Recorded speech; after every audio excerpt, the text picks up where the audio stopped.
order. They're able to establish what they need to establish without arguing. But we as Black people, we can't do the same. We always got to nitpick. We people want to nitpick things that they're not even doing. That's ridiculous. Like why would I want to get advice from someone that isn't even on the same page?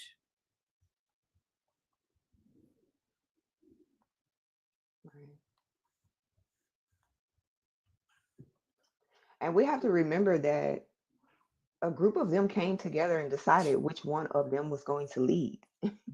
So I don't understand how our people don't think that we're going to have one leader. No, it takes one person to lead, and then a group of leaders assist that one person. So we have to think common sense here. Right. Peace to you, real. How you doing? We good, we're good. How y'all day going? We're doing good. That's good. Did you have a So question on the topic yeah, or let me see. The nation bill. So kind of yes and kind of no, but anyway, um, it's more of a. It's not like it's more of a nation build or for to heal the or to heal the people. So I hear you say healing the people um a lot, and then it goes back to building a nation. You know what I'm saying? So what's more focused on? Is helping the people or trying to build a nation? Because it's two different things happening. And well, building a nation is part of healing the people, you know. The people are stuck in institutions that are not healing them, and those institutions are connected to the government that we're under. So when we create our own government, we won't have those institutions corrupting the people. We'll build our own institutions. That's why our people aren't healed because they're going into places that aren't healing them. We got horrible farming that's owned by Bill Gates. You know, we got um we got fake trees being built around our communities. There's a whole you got a lot of noise, brother. yeah, hold on, my bad. There's a lot of things that need to be changed when it comes to the society of people. So it's about gathering those people who have the skills and the understanding of what needs to be done when we're talking about creating a new government. Because that government um, involves the movement of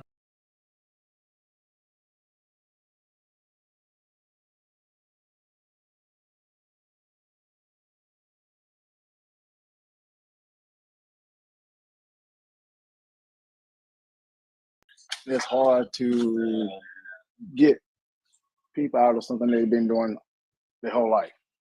You know what I'm saying? Um, like change, put it like that.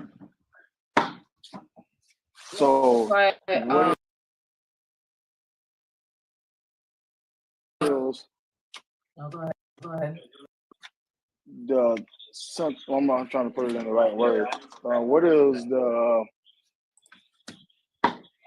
that you're offering that's going to show a better change and a better thing besides saying, "Oh, you're gonna live this way, we'll live this way, that way," because we've been hearing that all our life. But now it's to the point of that's hearsay. It's the same story we've been hearing. Um, So how can you bring something different to the table? That's what I'm saying. Because Well, the difference is that we will yeah, like, my bad. the difference is that we are judging those. So first we're judging the people that have gotten us in this government, you know, which is also part of religion. So when we're judging these religions, our government won't have those religions. You know, there will be no reason for those religions that are connected to the government that we're under today.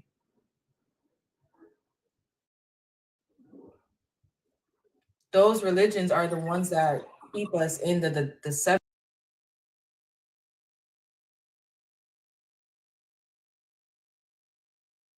The government us, you know, farming, when we're talking about the things that we eat on a daily basis, I think that's a big thing that no one is offering till this day. You know, we got Bill Gates going into Africa on a daily basis.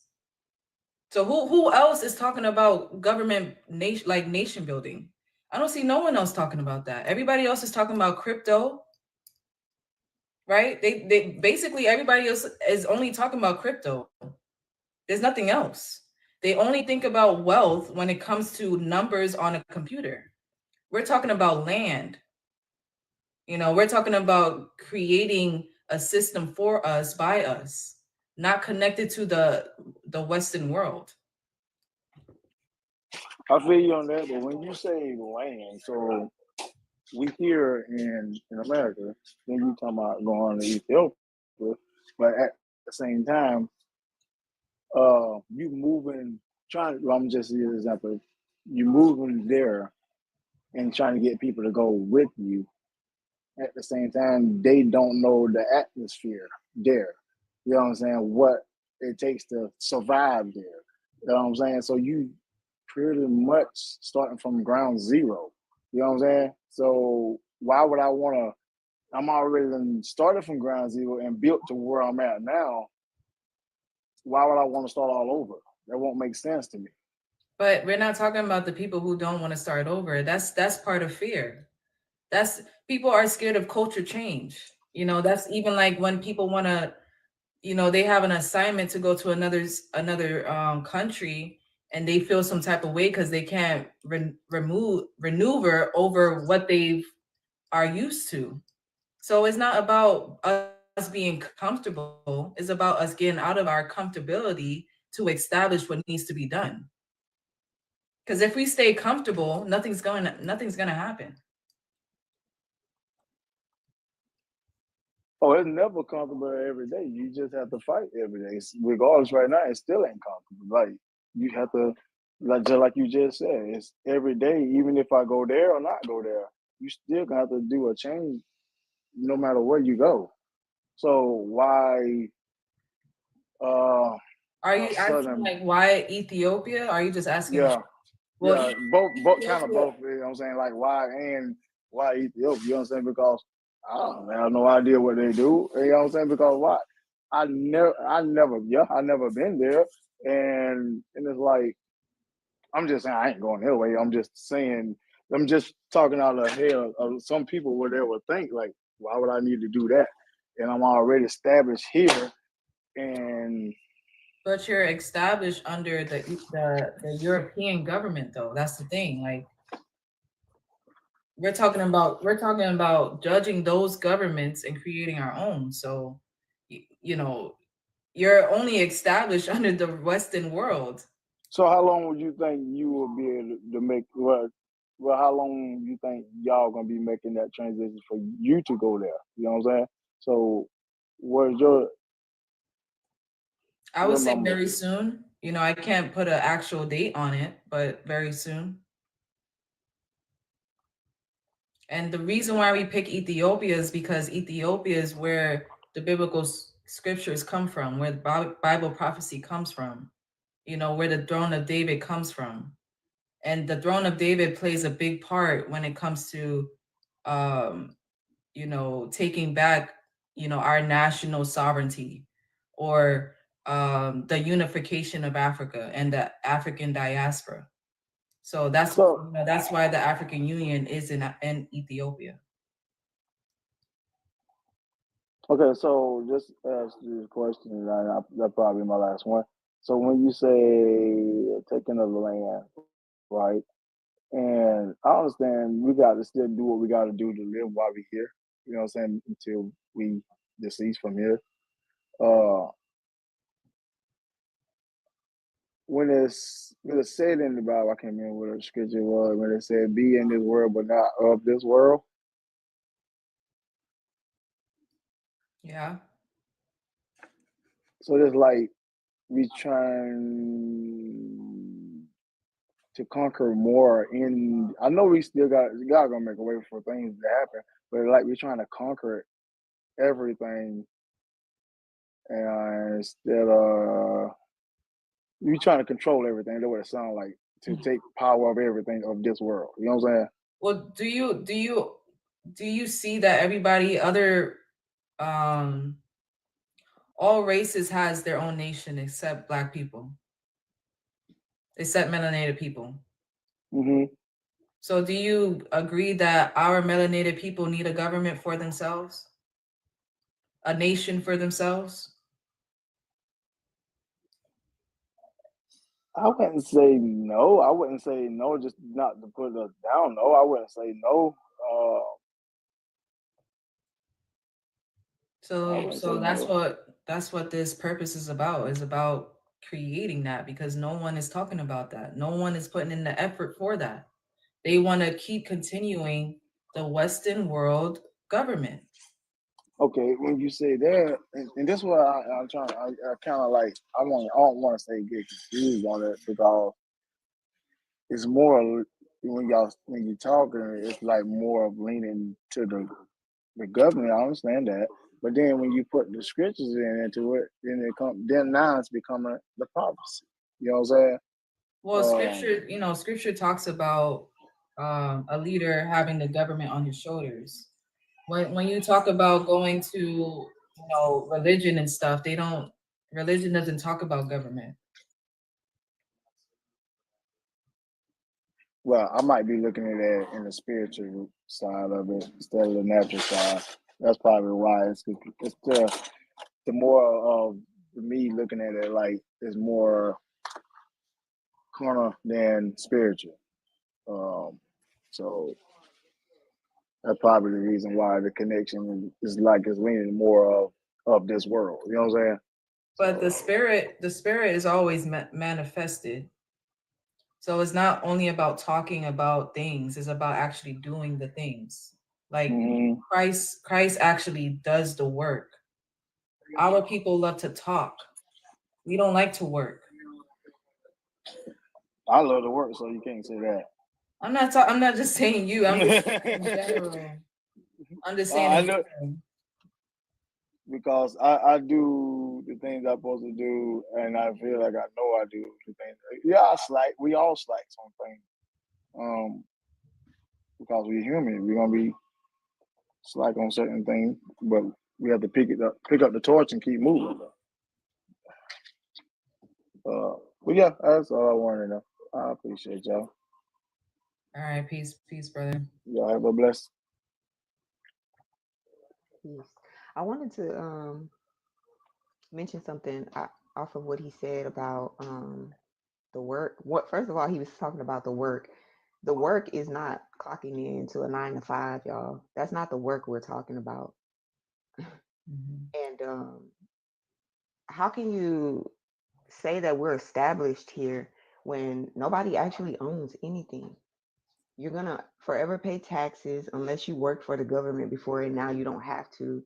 Um, you never really own anything. So how can you be established in this nation? You don't even understand how this nation is ran. Like they telling us certain things that are not true. The money is fake. Uh, they're telling you that the tax paperwork is only to. I think you're muted, Bridget. We couldn't hear it, the last part for some Oh, reason. I was saying we're not established here. That's an illusion. to make you think that you're established. The money that you have that's making you quote unquote rich or poor, you can't base that on whether or not you're established in a land. You don't even know their codes and rules. A lot of people don't even know that the biblical scripture is what structures this government. So we're not established here. That's a lie.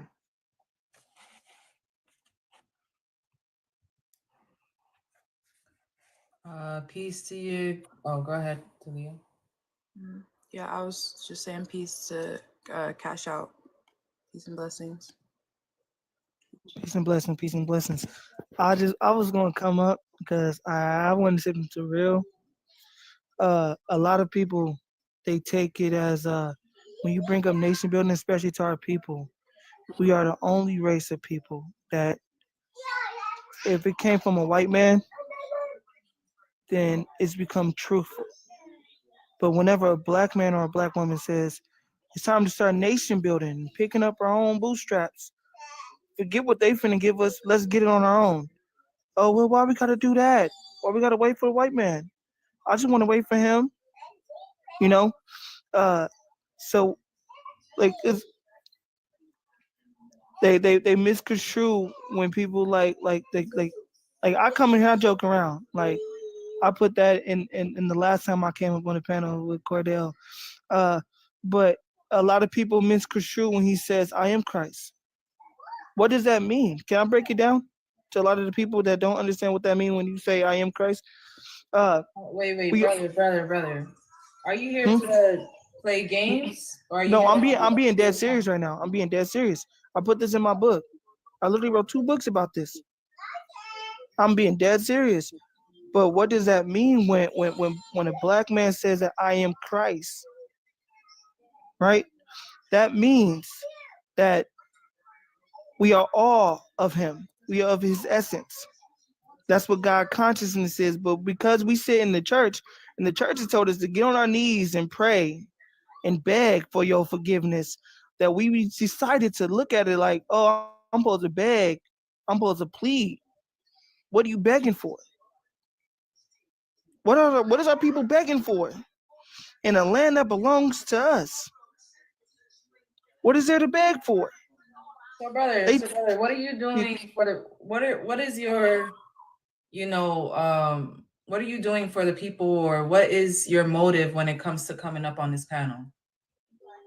I'm talking about it right now. I do a lot. I have a whole nonprofit for the youth. Do you agree with the topic? Are you ready to Yes, mission? yes, I have a whole nonprofit. I started a whole school Okay, out here in Stockton. do you understand order when it comes to government? Yeah, What's the order? the order of things, the chain of command. It's always got to be a chain of command. So there's always a leader. Yes, there's always a leader. There's always one leader amongst other leaders. So do you There's always one main leader. do you know that leader? Yes, it's Who the is Most that High. leader? It's the Most High.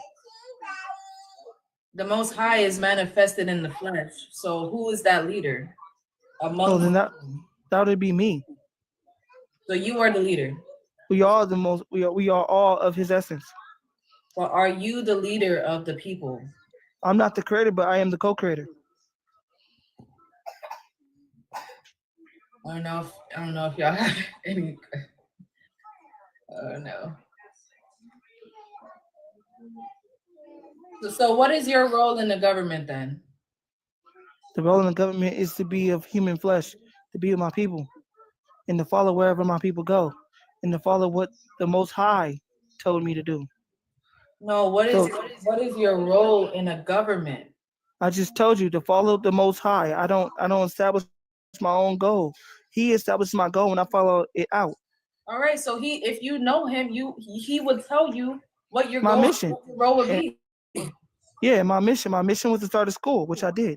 My mission was to start a nonprofit, which was to teach the youth. That was it. That was my mission. My mission was to write books. I wrote 2 books. I'm working on 2 more. So what's That was my mission. Where is your school then? It's in Stockton, California. And what's the name of the school? Alpha Academy Youth Training Facility. I can put it in the comments for the spelling.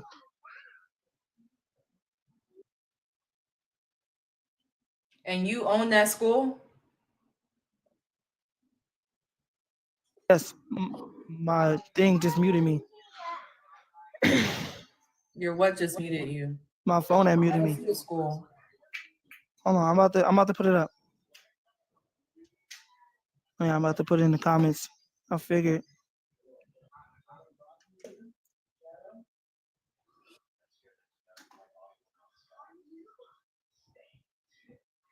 So are you the principal? Are you the like what you say you teach too, right?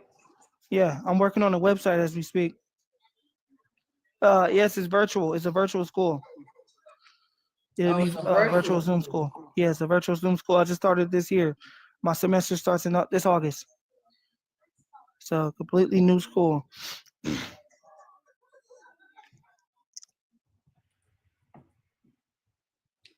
So this school is under what government?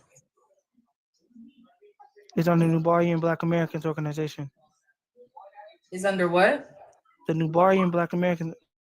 The name is actually in my description. Hmm. And it's going to be free. You got a lot of white people on your team. A lot of white people. I think you got the wrong website. Alpha Academy Youth Training Facility. Okay, let me check again. Yeah, I think Youth training facility.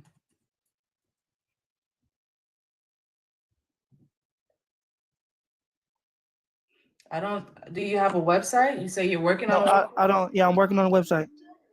Oh, It so should be on so Google. how do you have a school? Like, is it an app?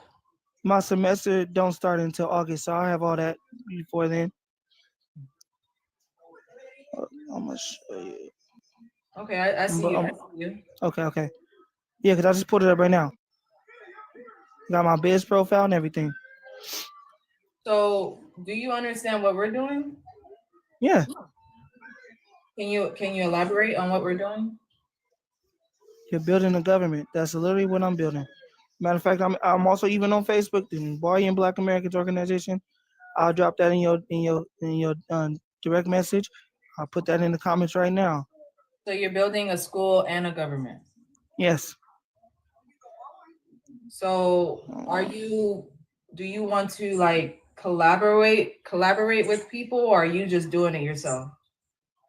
I'm looking for collaboration, but you got to find collaboration you can trust. You know, that's exactly how Malcolm got dethroned.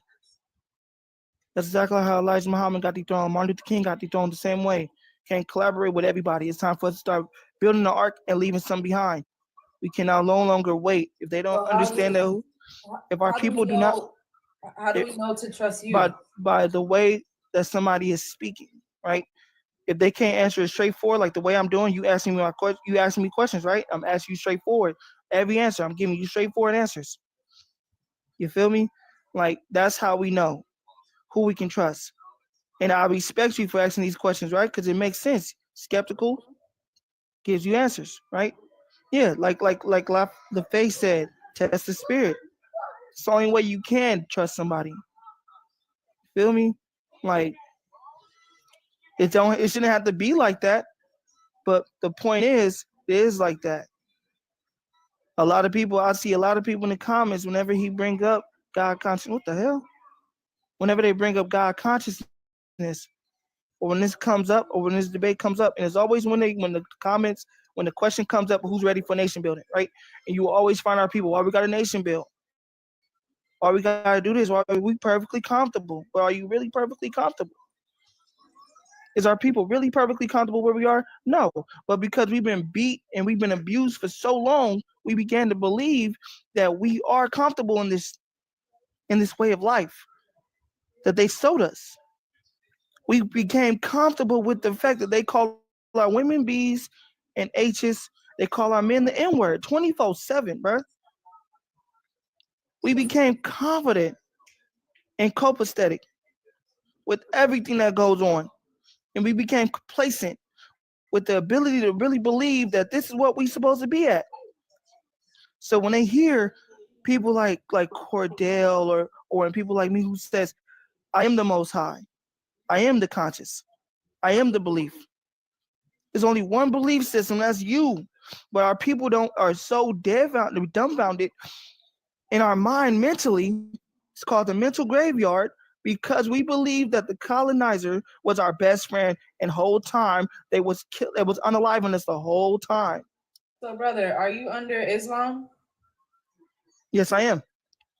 So there's a leader. That is my religion. There's a leader when it comes to Islam, right? Nation of Islam. Yeah. Are you under what's his name? Farrakhan? Mr. Farrakhan's a spokesperson, but he said that we are all teachers. Teachers. We are all leaders. We're teachers, but leaders. Mr. Farrakhan is the spokesperson. He said this numbers of times that he is the spokesperson. Okay, and he's the same person that said that he is Jesus too. And he also said that we are all Jesus. But that's not part of prophecy. It's not everybody Jesus. Huh? That's not part of prophecy. God's prophecy is not that everyone is Jesus. Was it not that Christ told us that we was to all, when he left, we was to all love each other and be one of him, that he was to never leave, that he was going to become one of us. He said that he was going to become one of us. One of us all. You're gonna have to bring up that scripture, but Jesus said, not everyone. That's the thing. Jesus said, not everyone said that. So everyone doesn't have the ability to say that. That's the difference. Just because you read the book doesn't mean you know Jesus. Farrakhan, just because Farrakhan was taught by Elijah Muhammad and Elijah Muhammad was taught by Fraud Muhammad, doesn't mean that they are Jesus. Fraud Muhammad was a fraud.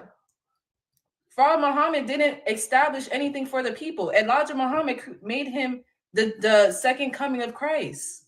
How is he the second coming of Christ? But y'all are worshiping Fraud Muhammad. I mean, Farrakhan. Farrakhan should be telling y'all to look to Fraud Muhammad instead of him.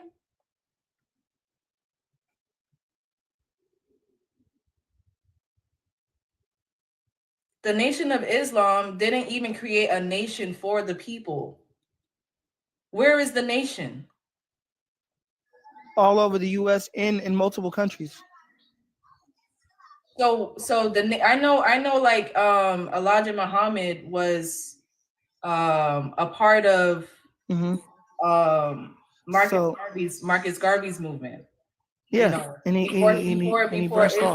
before Islam came to play, right? Mm-hmm. So what is the point of Nation of Islam if they're not even connecting themselves when it comes to Africa? It's mosque all over Africa. Because I'm sorry? It's mosque over in Africa. Yeah, but there's plenty of them. Religion is not the religion is the nation. So the Nation of Islam is not a religion; it's a way of life. And Mr. Farrakhan said that numbers of times. He said that it's a way of life. And what is you guys' way of life? What is the way of life of Nation of Islam? The way of life is following the one of Allah, the one of God. And who is that? The Arabs is not the real religion. No, not the real Muslims. I'm just saying, who is that then? The black man and woman. It's not every black man and woman. Every black man and woman isn't righteous. So you do know that the colonizers, that those same colonizers taught us how to sin. When they came to us, we were not of sin. We're of righteousness. They taught us how to devalue our woman. They taught us how to devalue our man. They taught us how to hate each other. They even taught us how to hunt each other. They paid us to the highest bidders, and they paid us very well to do this. They paid us to entertain them. But they taught us these things. We didn't know none of these things. They taught us slavery. We knew nothing about these things or this way of life until they taught us. But brother, you got to understand, sin is transgression of the law. So of course. So just like your Farrakhan, your Elijah Muhammad, and your Fraud, they are all teaching on behalf of God without Christ, without the leader that establishes the government. What's his name? Farrakhan is not establishing a government. At this point of his age, he really can't. So after Farrakhan, who is your next leader? Is it 19 Keys? Nah, it's Mr. Ishmael. Mr. Ishmael will be the next. Who? Mr. Ishmael will be the next spokesperson. He's not the leader. They're not leaders.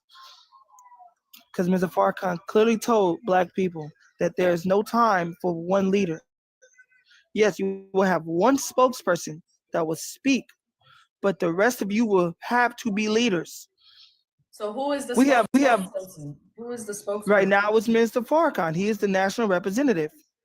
And who Next is will the be next, Mr. who is the Ishmael. next person? Because we know Farrakhan is, you know. So Mr. Farrakhan is the national representative as of right now. For 44 years, he's been the national representative. Following him will be Minister Ishmael. It will be the next national representative. The leader, Mr. Farrakhan, has said this, that Allah leads the nation. We are to follow and be students and guides and teachers and raise our people from the mental graveyard. Our people have been mentally graveyard. We are divided. We bang in gangs. We bang in church and religion. We do all these things. So you can't sit here and say that we didn't just automatically know nothing of sin and foreclosure. We didn't know nothing about that. We were taught this stuff. Okay. We were taught this stuff. I'm trying to show you the connection when it comes to the deception that we were taught is the same things our black people are doing today. Farrakhan is no different from a pastor in the church. He's no different. When we talk about other people like Dr. York, he told people don't worship him, and guess what? Our people still worship him. So we're talking about a true leader, a real person that's for us, that really has the plan for us, and not just us talking in mosques or in buildings, churches.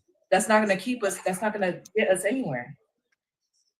The Nation of Islam have been here for years, a lot of years. I haven't seen anything established. I've seen Farrakhan have conversations with the Pope. So have you looked up Muhammad Farms that sits in Atlanta, Georgia? Have you looked up the various Muhammad universities that's been sitting since Elijah Muhammad and all over the United States? And what are they teaching the people? They teach the youth about accepting their own and be themselves. Your own is a God. Yeah, we brother, failed to realize this. Those schools are still under a corporation, which is America. No, it's not. I graduated from Muhammad University. I was born and raised in this. I was pushing since I've been in diapers. No, it's not under a corporation. You didn't understand what I said. The Final Call Press owns its own. No one owns the nation. That's why we put money into it. No one owns the nation. You can look up the Final Call Press. No other corporation owns the Final Call Press. I was born in this. Mr. Farrakhan sat in his basement writing the Final Call with his wife and his oldest son. It sounds like a gang to me. How is it a gang? Like you sound like a gang. Like how is it a gang? I'm just saying, it's like, time. The way you're speaking. It's time on the final call. Don't misunderstand what I'm saying. Go ahead, Queen. Go ahead. My bad. The way you're speaking, this is the same things that gang members say. I was born in this. I mean, these are the same things they say. Religion divides people. Gangs divide people. Religion has the same races going against each other. Gangs are the same races going against each other. A gang forces you to join. We don't tell our people to join. You don't have to join. You don't. We don't. You don't see us knocking on people's doors saying, "Did you die? Did you unalive for? Do you know Jesus unalive for your sins?" No, we'll leave you right where you are. Gangs don't force people to join. Yes, they do. Yes, they do. They sit on the corner. They infiltrate how to get youngsters to join. They do force you to join. Yeah, But brother, don't you? we've been Don't to you? a mosque before. Like I've been to a mosque before, and guess what? After their speech, the first thing they asked us was, "Oh, who's ready to join?" You know, they asked. And if you don't got to stand up. Hold on, brother. Go ahead. My bad. First they said, you know, do we even agree with what they're saying? I told them no, I don't. But they automatically think that we're supposed to agree with what they're saying. But when we ask them questions, it's like, you know, when I asked the guy, I forgot the name, the speaker, but you know, I asked him about what's the connection between Farrakhan, Elijah Muhammad, and fraud. You know, and those are certain questions that they don't even talk about really. You know, what can you explain to us who Fraud Muhammad really is? Because he's the one who established Nation of Islam. So, yeah, I can explain. But can I just mention one thing you said? So when they ask you those questions, you can disagree. Matter of fact, you don't even got to stay the whole time. You can get up and leave. No one's going to grab your arm and say, sit down. Yeah, but yeah, We're not. I agree. I agree. So if you say no, you can disagree. And no one's going to stop you. You can get up. They'll even say, we just asked for 5 minutes of your time. If you don't like it, you can leave. Yeah, I get that. Yeah. So you're not being forced to join the nation. Okay. You're not. So in the answer to your other question, you said, who's Farad Muhammad? Farad Muhammad, the reason why we call him the second coming, and the reason why he brought Islam to our people, because just like you guys are bringing Yaju Judah, which I looked on the website, is a very beautiful statement, very beautiful declaration, right?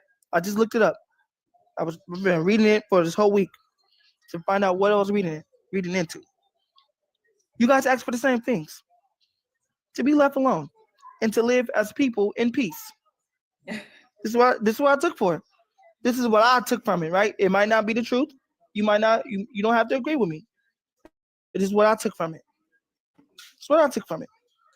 So we're actually here to judge the Roman Catholic Church for the things that they have done to our people.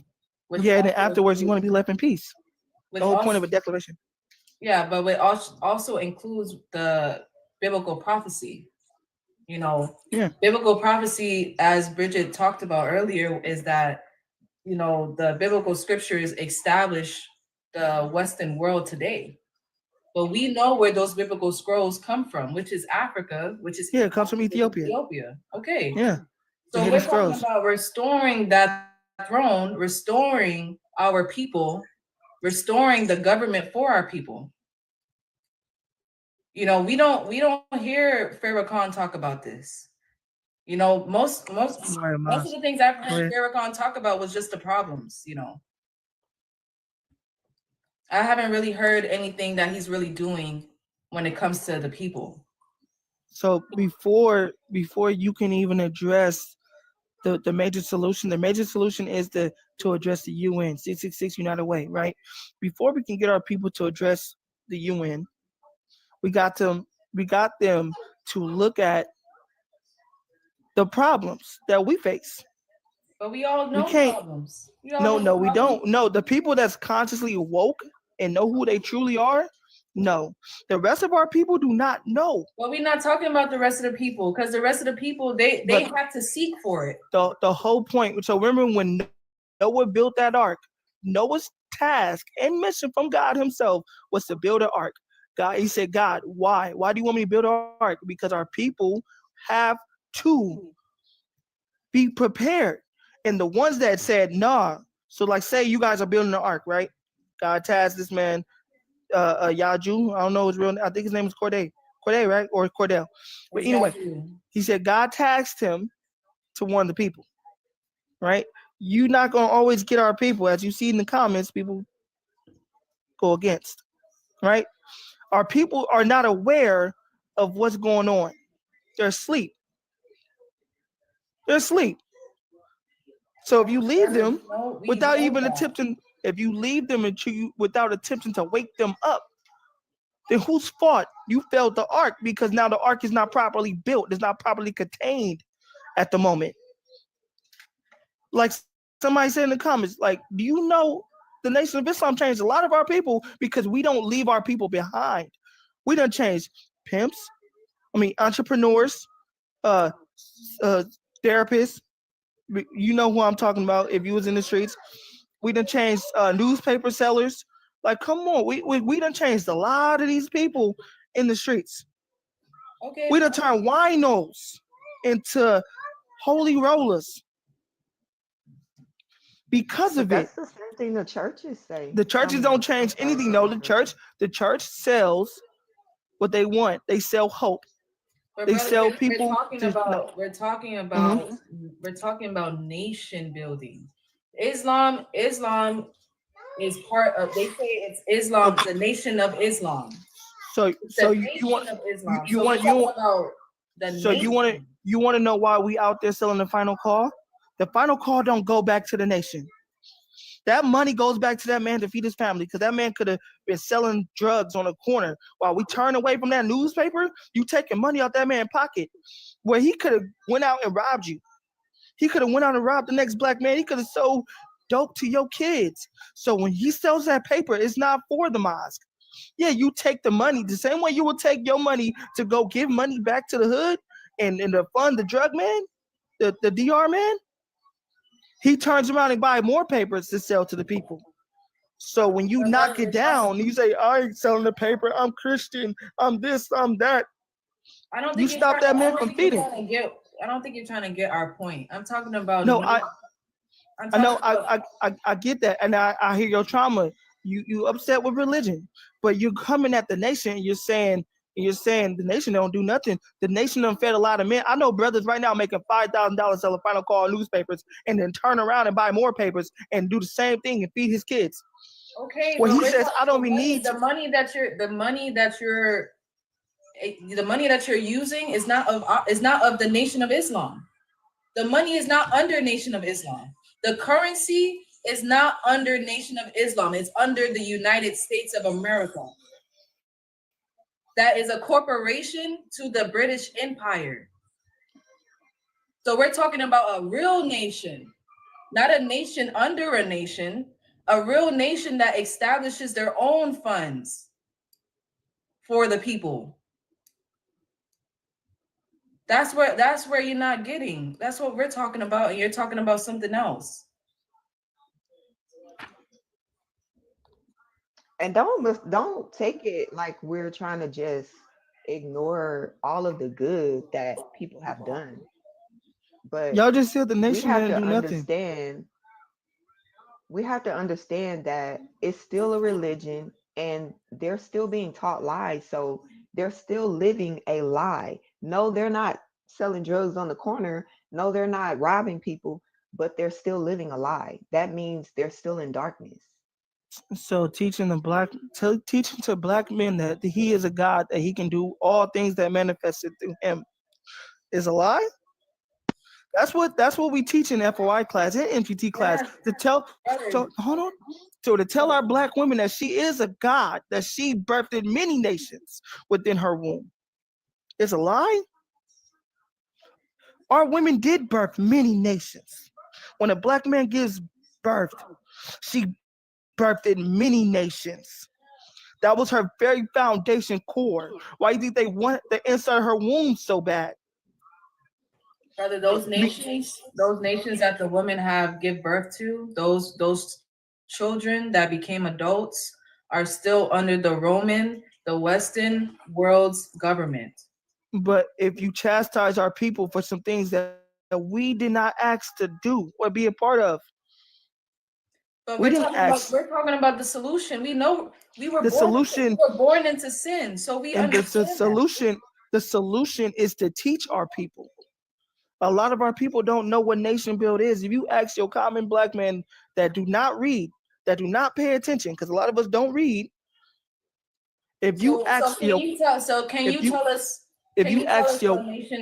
us what nation building is then? if you ask your common black man about nation building, he's going to say, I don't even know.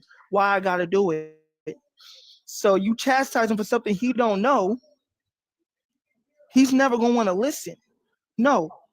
Master Prophet Muhammad told us that's not how you introduce this to our people. You introduce them with compassion.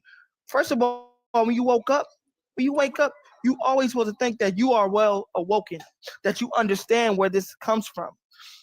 The fact that you know that it is the Roman papacy is why you start teaching our people on a level of understanding to know that I was once asleep and now that I am up, I'm never going to be put back to sleep ever again. So, brother, can you tell us what nation building is?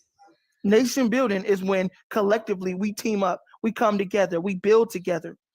Nation building is a collective effort between men and women. Not, oh, I'm a black woman, I can't be on the battlefield.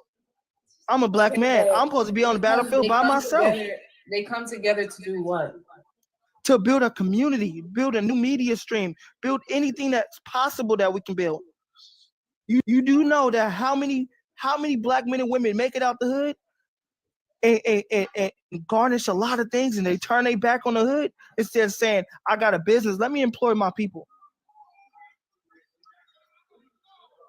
Let me teach my people. Why do we always have to do that with under the umbrella of religion though? Hello? Who said it got to be a religion?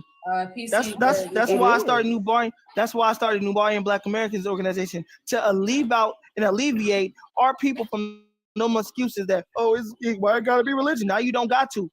All three can now come together. All three can come together now and team up under one mission. Because that excuse has gotten old and tiresome. Oh, why it gotta be about religion?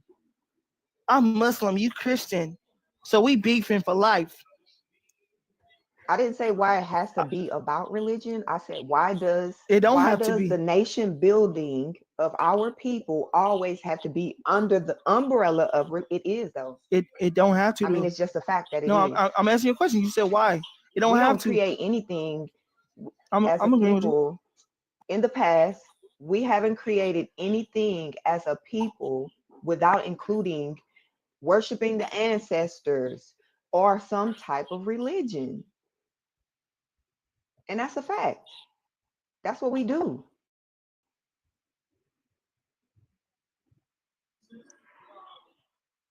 That's why our nation is about diminishing. I'm sorry, Derek, you have some background noise. Oh, sorry about that. I just wanted to comment. We'll come to you right after this, brother Cash. But our nation is about diminishing those religions because those religions were always a part of deception. That's why Christ in the last days, cuts those, flip the tables. And those tables are religion. Those tables are teachers that are putting themselves in the seat of Christ. So Farrakhan, he's putting himself in the seat of Christ when he's not even doing the work of Christ. Christ is the high priest. He's the one who comes to establish that government. So I hope you understand where we're really coming from. And once Christ is on earth, that the leader, which is a high priest, all other religions will be diminished because there's no need for them. They're not doing the work of God. Only the one who's actually doing it will establish this. So go ahead, Cash. So Farrakhan don't just put himself in the seat, he puts us all in the seat. We misconstrue every time and excuses on why we can't join a part and be a part. Like I had somebody come on my live and he said that we didn't see nothing from the Million Man March. That's because you didn't want to show up. You didn't want to show up. Our people never want to show up whenever it's about nation building. Whenever they're included. Whenever black men and women are included into things, we never want to show up. We just throw money and never want to show up. That's why I don't post much of what I do. You want to see what I do, you come showing up. You find out where I'm at and we can go out and we can push. And we can push with the people. Well, I brother, don't post. brother, I that's don't what talk about it. And brother, here's that's why why. that's why I asked what you were doing, and I looked it up. I have Yeah, the computer right here, and yeah. you have the choice. You So are part of the Nation of Islam, but you also have the choice to understand what we're I also doing. have my own organization as well. Okay. And it's to alleviate the excuses of, like what Sister Upgrade said, why it gotta be about religion. It don't gotta be about religion. Like Minister Ishmael just said on Holy Day of Atonement, he said, we not calling for religion no more. This is the battle of God. People go against God on every day, but this is a battle of God. When what's right, hold on, and what's right. The right versus wrong, the good versus the evil. So we no longer even saying religion. If you believe in God and what he's about to do, I'm glad you like, said that. Do you believe in God and what God is doing? Because it doesn't have anything to do with the Nation of Islam.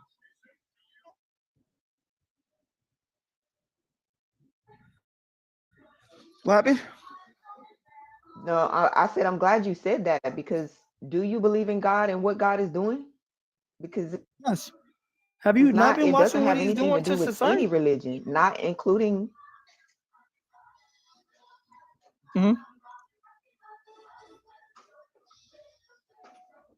She's saying What that happened? what God is doing does not include the Nation of Islam. What God is doing is above religion. That's what she's saying.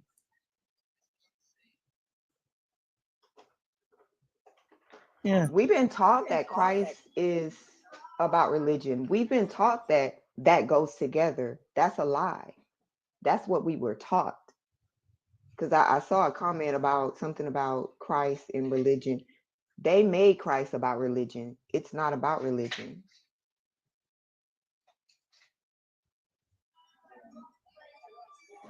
But Cash, I wanted to go to the next. Go ahead. It's your live. Go ahead, Derek. The dope combo. Hello, can you hear me?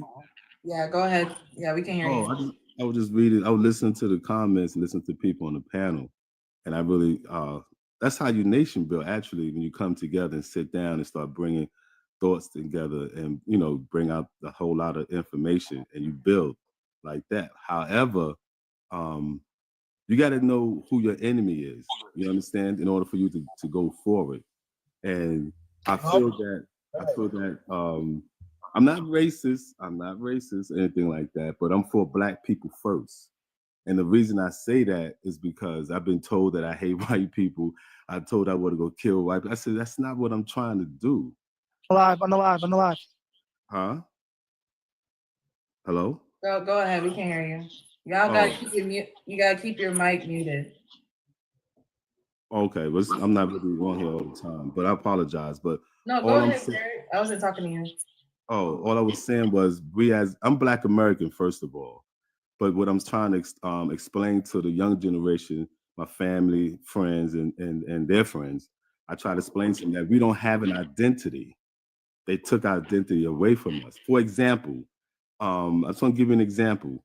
A Jamaican, everybody in the streets of America is America. But when they go home, they have heritage, they have tradition, and they have culture. You understand? Everybody on this panel knows somebody that's Puerto Rican or that speaks Spanish, right? When they go home, they are Puerto Rican. When they go home, they are Dominican. When they go home, they are Panamanian. When they go home, they are Costa Rican. You understand? When they go home, they're Asian. When they go home, they're Chinese. When they go home, they're Korean. When they go home, they're Japanese, and so on and so forth. When they go home, they're Italian. When they go home, they're Greek. They're German. They're French. You understand? But when they walk out in the streets of America, they're American, just like you. But when they go home, for example, who taught your Spanish friends to speak Spanish? The school system didn't teach them that. They learned it at home. That's heritage, tradition, and culture. So what does Black people have when they go home? We just Americans. They're stripped of everything.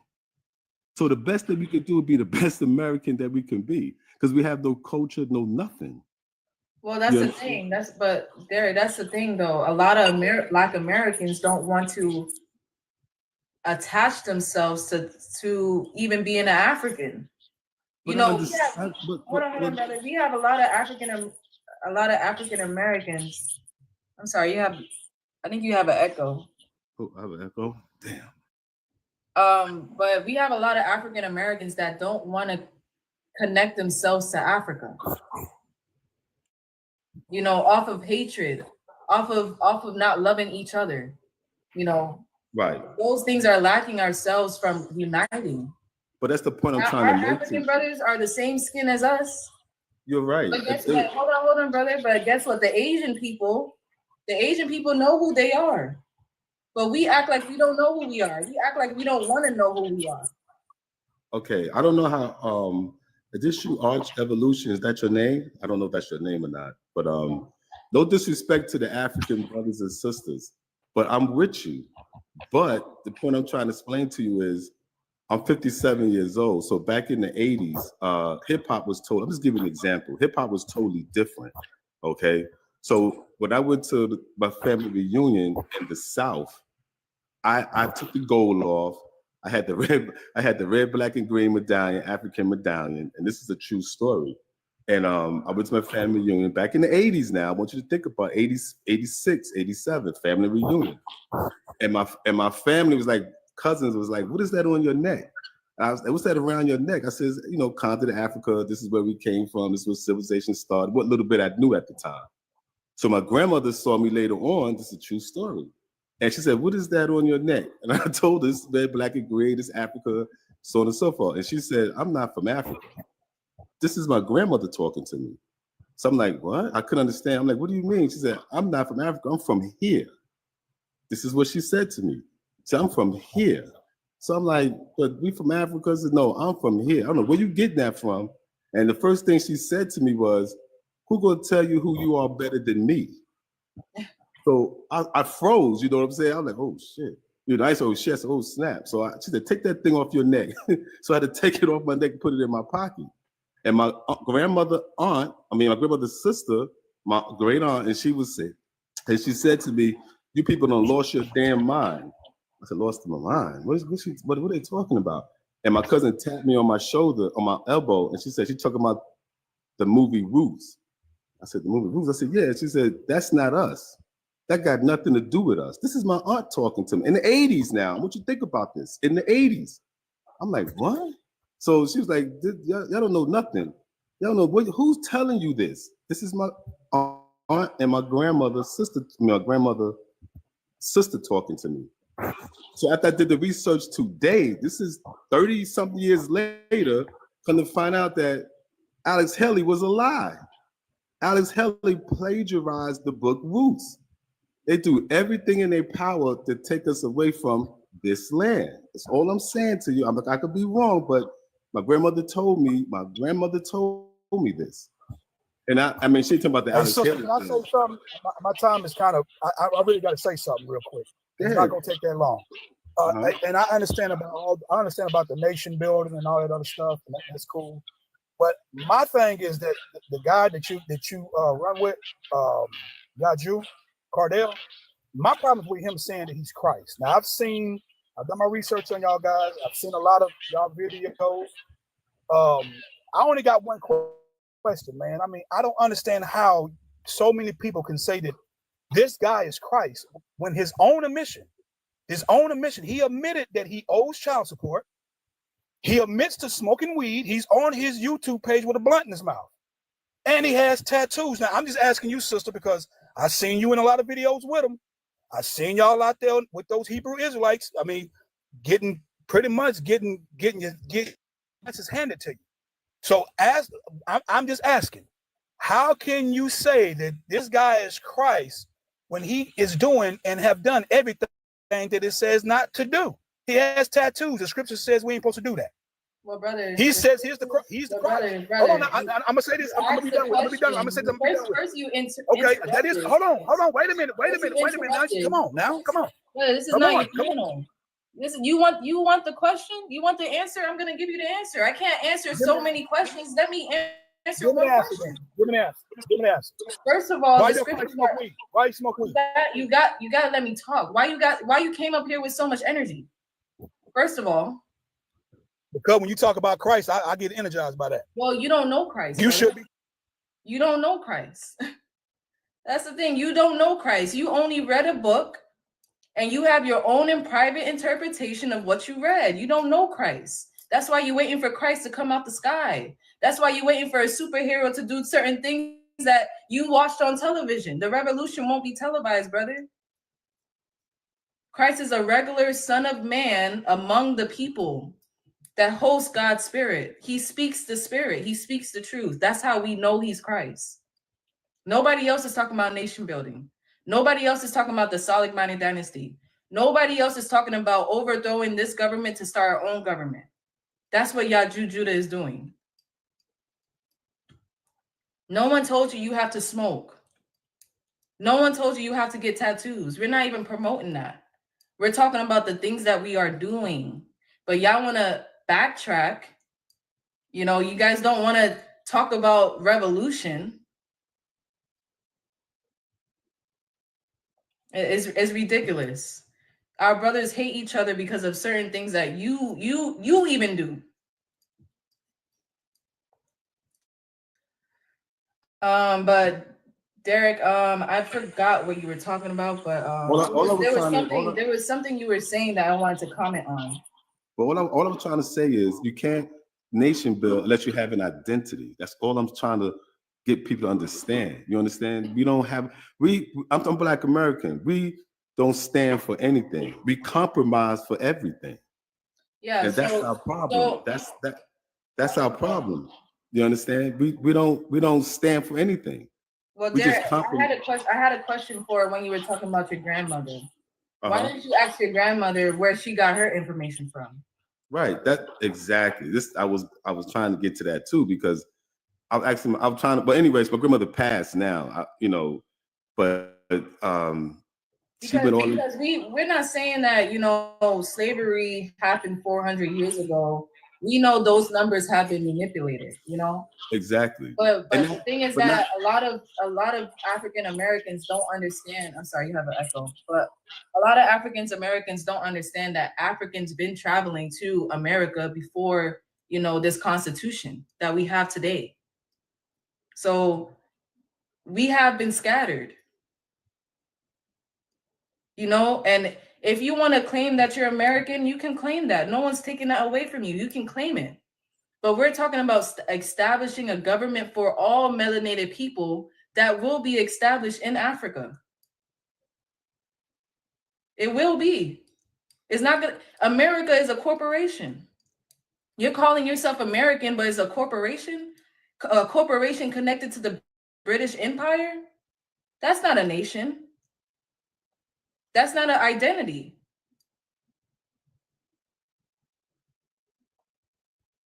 Okay, you're 100% correct. But what I'm saying to you is we don't have an identity. When I'm a 67 baby. I was born in 1967.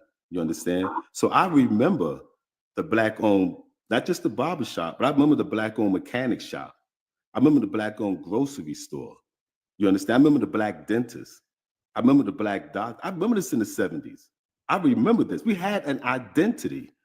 In order to build a nation, you got to have an identity. And that's what I'm trying to explain to you. They study us, but we don't study them. You understand? Because we compromise. But that's the thing, you should study them because there's a whole bunch of things that they have stopped. There's a whole bunch of African American movements that they have stopped that was connected to Africa. When we talk about Marcus Garvey was they charged him for fraud when it comes to the ships, when it comes to mail. When we talk about Carrie, what's her name? Callie Howe fraud. What's her name? She was the United Nations. She also petitioned the United Nations, and she also worked for reparations for African Americans. Not all of them. If you want to stay in America, you have reparations. But if you wanted to move back to Africa, you have the right to. So our African Americans been, fighting for Africa. And Africans been fighting for Americans too. But guess what? They don't show us those things. People don't research those things. So when we're talking about nation building and Ethiopia been fighting for African Americans to come back home to their homeland. You know, a lot of kings from Africa sent their people, which they call slaves, to America to get trade from Europeans. That was the first first trading. It was people. So all this mess about, oh, we just want to be Americans. American is not an identity. America is not a nation. It's under another nation, which is the Roman Empire. I'm not denying nothing you're saying. I'm with you. All I'm saying is, in order to build a nation, you have to have an identity. And when I was growing up, we had an identity, which was Black empowerment.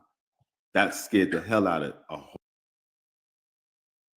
saying. The nation, you have to have, which is saying, we don't stand for anything. We compromise with everybody. Fuck all that compromising with everybody. Excuse my language. We got to stand for something. Back in the 70s, Black people was proud of being Black. We was proud of it. You understand? Just like everybody was proud of being a Puerto Rican, proud of being Italian, proud of being wherever they came from. We were proud of who we were. Again, they study us. You understand? And they kept wondering, where's this coming from? And it was the Black family that held it together, because they had a Black man and a Black woman in the house. But brother, even during the civil rights movement, we had a lot of our Black people. Listen to me. The civil rights movement, all the civil rights movement did was, it helped. But what it did was it practically like crippled the Black economy, because the civil rights was like, we want to be equal. Civil rights, it turned into integration for a particular reason.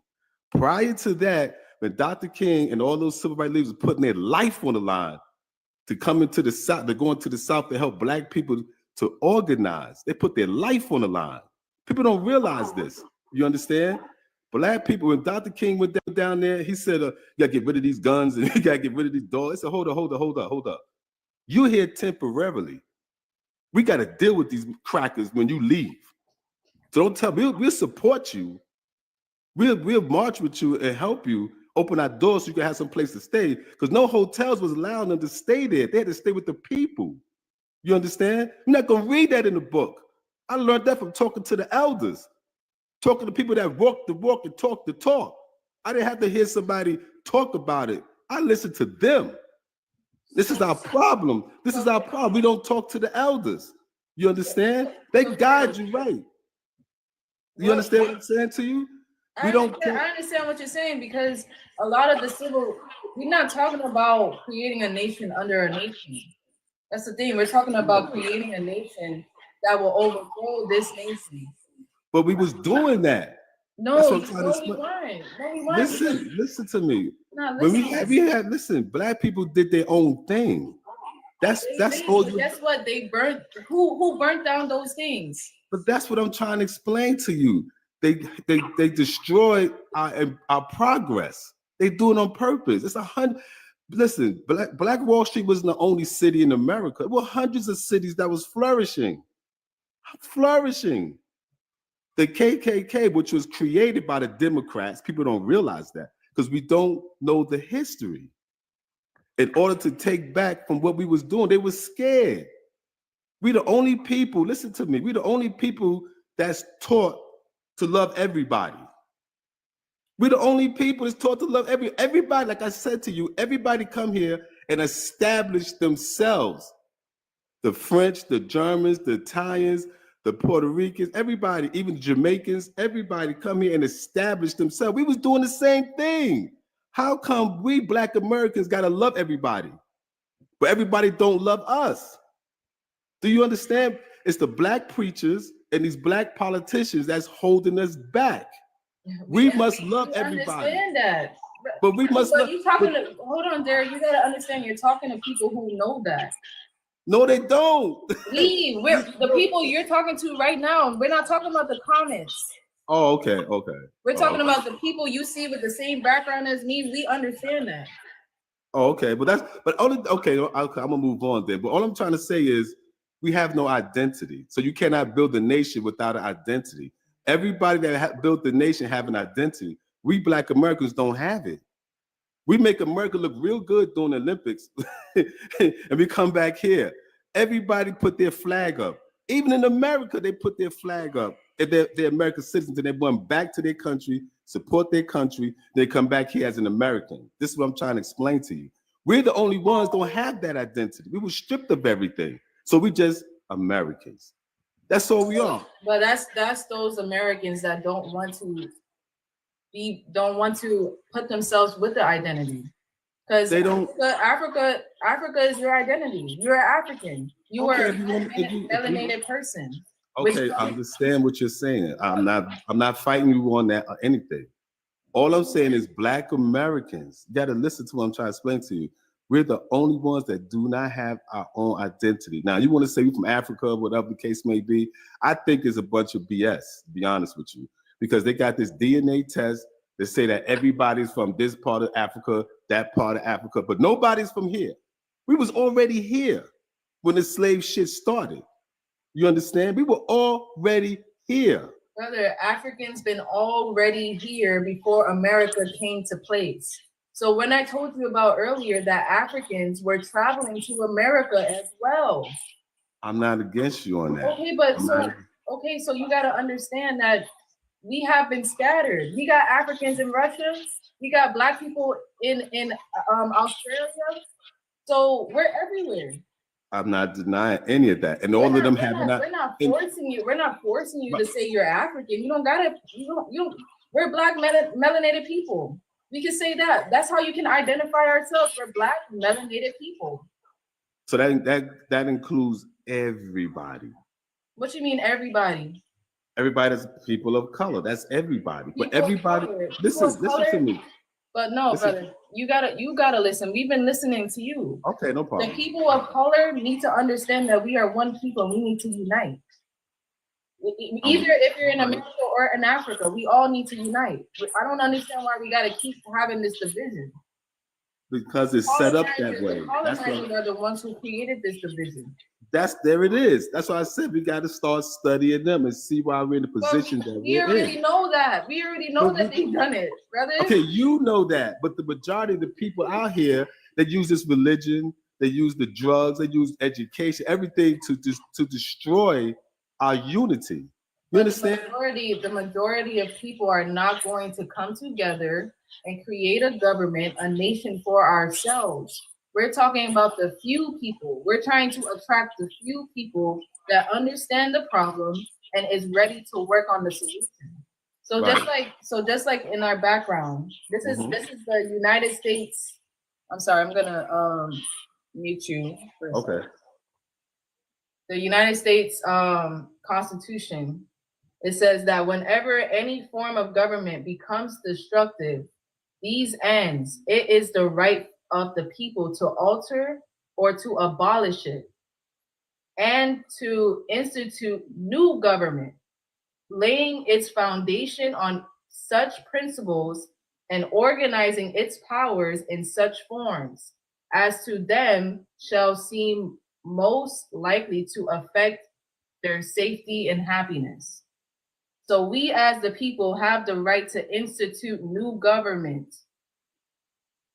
This is what the panel is for. This is what we all talking about. We're talking about creating our own government, not continuing this Western world's government, because we know it hasn't done anything for the people. So we don't want to continue talking about the problems, because if you keep swiping up, you'll see other TikTokers talking about the same thing. Problem. We're talking about the solution, brother. Okay, I'm gonna get off this panel, but you're right, 100%. But in order to build a nation, you have to have an identity, and you have to start with the youth, the young. You understand? You have to start with the young to build a nation. You can't just build it right now. You have to start from the very beginning, and it starts at home. It starts at home with the Black woman and the Black man. That's just how I feel personally. In order to destroy a nation, you must have destroyed their identity. They already know what to do. You understand? So we falling for this trap every single time. And when there's somebody that can't organize you, they get the bullet. That's just how it is. That's just what's going on. That's why you have to start from the youth, start from the young, and to build up. You understand? Brother, we have a lot of youth. We have a lot of youth. A part of this movement is not older. It's not only older people. So we have a lot of youth that understand what we're talking about. Right, and that's good. Just go with the believers. Go with the ones that have the same wavelength. You know what I mean? Thinking pattern, and you take it off from there. I try to talk to a lot of young brothers and sisters today, but it's hard. It's really hard when you got celebrities twerking and talking all this stupid nonsense, and they identify with that. You got a lot of women today, a lot of Black American, not saying all Black girls, a lot of Black American girls. The reason I keep saying Black Americans, I'm Black American.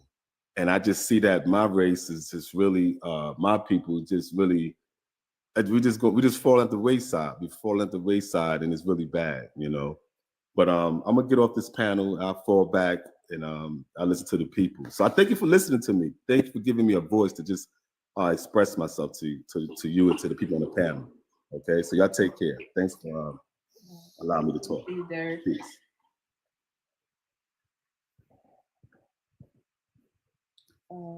Hey, how y'all doing? Hey, I appreciate you for having me up on the panel. I had a question though. I was wondering about this title that you have, Who's Ready to Nation Build? And I was trying to understand, because I kept hearing you say overthrow the government. And I was trying to understand, what do you mean by that when you say that?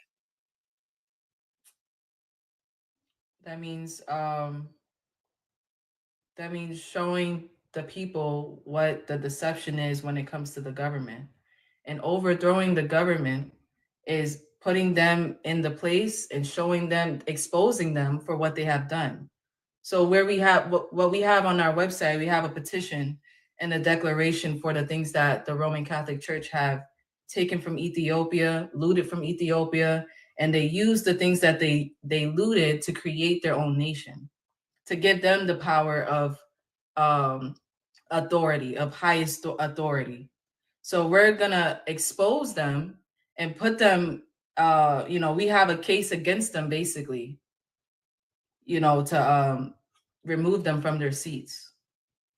So there won't be no Pope, the Pope, the royal family, all those things they have taken from African history, the African movement, or the chiefs of Africa. So we're taking away their authority. And that's going to be done you planning on doing this on this soil here in America, correct? We're gathering the people on this soil in America. The movement, the nation will be established in Ethiopia. Okay, I'm trying to understand this here. Okay. So kind of like, so you know how like you have the Washington, D.C., and most of the leaders when it comes to America are in Washington, D.C. That's where they gather, or New York, the United Nations. So Ethiopia would be that White House when it comes to the melanated people. That will be the head court, the head government of the melanated people. Okay, I get that. So that would be over in the eastern, over in the eastern continent of Africa is where the headquarters would be. Now, my thing, what I'm struggling with this situation that you're speaking on, every country has their own country, their own nationality of people. Okay, America is founded for the European race, this Western civilization. This is what they call their home. okay, do you think that we are able to take this country from them and establish this as our country and it not be bloodshed?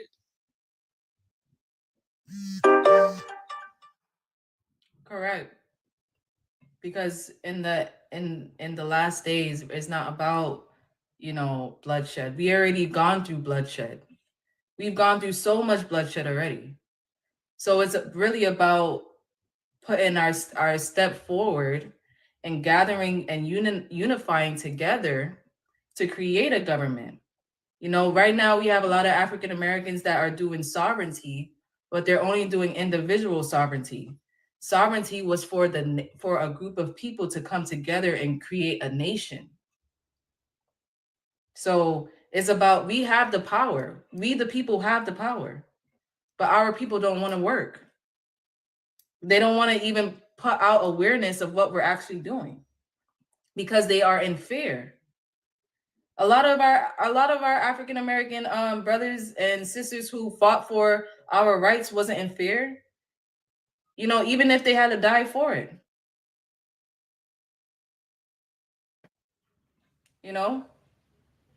We want to submit to the system.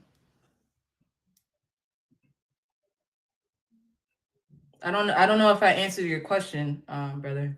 You was good. You was good. I just wanted to get an understanding of what she was speaking on, because I'm here in Chicago, and when I see the Africans that's here in America, they don't kick it with the blacks that's here in America. That's what I see here in Chicago area. I don't know how it is across the rest of the country, but the ones that I have seen here, it's always an issue. You know what I mean? To where I feel, this is just me personally, I feel like they feel that they better than us that's here. And I can kind of understand why they feel that way, because we so broken and divided here, you know what I mean, with no unity. But I also feel a certain type of way because it's like, you not better than us. You know what I mean? And I think that's a separation and division between the two. So when I hear you speak the way you speak, I mean, it's a beautiful thing, because I would like to see us to unite and come together. Because I do like what that Black African guy in Africa is doing right now, kicking all of them out of their country. I do tip my hat to that, because they need to get them people up out of there. So yeah, I'm just vibing with y'all, man. Just checking out what y'all talking about. Okay, brother. I think you should also check out our website. We have a declaration, we have a petition, so you can check it out on what we're actually doing, what the mission is about. Yep. I appreciate y'all for having me on the panel. I'm gonna get back down in the comments though. All right, peace to you.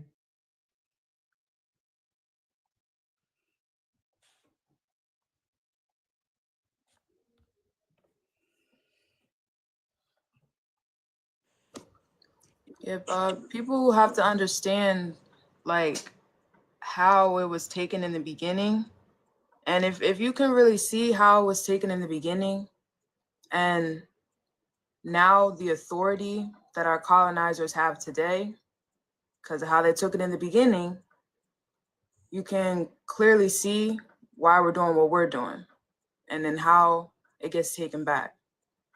Because right now, they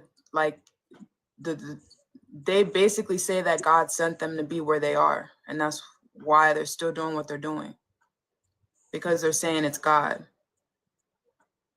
So we're really bringing the correctness of God and the correctness of the prophecy and the correctness of a government, and then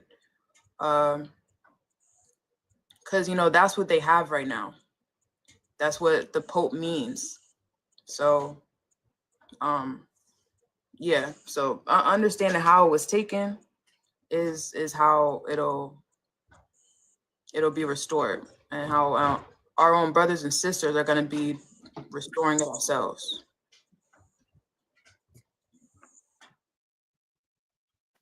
And a lot of people keep talking about the wars. They have programmed us to think that war is always about going with guns and fighting each other.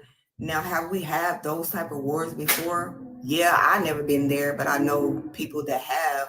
But this war is spiritual, and the people that need to be judged and taken out of their high positions, they know that it's spiritual. They have waged war on our mental state. So it's a spiritual war. This is the war that we have to fight is not physical.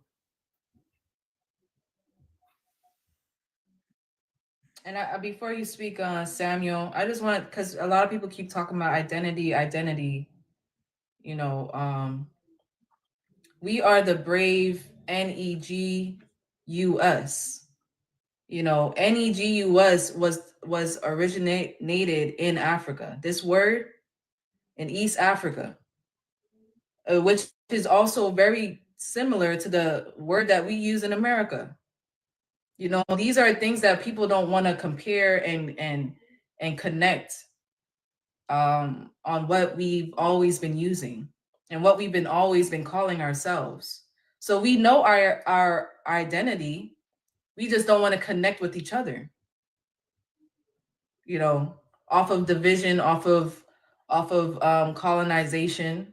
So all those things are just confusion. We should know who we are. We're Black melanated people, you know, that derive from many places. So you can go ahead, Samuel. How you guys doing? Peace. Can I say something really quick, Samuel, before you start? Of course, go ahead, sister. Welcome to the live. I wanted to kind of piggyback off of what you said. I was thinking when he started talking about identity and stuff, I'm like, we need to identify the truth. If you don't have the truth, you'll never know your identity. So I just wanted to say that. Right. Mm-hmm. So thank you for having me up. I didn't actually see if there was a previous conversation, so I'm not actually too familiar. So I'm just kind of fresh right now, just looking at the prompt. I've spoken with you, a host, on your live once before. And I was the guy, I don't know if you remember me. I was the one that was just saying like, oh, you guys are doing, generating a good community, but at the same time, like whatever, talking about the, the real issues that are affecting the people in the regions and whatnot. And I know the conversation is a little bit different now. So now that you guys are talking about nation building, I don't know if you could see my flag. I'm from Eritrea. I'm from the East Africa. So I'm like kind of from the region that you're from or that you're referring to a lot on these lives. And my question to you first and foremost is not really an identity, but more so a place of where would be the nation built. And the reason why I asked that is because if I could say my opinion, right? Like, for example, I look at like African Americans, there are Afro-Latinos, Afro-Brazilians, Afro-Mexicans, Afro whatever, also just Mexicans who happen to be melanated. You know what I mean? Et cetera, et cetera. Those distinctions are in fact created to some extent to like almost politically gerrymander populations and render them impotent, right? So that's not a good thing, right? But at the same time, certain people, they might run with that term. I'm just trying to be inclusive here, right? So there are these like large populations, and like if you look at the United States, right, which is as in my opinion, it is the richest country on the planet, not necessarily for any other reason other than these people are rich out here and they're living good. Like, you know what I mean? Do you think that Black people in America, they could be empowered by perhaps from like even a political perspective, thinking about themselves as like, or beginning their own ethnogenesis? You know what I'm saying? Where it's like, at the end of the day, if you look at white supremacy in the United States, the long history of it, time and time again, the CIA does things to grassroots Black, African-American, whatever you want to refer to as melanated people, because there were Africans involved too. You know what I mean? West Africans, East Africans in general. Like every single time there's some organization, not even like necessarily for some like form of balkanization, but more so like from a place of like autonomy and getting back some sense of like freedom and sovereignty, like on a human dignity level, they would just take it down time and time again. So the question is, all that yapping to say location, like what would you say? Like, because Black people are now everywhere on the planet. Is it right that we should plant our feet where we are and start claiming this stuff that, you know what I mean, that we have been tied to now, for better or for worse? You know what I'm saying? Yeah, brother, that's why we're bringing out the root of how things have been taken from us to destroy our nation. So what they did was they attacked East Africa, Ethiopia. That's supposed to be the King of Kings. That's supposed to be the highest authority. So now they attack, and now you have a Pope, highest authority.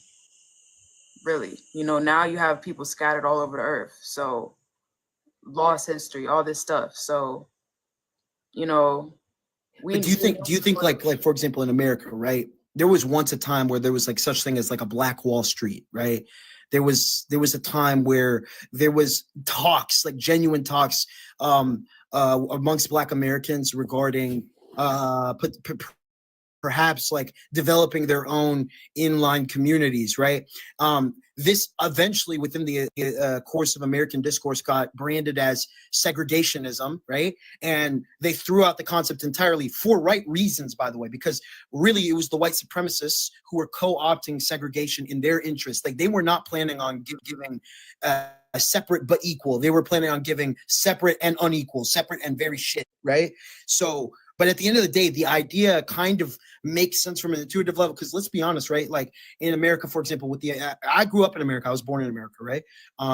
I kind of have just noticed that at a certain point, like people are getting very jaded. You saw it with the last election, right? Like people are very jaded with the system. Black people Black people voted Democrat. Like I saw the stats, but at the same time, African Americans did. But like at the same time, like there is jaded discontentment with the status quo in America because we live under this. So like talking from steps that affect people where I'm from, do you think the first step would be, for example, Black people to start thinking of themselves as their own separate political entity in the same way that an AIPAC does, or an, whatever have you? You know what I mean? Like all these different ethnic groups have solid lobbying.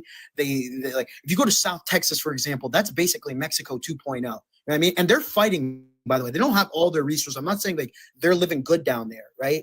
But at the same time, culturally speaking, they've established a place where like when you go down to South Texas, you are entering a Mexican cultural sphere of influence, and you need to respect the fact that they are the majority there. You know what I mean?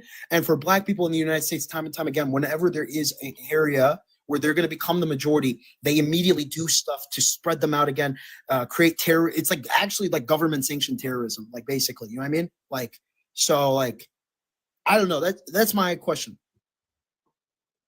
Well, brother, that's why we, establishing our own government. And you were talking about the place. The place would be in Ethiopia, because a lot of the Western world didn't want us to connect ourselves to Ethiopia.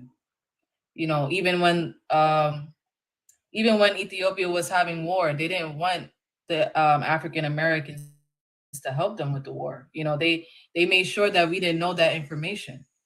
That's why there was only a few that actually went. So this is why this is a chosen generation. Our ancestors didn't have this platform to do what we're doing now. So we're using this platform, we're using social media, we're using going to events, meeting in person for us to establish this government. And we understand, the CIA, COINTELPRO, we already know those things are gonna be happening regardless. That's why we have these phones, for them to track us. Believe though that it's impossible for example, African Americans to ethnogenocide politically, nationally, economically, without in some way going back or being involved with or being tied to Ethiopia. I didn't even hear your question. What? Do you think like the only way for like, for example, like for African Americans or Jamaicans or Haitians or whatever group you want to distinguish them as, right? The only way for groups like the ones I had just mentioned, for them to have an increase of life, a standard of living, for their rights to be accepted, et cetera, is for them to be somewhat involved in like the affairs of Ethiopia? Correct. That's why the African Union is in Ethiopia. That's why the biblical scrolls came from Ethiopia. That's why the Roman Empire came to loot Ethiopia for a reason, to mimic what they do. That's why you have the Roman Empire trying to, they're calling themselves the highest authority because of the things that they have stolen from Ethiopia. And they use those things to colonize us in America.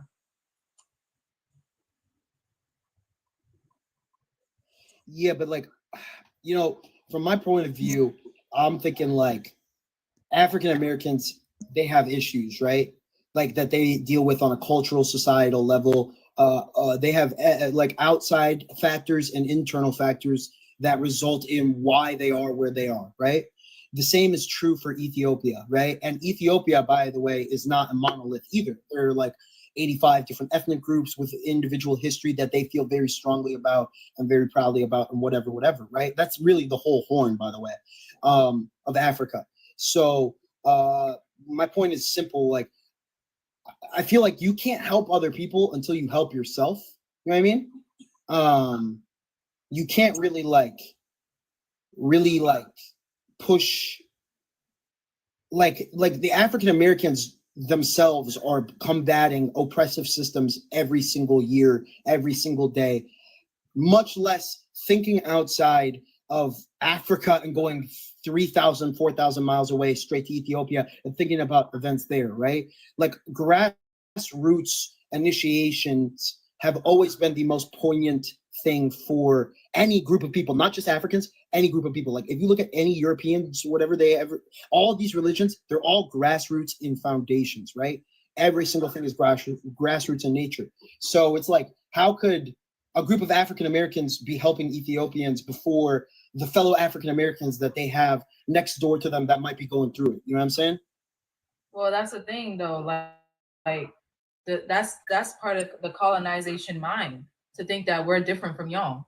We're no different from Africa because Africa is going through colonization as well. That's fair. That's fine. There is one key difference though, where we live, right?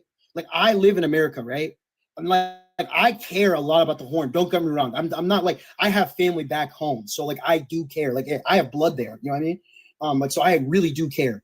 But at the same time, like because I'm in America, it would be a disservice for me to sit here and like call myself an Eritrean all day long, only identify as that, and ignore the fact that I do in fact get called black here.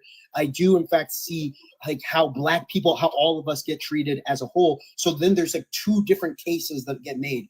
The one case against the culture within America of like racism and what it does here, and then like a macro case. You know what I'm saying?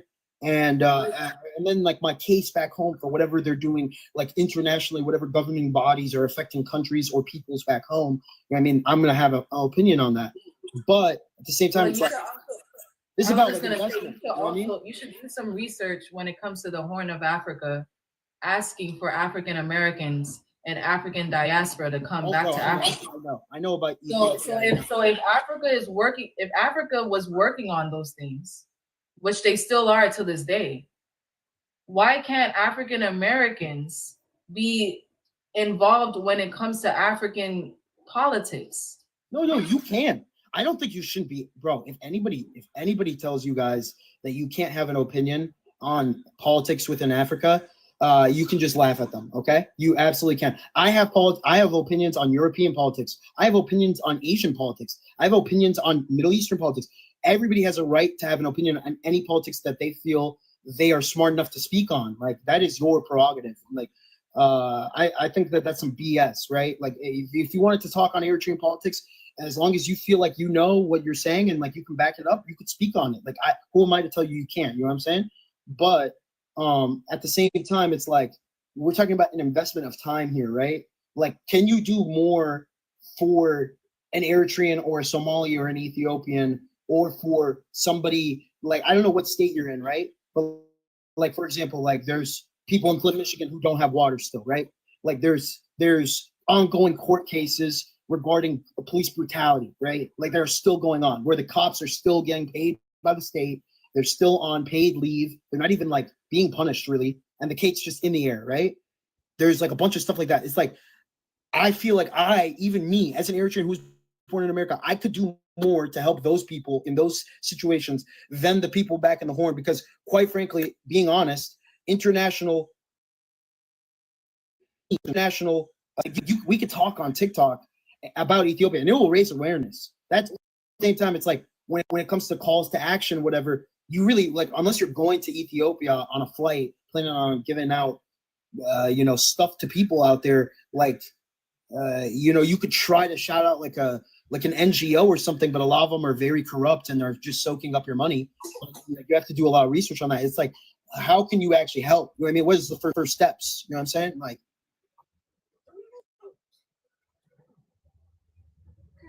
It's gathering the government. It's so that, because right now the Ethiopian government answers to the British Crown.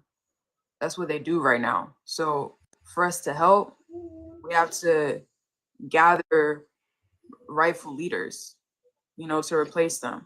That's why when you go to the website, we have a judgment against them, so that when we gather these righteous leaders, that they have something to hand the things back over to.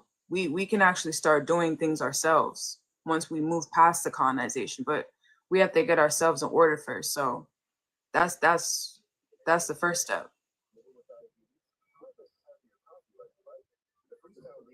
and I think that is required. That's my point here. That's why I said ethnogenesis of these certain peoples is kind of necessary. I think like the truth is the truth, and you guys are doing your best to uncover the truth that has in fact been hidden from you guys and has been systematically taken away and done all sorts of stuff. Like, that's true. That's absolutely true. And that is your right. That is your God-given right, right? But at the same time, like, in order to move forward right now, I feel like the fastest organization is always going to be with those nearest to you, right? And those like-minded with you in a close proximity, right? Like, for example, African Americans will do very good jobs at organizing with each other. They have in the past, and every time they've done it, they've gotten shot down by the system, the powers that be, right? Jamaicans, Haitians, whatever, these countries have done a lot. They've done a lot to, kind of like shake off the claws of colonization, only for the colonizers with all their mightiest resources to shackle them back up again. I feel like you have to look at what triggers the colonizers into like forcing your people down and keep doing that. Whatever they don't like, keep doing that. So if that means grassroots organization and being pro-Black and thinking about the world through a lens that kind of puts your communities first, you need to do that. Like, that's what's necessary. But brother, that's what we're doing. That's the thing. Like, we are exposing them on a daily basis. Why do you think they want TikTok to be shut down? So when we talk about the throne of David and when we talk about them looting Ethiopia, there's a reason why they looted it. There's a reason why they say that they are the kings of kings and lords of lords now, because they got that from Africa. But we are the only group, the United Kingdom of NEGUS. We're the only one talking about nation building, restoring the throne of David that they went to Ethiopia and tried to loot. Let me say this for themselves. The Germans stole Zoroastrian, like a whole Zoroastrian temple, an entire temple. It's literally in Germany right now. Literally, they went to Iran, Iraq. They took the whole temple, they disassembled it, they reassembled it in Germany. That doesn't make Zoroastrianism some sort of like sacred thing that everybody should just like, oh my gosh. And I want to add this too. The Ethiopians have taken stuff from Eritrea, right? They've taken artifacts from Eritrea and they're sitting in Ethiopia. And they haven't taken, but like at the end of the day, these matter, right? These cultural artifacts matter. I do believe that the temple should go back to Mesopotamia, that the artifacts should go back to Ethiopia, that the Eritrean artifacts should go back from Ethiopia to Eritrea. I believe in all of that. But is that what keeps mouths fed? And is that what keeps people from going to war and people dying in war and stuff like that? But you got to understand, like, the throne of David is the whoever sits on the throne is the head of the government. Just like you're talking about Eritrea, Johannes was on the throne. But a lot of people don't know about Johannes. Johannes was an infiltrator. He wanted to sit on the throne because he wanted to have the authority, and he did treaties with the British. You can look it up yourself. And he was king of Eritrea first. Yeah, he was Very king well of aware. Eritrea. I'm very well aware of Ethiopian history, believe me. Okay, but so when we talk about the kings that sat on this throne, we're not trying to glorify them because we know that they have done wrong, but we're talking about the reestablishment of the throne, so we can have our own jurisdiction for ourselves. That is not compared to the Roman Empire. All the Roman Empire is doing is mimicking something that they stolen. But we're talking about reestablishing it, so we won't have connection with them. That's why the Roman Empire that's why African leaders today in Ethiopia and Eritrea are working for the Roman Empire. I mean, like that, and that. Listen, this is your prerogative. Your opinions are your opinions, of course. But like at the same time, you know what I'm saying? Like listen. I mean, my question is kind of still there. You know what I mean? Like, if you guys understand what I'm trying to say, though, as far as ethnogenesis is concerned, please let me know, because at the end of the day, I think that growing up, I realized something. I kind of realized that there is like an inherent predatory nature to like Africa. Okay, let me put it to you like this: African Americans, they have done, like, I have a great deal of respect for them because they have done the most in all of so-called African history or Black history, whatever you want to call it, sub-Saharan, whatever you want to say, right? They have done the most in terms of literally going into what is the equivalent of the Roman Empire of our day, right? Which is America, right? That is the Roman Empire of our day. And they, from within, have like essentially carved out a whole enclave for themselves, right? And made themselves known legally and whatnot from the ground up, right? And I have massive respect for them for that. And on top of that, the only reason why half these Africans are in America is because of the work done during the Civil Rights Movement. That's when America's immigration law, and Europe, by the way, immigration laws completely went down, like crumbling like the walls of Jericho, and they allowed a bunch of Africans to come into America for the search of a better life, on the American dream, blah, blah, blah, blah, blah. We all know how real that is, but et cetera, et cetera. They did come here, and they, like, from a material perspective, they did have a better life here. My family being one of those people, right? And so I feel as though a lot of these Africans come to America, become like, accept the fact that they're Black, blah, blah, blah, but they still stay connected to their political, ethno-tribal, historical, ethno-religious connections to back home, right? And they're acting on political interests for their in-group, right? But African Americans are kind of like out here playing like this Pan-African thing. And by the way, I'm a Pan-Africanist. I love Pan-Africanism. I think economically and whatever, if it's from an economic perspective, Pan-Africanism is a genius idea. There's a reason why they hate it so much, right? Because it is the richest continent. If we were to like create a dollar or something like that on some like Gaddafi shit, it would be like insane. They took bro out for a reason, right? But like, what I'm trying to say is very simple. Socially speaking, I feel like there is a bit of a predatory nature because these Africans, they know who they are, they know where they came from, they know who they're fighting for. But that in-group is not necessarily all other Africans, right? They're not fighting for all other Africans. The way that like African Americans or even like Haitians are those niggas. I love those people. Like they fight for a lot of it. They really do wear that Black banner and they really do fly proudly and they are thinking about everybody, right? And so it's like, I'm just like concerned about them getting what is right for them. You know what I mean? And that's why I bring up topics like ethnogenesis, because politically speaking, I feel like they're being held back by basically selfish Africans, really, at the end of the day. You're muted, sis.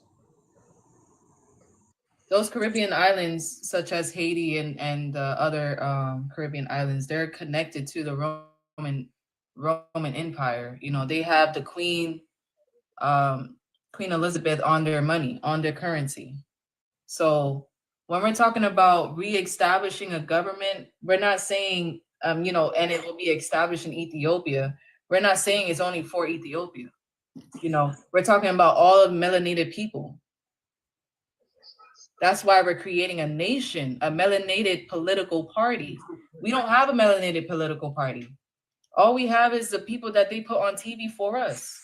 And I'm telling you, we probably never will. But you know what is a good first step? Trying to get like an African American political party, a Jamaican American political party, a Haitian American political party. From there, if you build up, you can combine those things, right? Like you could merge the Caribbean together into one block, like an organization or a lobby group or whatever that represents the Caribbean, and then take that, merge that with some shit that's going on in West Africa, or take that and merge that with what's over going on with the African Americans. Slowly building up is the best way to like go for Pan-African. You see what's happening right now with Mali, Burkina Faso, and Niger, and how they all hop together in that new transnational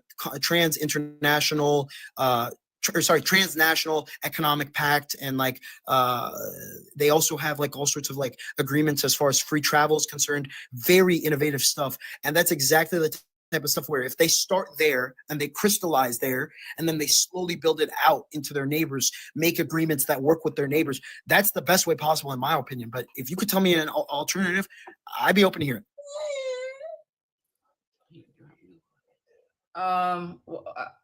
Cam, did you have something to say? No, I was just gonna say that a couple of years ago, it was some African guys, and they were already talking about they were waiting on the black diaspora over here in America to, come help them. And I accidentally came up. I didn't mean to come up, but I'm enjoying your live. All right, sis, and I agree with you, because most people don't know the Pan-African movement actually started in Ethiopia when we had Queen Zatu. You know, Zatu was sending letters to African leaders, to African American leaders who were going through, depression, lynching, all the horrible things that African Americans been going through in America. Right. So Africans been asking for African Americans to come back home, but us African Americans, we didn't get those memos. Right. That's why you have the CIA, the FBI. They hide those things from us. And now our African Americans don't even love Africa. They don't want to go back to Africa. To be honest with you, Arc Revolution, stay over here. Arc Evolution. Could I say something? I think the best thing for Africa is not to have all the African Americans leave all the hard work they left behind in America. Like, let's be honest here. America now, the parts of America that are especially like the Bible Belt, like the South, the historically black areas, like those people have a right to those lands. You understand me? Like they now have a right to those lands. Like forget about leaving. If anything, they should be talking about getting their sovereignty, like talking about like reparations should be in talks of like the land access and like being able to get whatever. Like why should they all go back home when they spent their like 400 years building this country? Like, why should they just walk away from it and go back to Africa? They deserve to have their property. That is their property at this point. And don't even get me started on the Native Americans. I think the whole Midwest should be given back to the Native Americans. And then I think the whole California, New Mexico, whatever, give it to the Mexicans. That's how I honestly feel about America. That's a radical opinion. That's a very radical opinion. But, Why stay here and you're going to keep getting treated the same way? Come on now. You're not getting any better treatment from either group.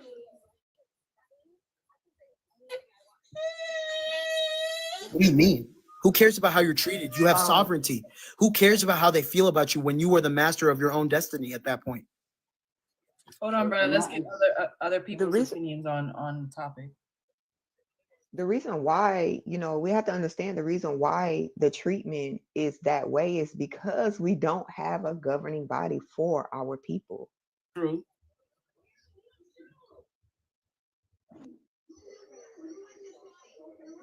But I didn't really want anything else. I'm trying to say though, upgrade. I'm trying to say The governing body should be here, and it should be on the lands that these people deserve to have. It is their God-given right to now own these lands. Like, these people, they gerrymander, they do all sorts of housing market exclusion. Like, you have to understand, it is a slow G-side. Like, that is a G-side. They've been doing a slow G-side on African Americans since the beginning of America. That is a fact. That is a fact. The first time that the UN opened up the courts to like different countries being able to like have court cases against countries that were doing it, you know who was the first country to get hit with a court case, accusations of G-side? The United States. And you know who was throwing that case? Literally African Americans. Literally African Americans. They were the first people to go to the courts and be like, we're gonna get you guys with this case. Okay, so me personally, I think, brother, are you talking about the case with the South Africa versus Israel? Is that what you're talking about? No. I'm talking about in the 60s or the 50s. I believe it was in the 50s, when the UN had finally developed, or it was either the ICJ or the whatever. The first case against the ICJ or the Hague was again, it was the African American people versus the United States government of America. And it was concerning the topic of the slow genocidal conditions that they have been putting African Americans in America since the beginning of America. So when we talk about putting them in court and overthrowing their government because of the things that they've done, just like they can have their government. You don't have to attack them. What I'm saying is fight for your right to self-govern. Fight for your right for self-freedom, for self-determination. That's the thing, but who are we fighting? Who are we fighting against? The people that you're currently under. Who do you currently? If you live in America, British Empire. America. The U.S. government is not the British government. The U.S. government is a corporation from the British Empire. It's a corporation. It's not a nation. Listen, I agree with you that American democracy is little more than economic, it's a corporate democracy, basically. There's no such thing as democracy. There's no such thing as democracy anywhere. Let's be honest, right? But like, it's very simple. In America, corporations, yes, they have a hand up every single congressman, president. They have a hand deep up that rectum, and they are puppeting them like the puppets that they are, right? We all know, right?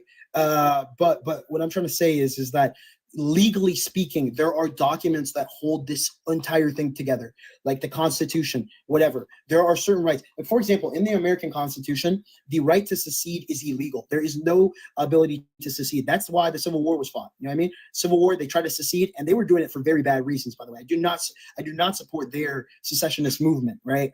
For the record. But because of the Civil War, they have made it so that even if African Americans unanimously wanted to self-determine, wanted to create a nation for themselves, they would not be able to. It's actually illegal under the U.S. Constitution. So what is the point here? You could still, for example, have autonomy. You can't have sovereignty, but you can have an autonomy, right? And autonomy is a result of having population control. Brother. So this document that I have up here, this is from the United States America Constitution. And it says that whenever any form of government becomes destructive, it is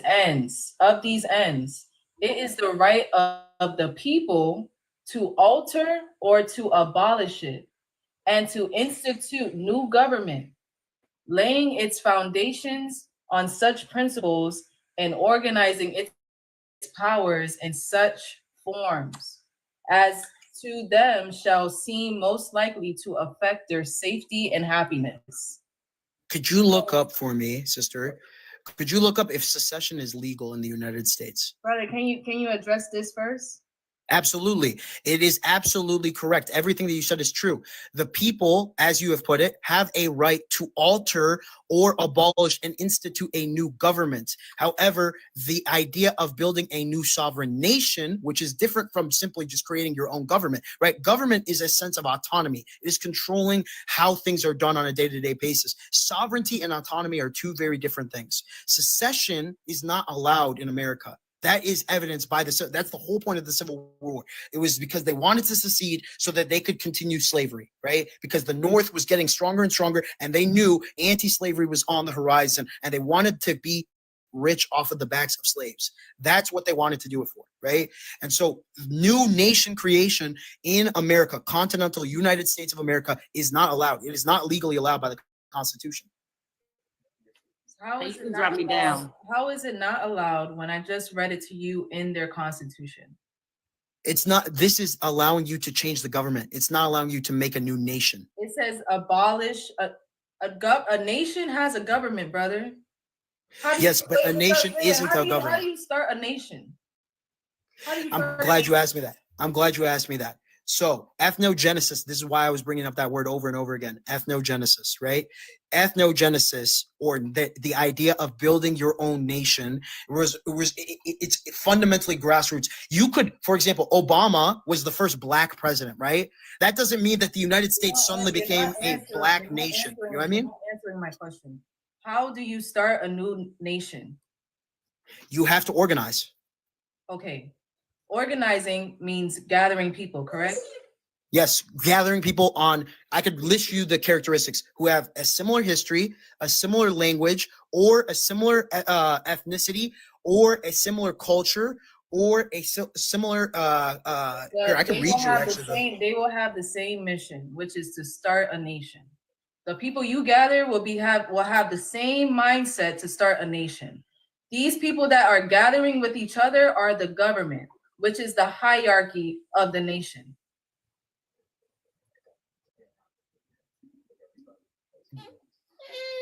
So, my brother, we have some other people that's on the panel. We've talked to you for a bit. Okay, cool. You know, just food for thought though. You know what I mean? But thank you for having me. All right, peace. You can go ahead, Afro.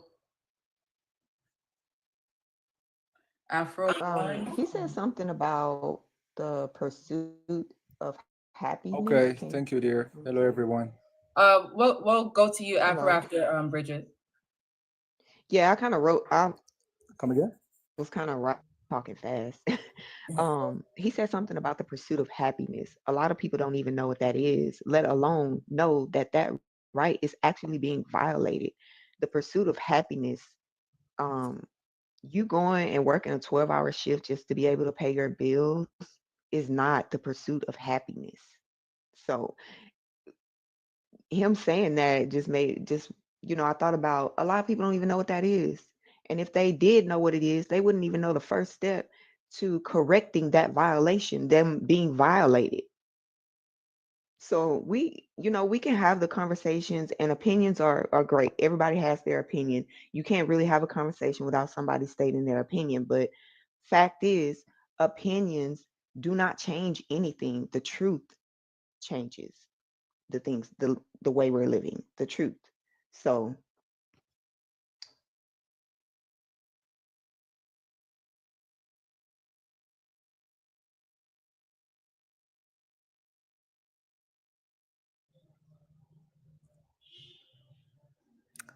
Can you hear me now, dear?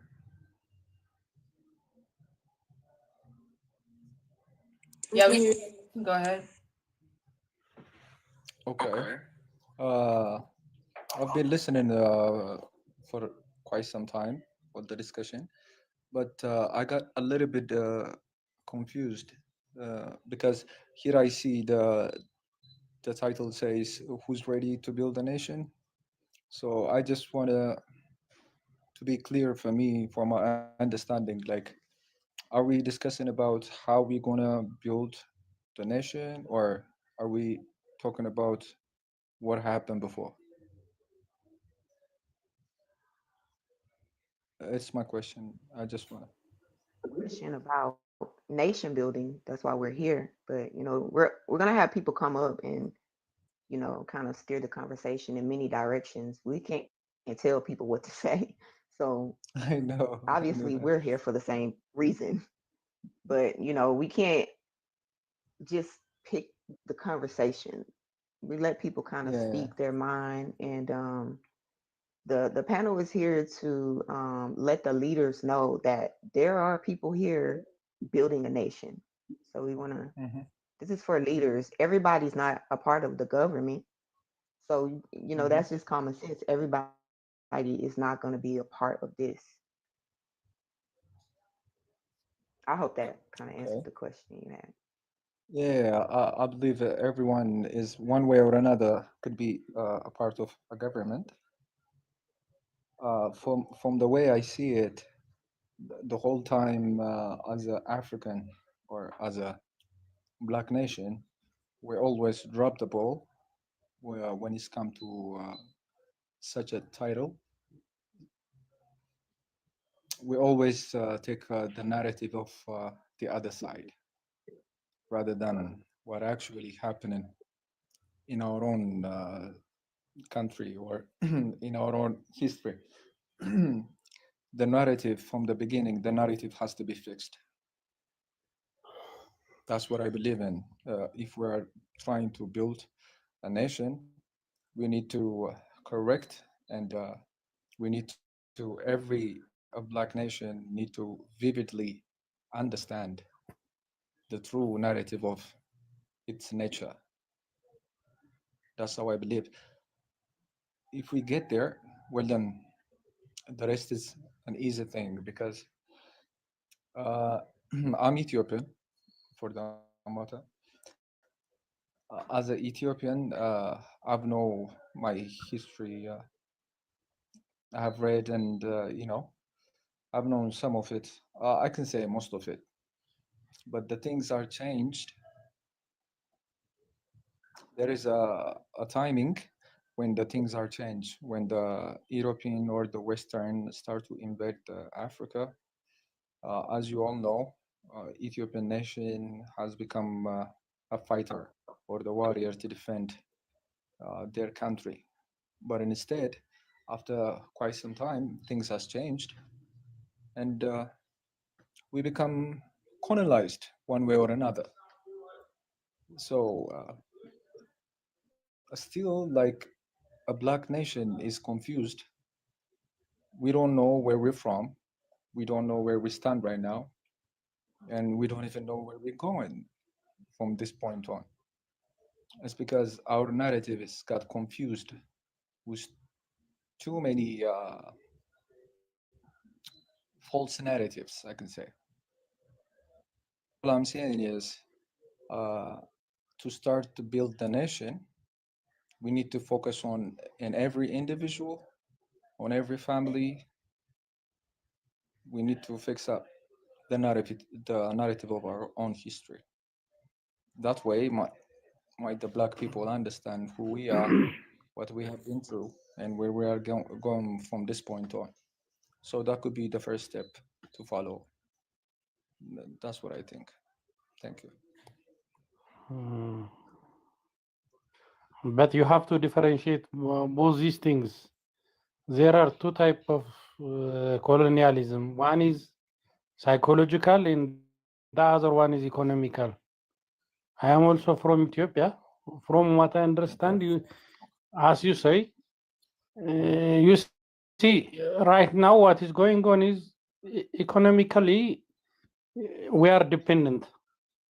You cannot deny that. Without Exactly. their economical aids and other things, they systematically make us dependent. So, in terms of economy, you can say that, but when it comes to psychologically and mentally, that is another thing. That is one thing that we sustain from the previous generation. Our mentality, our stand, our characteristics are based on those earlier, you can say, earlier generation. Like those people were economically and mentally detached from them.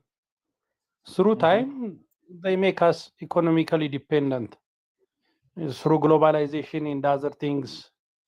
So if you want to build a nation, or if you want to do something, you have to have a very good economical foundation.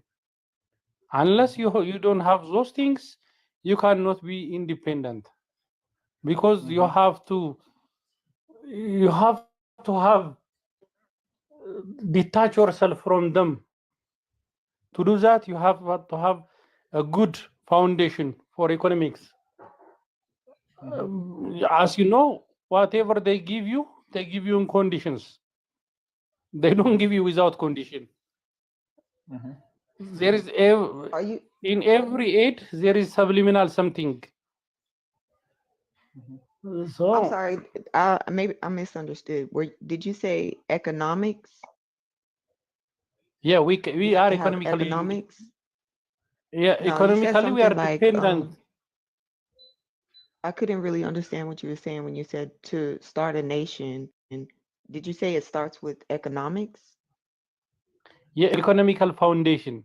If you want to start or So can build I a ask you nation, a question?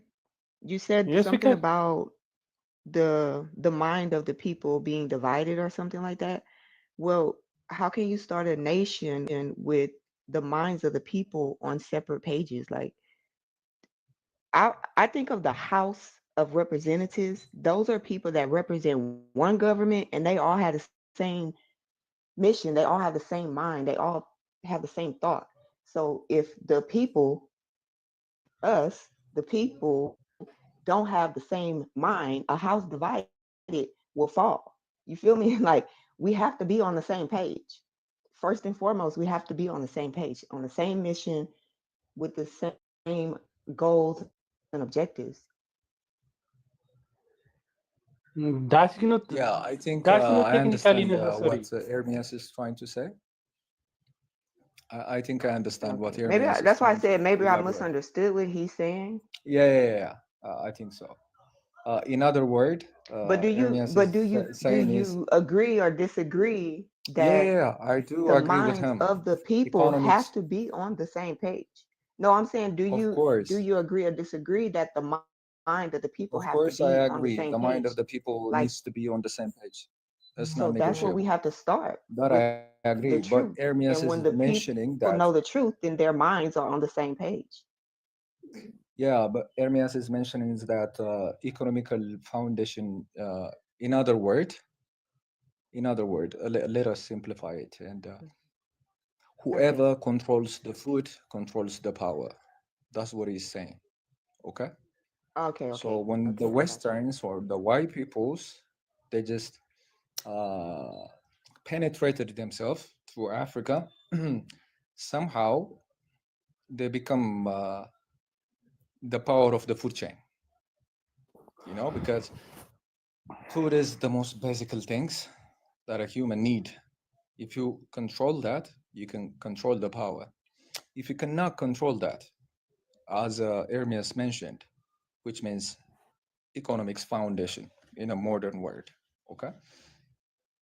Now, if you can see, like in every different country of Africa, all the Westerns and the Americans has been doing for the last several years is to become the higher power, is to take the higher seat of the food chain, you know? And then they just change the game to become a provider, and we are the seeker on our own land, you know? This kind of things happen when you become dependent. And for such a thing, they have used different kind of instruments and tools that they are ahead of us, you know, and then they make us to believe that they know better. In every circumstances, they make us believe that they know better. Even recently, as you can see, what happened in our country in Ethiopia, they penetrated the most the fundamental basics of the economics of the country, which is the currency market. Our government let the World Bank to interfere with our economics. They said, like, let the dollar decide, let the market decide the market. Let's not the government control it anyway. That means we just surrender our economy for the Westerns. Once we did that, that means they're going to control the food. As long as they control the food, they got the power. I mean, since Ermias is from Ethiopia too, he knows in detail what's going on in our country, like especially on agriculture and health focused movement. Depending on this fertilizers, our land, most of our farmers' land is not productive without the fertilizer. The fertilizer comes from the Westerns. Without their aid, we're not going to be productive. Since our land is adaptive to the fertilizer, and the fertilizer has been provided from the Westerns, we become dependent on them. Because our land has been toxified with their fertilizer. Now, you know what I see? You know what I mean? That's the really effective move that you do to control somebody. Not even country-wise, nation-wise, personally. If you control the food, you control the power.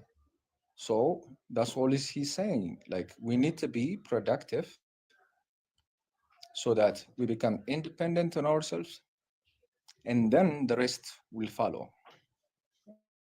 But first, these fundamental basics need to be fulfilled.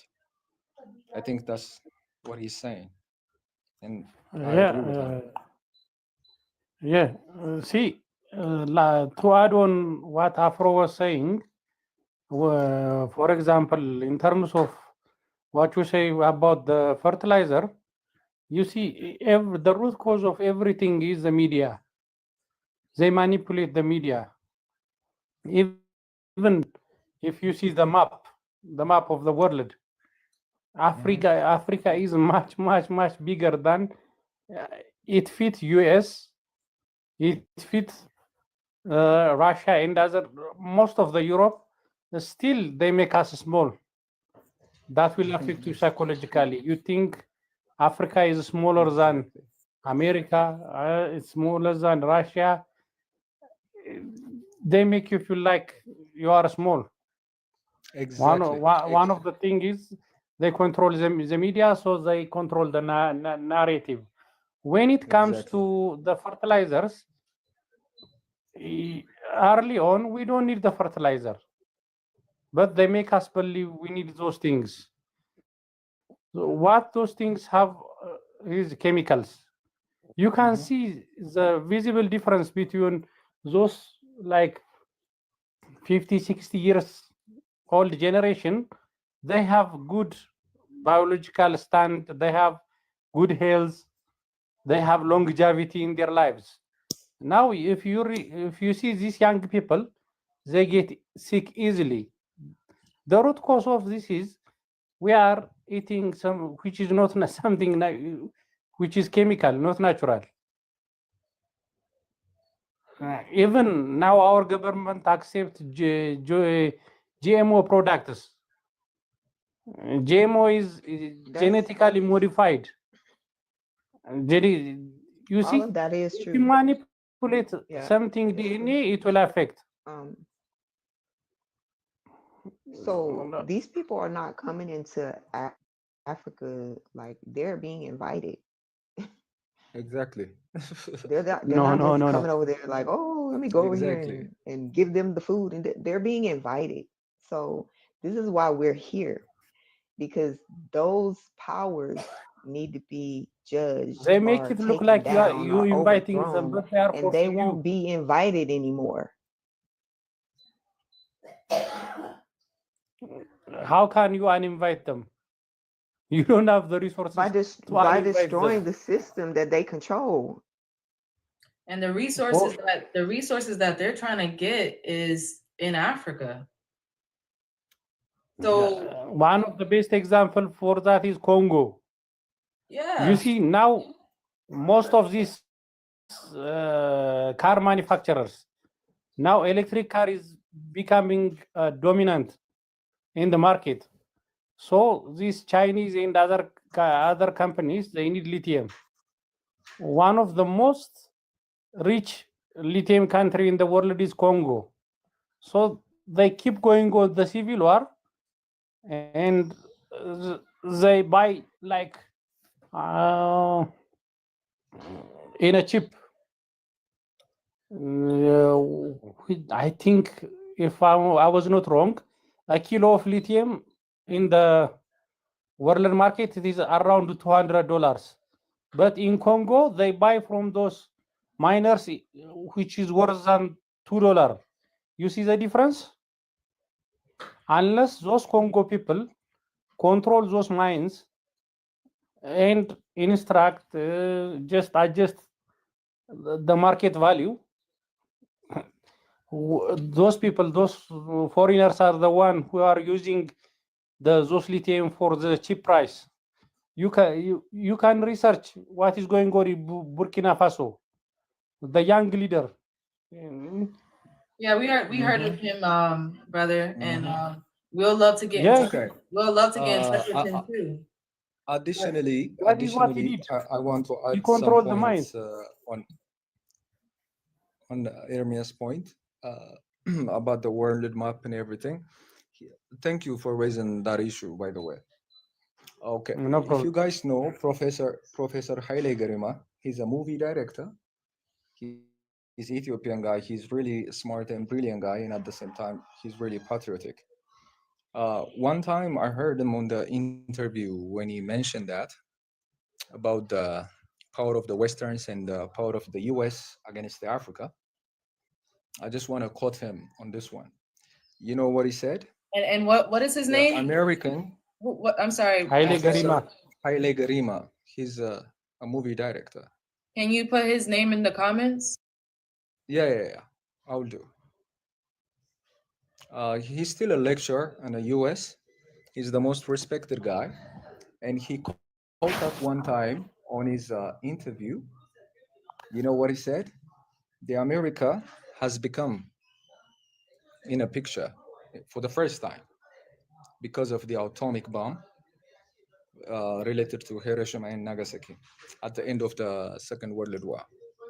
Every country has shocked by what American people being able to do at the time, and the rest of the world has given attention for America because of this atomic bomb. That's what he said. And then, you know what he said?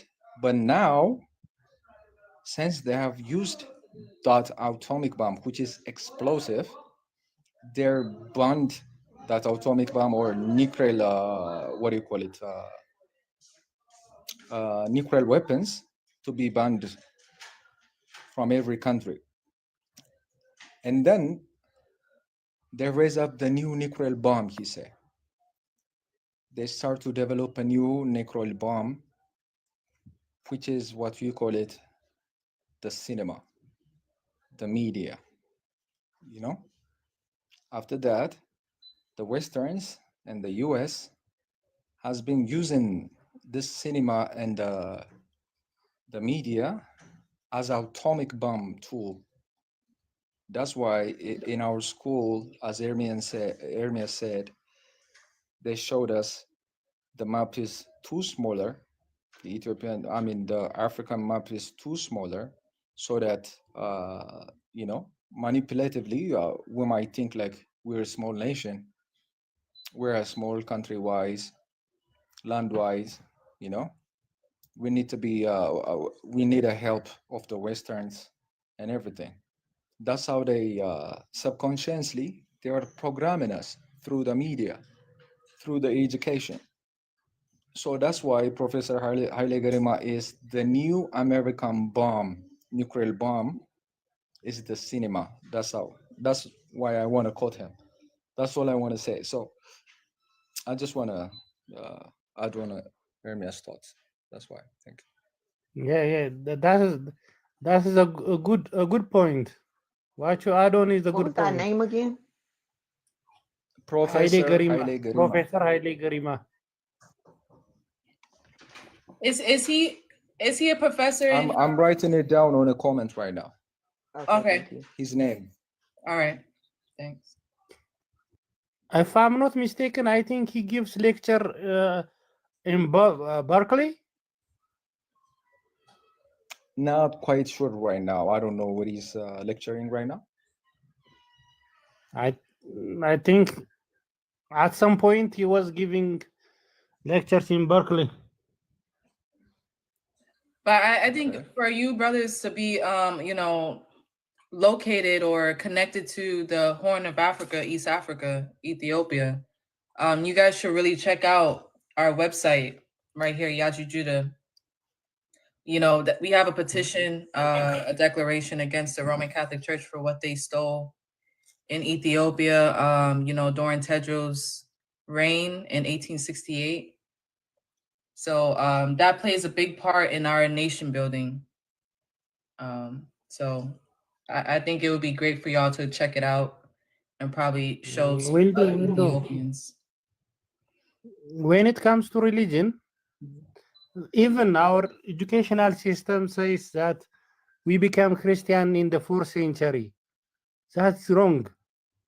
We didn't take Christianity from white people. We are Christians from the beginning. There is a story about a guy named Melchizedek. He the one baptized by I think what is his name? The Jandraba. I don't know what is his name in English. So we are a nation not taking Christians in 4th century in the kingdom of Izana. Before that, we are the. I think I can comfortably say we are Christians from the beginning.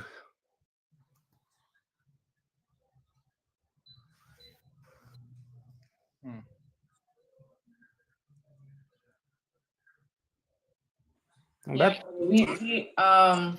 we know that Christianity started in Ethiopia. That's why we're talking about the throne of David that's in Ethiopia. So like I said, the movement that we are part of, the reason why we're on TikTok is because we're fighting for Africa and the throne of Africa, which is in the Horn of Africa. So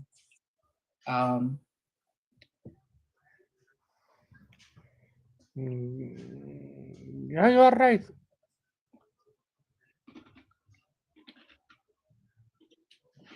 So are you guys I'm pretty sure you guys already talked about Ethiopia's government kind of being corrupted.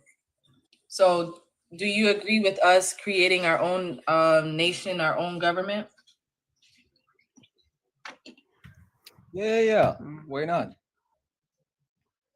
We are not opposing it, but it requires a lot of circumstances need to be aligned to do such things. See, if you take right now, the country is very fragile.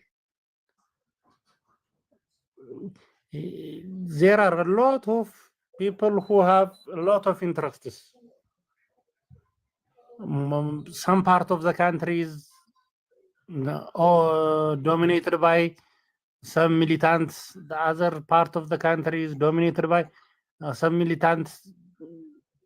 If you take the picture of the country, only the capital city is what you call safe and integrated. Most of the regions are one ethnic dominate that region, and the other regions are dominated by other ethnic cities. So first, as a nation, either these things need to play out or need to get solution to start such things. If you if you try to build or if you try to involve in these things, you will add fuel to the fire. Right now, there is internally a lot of power struggle, you can say, and a lot of disagreement. So, yeah, that's a good idea, and that is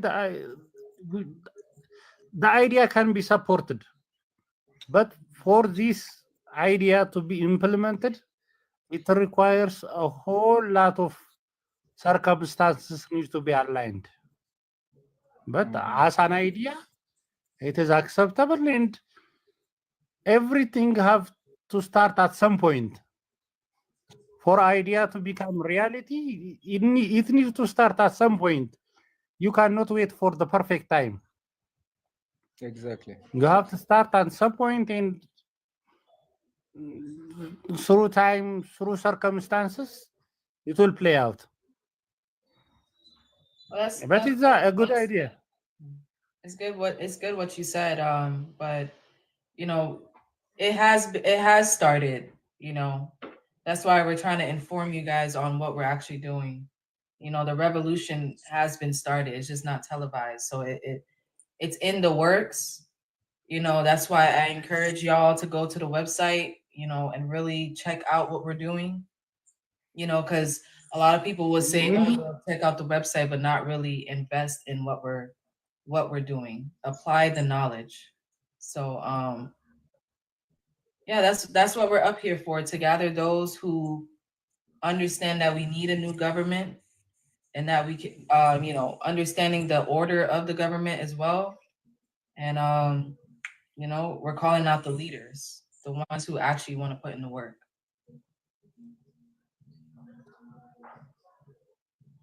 Acceptable. Yeah, but I believe as a first step, since we have the common ammo, I believe everything's need to start in a small scale. What do I mean by that? The problem could be solved, will be solved from within, not from without. So I believe, like, for me, as for myself, as you can see on my channel name, it says Afro One for All. It means like all for one for all. And I'm doing that to gather this positive, who has a positive mentality, and who needs to change, who could be persisted.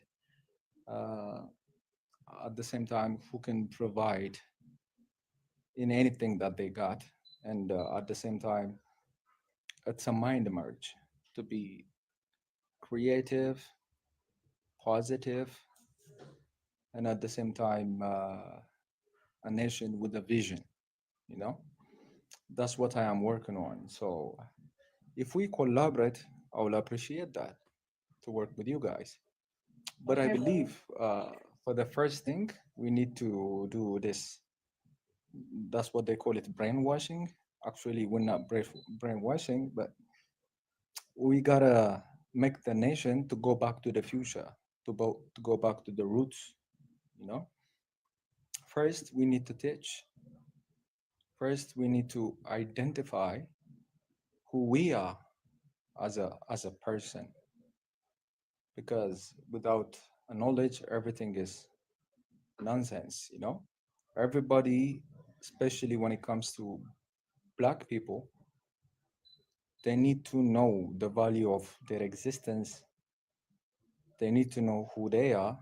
They need to know their history, their culture, in every way. That's why we've lost too many pearl people of the Black nation in the US, in Africa, our country leaders. We know how many people, how many good people that we lost, who has been on the power to lead the people. But the people, one way or another, stand against them. And then they let them to be sacrificed while they are watching. You know? Yeah, we agree with you, brother. That kind of things happen, I believe, because the leaders does not make sure that the rest of the nations understand what they are after, what they Mhm. are fighting for. Yeah, everything is behind Most of the the time, the problem, exactly, the problem of the African people, the black people, we got a few of intellectual, the most genius people, but we don't understand what they are saying, what they are after, because they don't educate people. They just stand by themselves. They just do the fight by themselves. So most of the time, the Westerns become and turn the nation against them. And then the witness when they are crucified in the square of their own capital city, and nobody say nothing because they don't understand.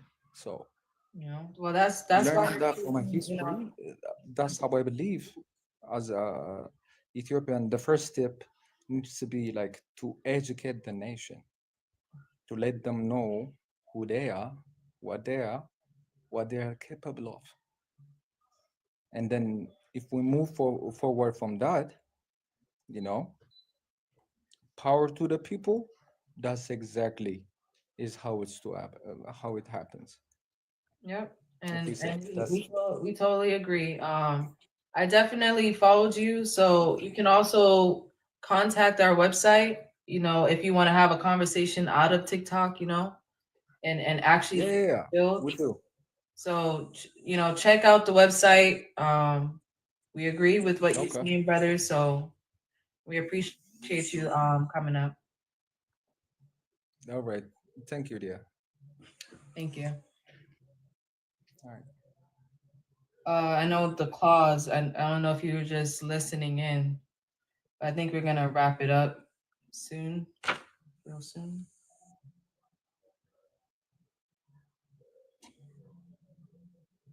Nah, I think he's just been oh, We listening in. okay, brother. You hear me? Right. I heard. All right. But yeah, that was all good live. I loved everybody's intellect upon, the different topics that needed to be, touched upon. So I'm definitely gonna be sticking around and whatever I need to do, just, formulate whatever I need to do in the type of words that I can understand. But I will definitely be adherent to what we need to be doing as a nation. Okay, brother. Definitely Okay, check out the brother. website too. Oh yeah, I'm on there now. I'm checking it out now. All right, cool.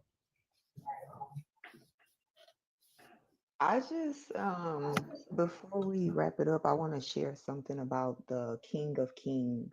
Um, I just looked something up, and it states that historically the empire of Ethiopia held the title Nagus. I may be pronouncing it wrong, but it says Nagusa Nagas, often translated as King of Kings. It was a unique and sovereign designation within Ethiopian tradition, symbolizing the emperor's supreme authority over various sub kings and princes within the empire. The title was not widely used outside the Ethiopian context. Now, knowing that, ask yourself, are the British why do they have Charles crowned as King of Kings if this came from the Europeans' hands? The people we're judging. One of the best questions. That's the best question. For people to really do their research on those things. How Ethiopia plays a big part in the Roman Empire. It's okay. It's so simple. They just mimic. They mimic from Ethiopia. They have no idea how the kingdom. What do you call it?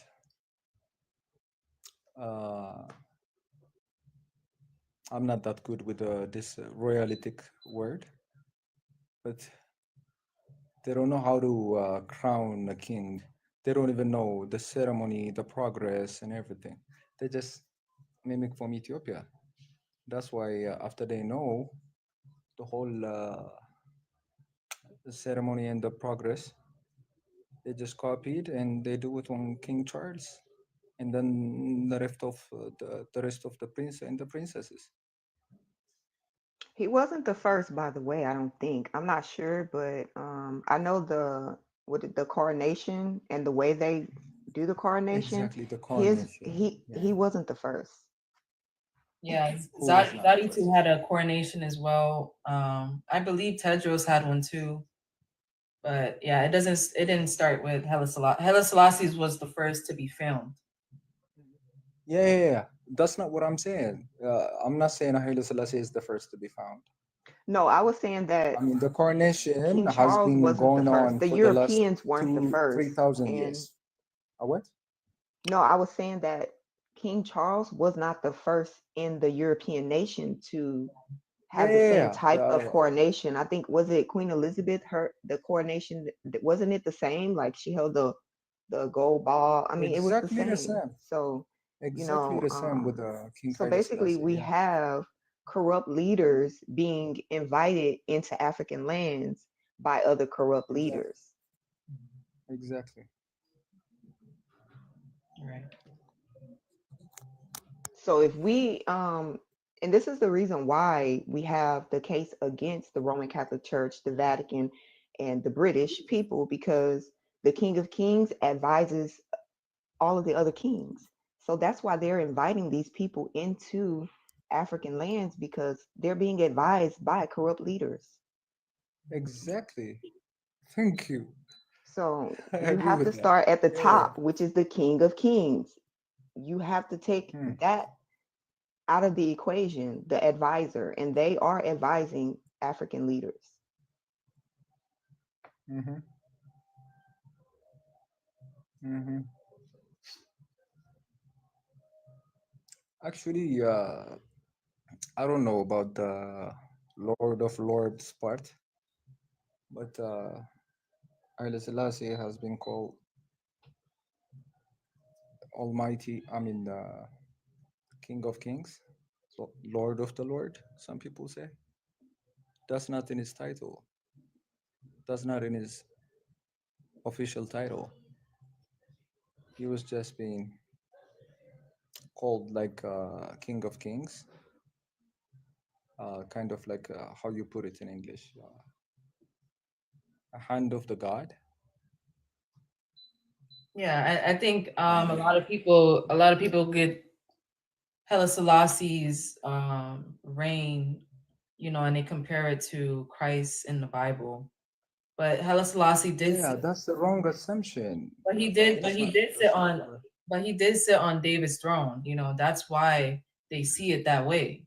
But you had Yeah. other people like Menelik, Johannes, that sat on that throne. But the Bible prophecy was about the chosen generation, the one that will actually fulfill God's prophecy, and which is to restore the throne of David. After Haile Selassie, death, it didn't continue after. And you can also look up how Haile Selassie gave the British Empire the highest Solomonic gift. So it was it was not going on continuously, for a reason. But Christ is the one, the high priest in the last days is the one who restores that throne. So that is part of our nation building, restoring the throne of David, for us to get that jurisdiction back to the true royal people. Okay, I'm down with that, but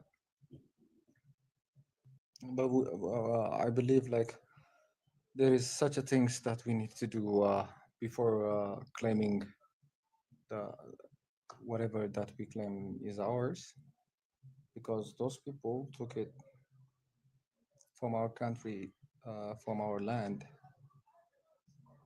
and we let them, and they still have it. It's not about the actual space where it is, or the actual location or geography. It doesn't matter, I believe. But as a nation, we need to know uh, the true story of Africans, the true story of Black people before we claim that. That's how I believe.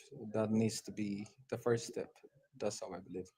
Because as we have been discussing about the coronation and everything, the British has adopted or mimic the Ethiopian kingdom coronation. It's because they need to claim that their kingdom is blessed, that their kingdom is from God, so that they could get an obedience and acceptance from the rest of the world. It's just a politics game. That's what they do.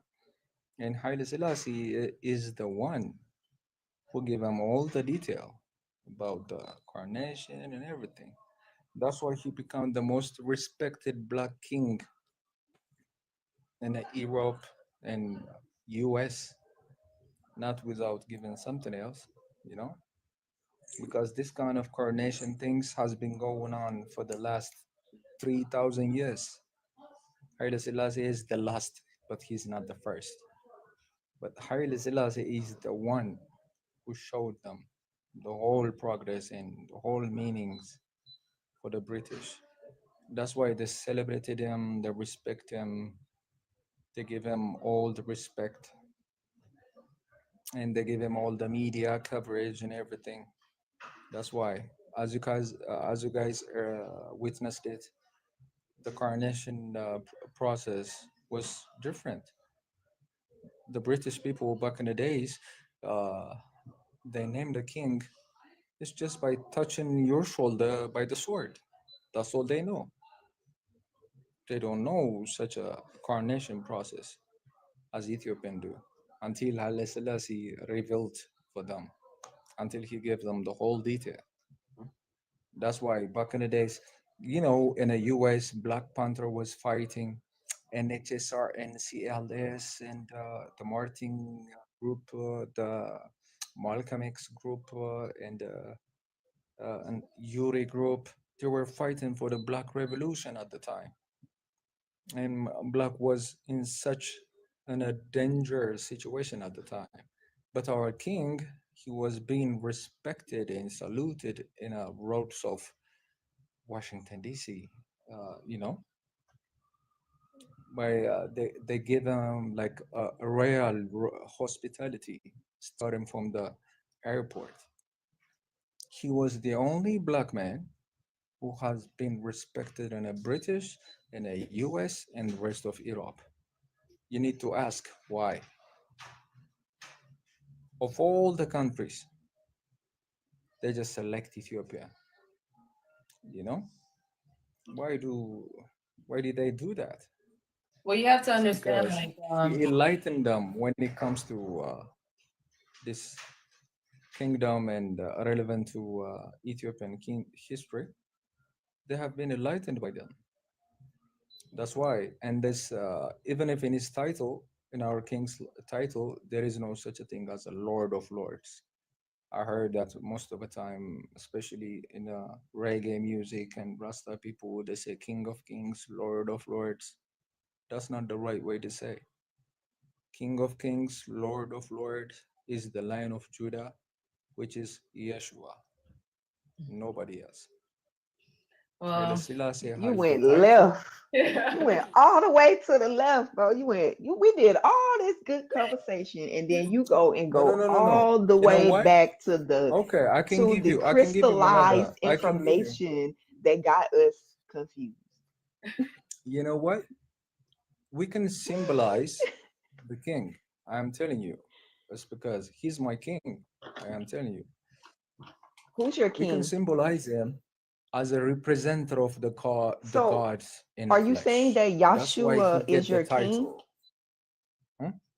Are you saying that Yahshua is your king? Of course. I don't get why we can say Yahshua is a black man and he's our king, but we don't accept a real live black man walking among us today as our king. Yeah, you see, This don't get me wrong information on that is one, dear. not Don't get me about, wrong on that one. and this is where the opinions have to be dismissed because we're all, you have a right to your opinion, but when there's facts in place that destroys your opinion, that's when the opinions are like, okay, there's no place for that type of opinion in this setting. The truth will manifest change. Opinions about these type of things don't manifest change. When we're talking about Exactly. nation building and you bring up Yahshua being your king, that destroys the whole conversation because so many people are lost in that information. That's why they I can't mean, in the accept way of a the mission like conversation, I this. just want to clarify. No, I'm saying that the people will not accept a mission like this. They don't even think that this is something that we should be doing or something that can be achieved because they're waiting on something imaginary to achieve it for them. So when we start saying things like Yahshua is my king, then that's how the people are in darkness. That's why they don't accept the revolution because they accept Why? the king of religion. The king of religion? The king of religion is Yahshua and Jesus or whatever you want to call it.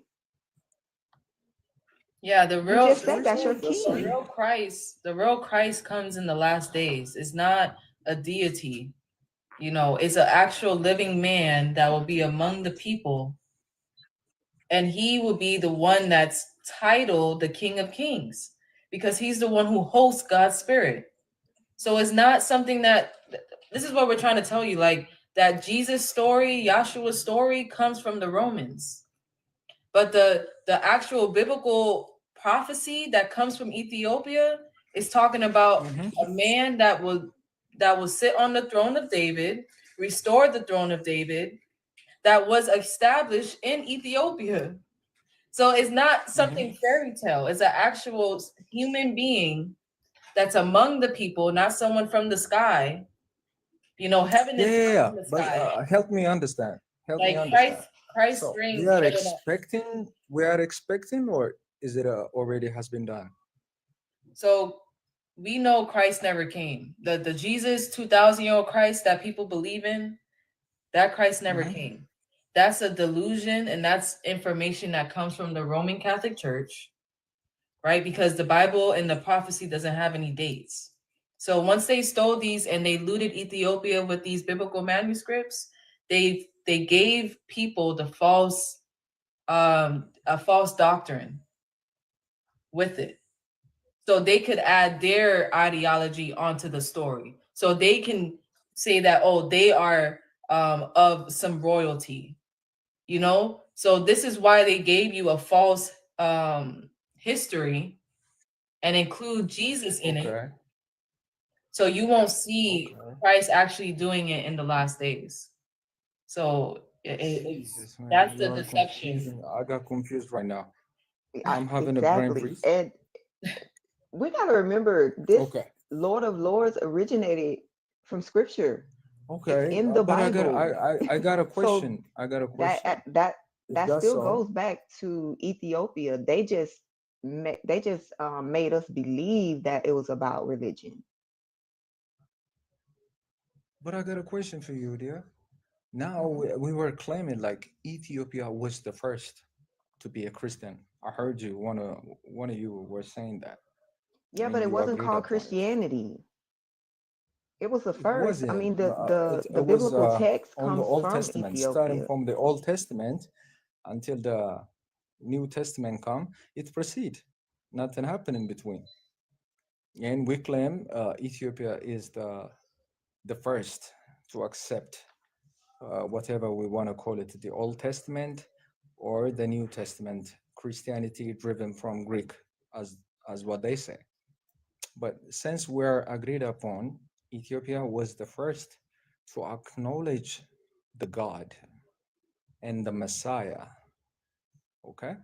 In Ethiopian Orthodox Church, we believe upon the secret of the Holy Trinity. Okay?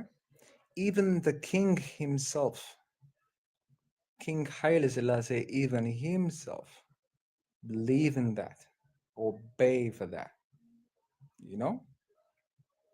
And when How you say come this the can work? Holy It Trinity, doesn't what do make a what do clash? you Like, mean? Because a lot of people talk about the Holy Trinity and it goes right back to the lie. So when you say the you know Holy Trinity, what do you what got mean? me there? Because of my sister, she was saying that Jesus has to happen 2000 years before kind of things is a Romanian history. That's what she said. Yeah, And because as Ethiopian, the Bible is a prophecy. The Bible of is a course, it was a prophecy. prophecy, and the prophecy has been fulfilled. No, it hasn't. As Ethiopian Orthodox, I am telling you, But that's what we believe in. aren't Ethiopian Orthodox waiting for Christ to come? For the final judgment day, Yeah, not to rescue, but fulfill, to judge. to fulfill. To rescue, not to rescue, but to judge. This won't be the end of time. To fulfill. The second coming of the Christ, we are waiting for that.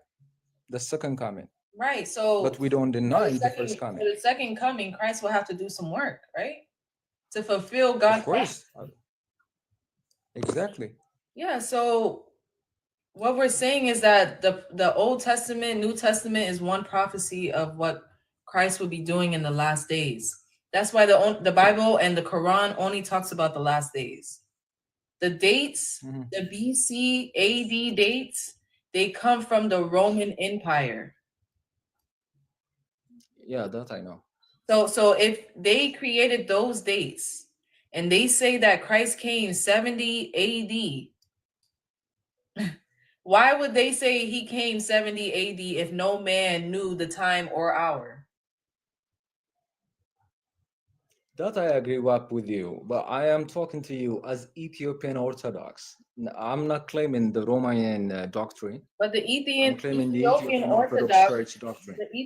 the Ethiopian Orthodox is connected to the Roman Empire. That's why they have an Ethiopian college in the Vatican. Because that's where all the Ethiopian priests go teach. They learn their doctrine, the Roman doctrine, at the Vatican. The Ethiopian college in the Vatican. Pontifical Ethiopian College. That's what it's called.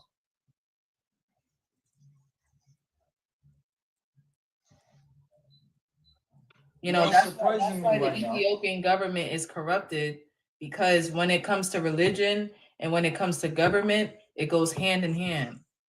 So that's how they infiltrated Ethiopia.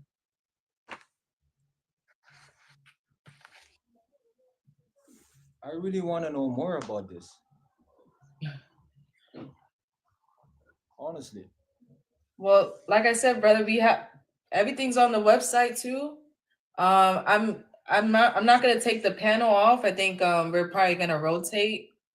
So we also have brothers and sisters that go on live that talk about what we're talking about, you know, but this topic was basically about the nation building, but we definitely go into biblical. Yeah, thank you. On the way is just a new info. I will cross check. Okay. Okay, brother. I'm taking a screenshot right now.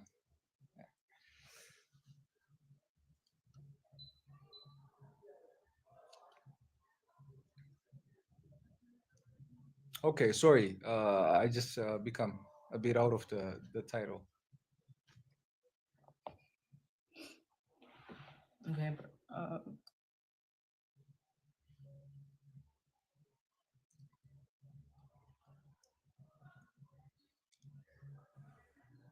All right, Bridget. I think I'm gonna give the panel to Yaju. You can wrap it up now. All right. Peace, everybody. Peace, y'all.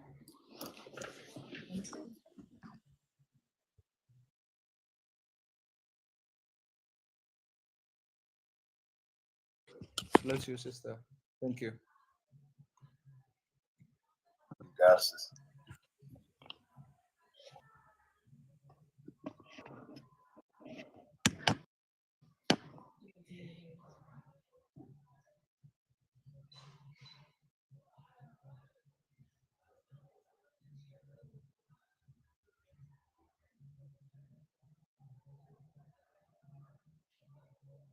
Are we allowed to proceed?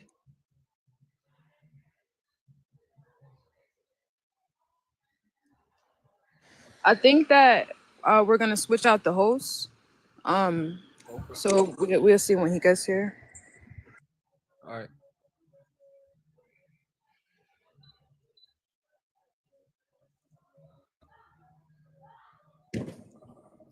Yeah. You can go ahead. Peace. You can go ahead. Hey man, what's up? What's going on, brother? Peace. All good, all good.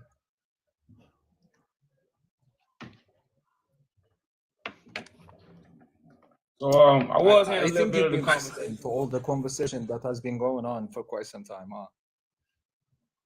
Yeah. I heard most of the conversation, and I think a lot of people just don't understand God prophecy.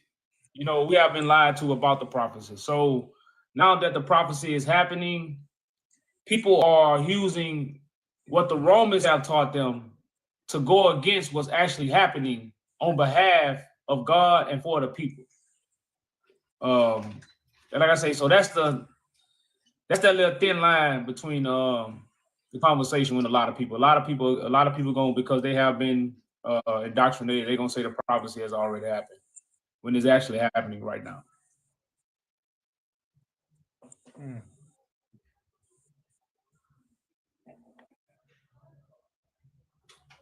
Actually, it was a bizarre for me. The previous sisters, they just enlightened me with a new info that I've never heard about. Mm-hmm. About this Romanian changing the story about. That's actually what the Bible says. It was gonna be a new song. It was gonna be a new song, and only the 144 was gonna be able to learn it. So right now you have that new song as the Bible, as it's foretold in the scriptures. You have this new song, but how many people are looking for a new song? And the only people who can receive the new song will be the meek.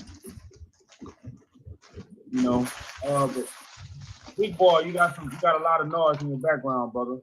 So you go on mute for us, and then we'll give you the mic. I'll get back on stage. All right. But I want a question in here. Okay, all right. You gonna get your turn to speak. I just want to make sure my brother, man, understanding what we're saying. Then I'm gonna give you the mic. All right.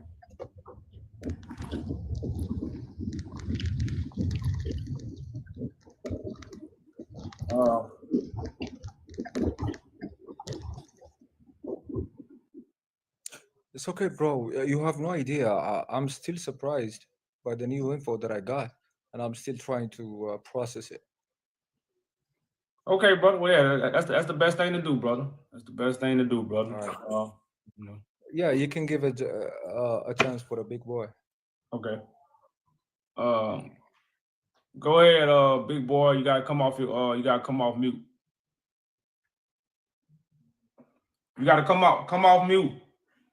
And you should be able to speak. Okay, you got me now? Yeah, what's up? Yeah, I have for my brother, I have to tell him I'm from Ethiopia too. So I know we are Ethiopian. We told we are Christians. We believe in Jesus Christ, blah, blah, blah. That's what they tell us a long time. We just indoctrinated in the school with everything's like whenever we born. But we don't have that much media or like a network we can go to read everything's like in the world what's going on. So most we know is what they teach us and what they told us.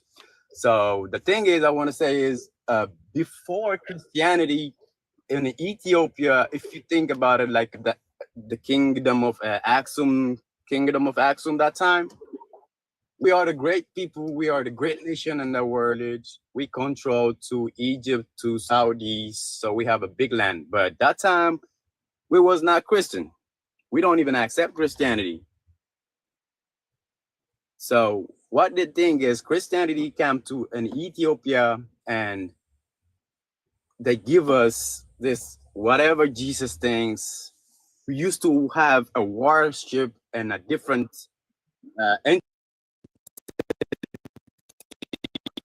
they call. Let me tell you, the name of Esga Beher come from the name of Beher. His name is Beher. So whenever he accepted Christianity, he changed his name to Esga Beher. I don't know what does that mean. And it is 2 words, and Esga and Beher. Beher is the first god, the one he's used to worship it. So it's Christianity. Well, see, brother, man, you know, like, we don't want to kind of get into, because we're trying to twist the narrative and really call the leaders who are ready to start a government. Yeah, a lot of what you're saying could be fact checked, you know, which you know we're not gonna really argue with right now. But right now we really calling, you know, because right now we are in an emergency need of a representative body for our people. Because that's the only thing that's gonna solve all these issues, all this false history, all the lies, all the lack of resources, all the hunger. A representative body to fix all the issues that we have. So we must focus our conversation on a representative body. We must no longer waste time with the talks of the problem. True. You know, it's time for those who understand the problem. Well, yeah. You know, that's why I say I just want why we're even doing this panel.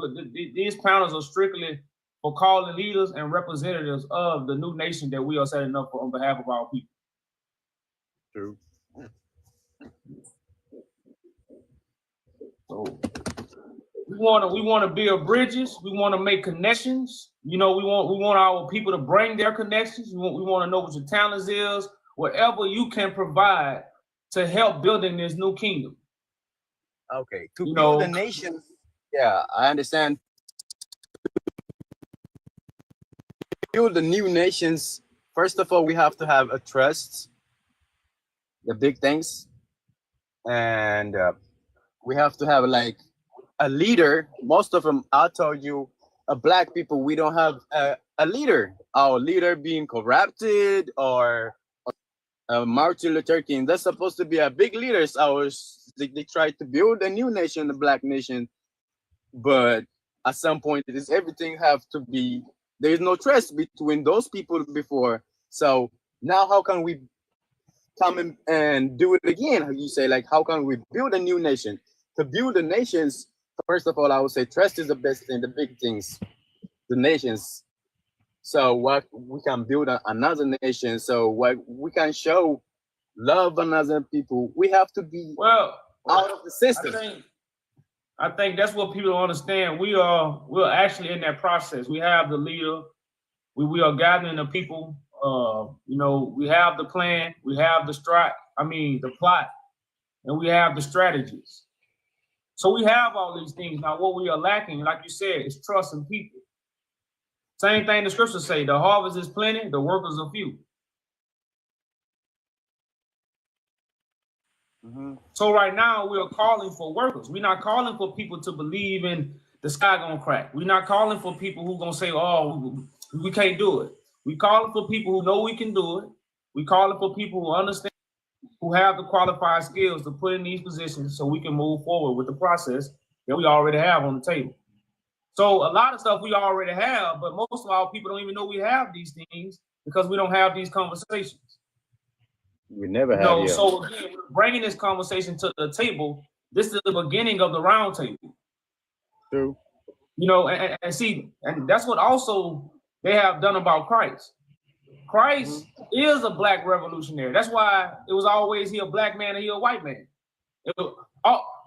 All this was a part of the crafted counsel to keep us in arguments, to keep us in confusion, Yeah. to keep us in darkness. You know, but that's all Christ is a black man, but he's a revolutionary. That's it. That's all Christ is. They took it, you know, put images on it and put dates on it, and now, you know, we caught up in I would say the Oz, La La Land. Mm-hmm. Okay. The Christ is as our mind, I believe. The Christ is the conscience, the consciousness of the people. Jesus can be like a Christ because Jesus is a human being like me and you, but he learned the Old Testament. I mean, the old book of in Egypt. So he learned a lot of things in Egypt. So he became to the Christ. So that's what I say. Like a lot of people, you say like they don't understand what is Christ. They think Christ is gonna come back to the sky and risk us, but no one's not coming to the sky and to risk us. One of us, we come to be a Christ. But the religion is, that's why you said they divide us, because Islamic and Christianity, they are the same religions. They come from what? Abrahamic religion. So the creator who? Abraham is the creator of Islam and Christianity. So as a religion for me is not, it make us.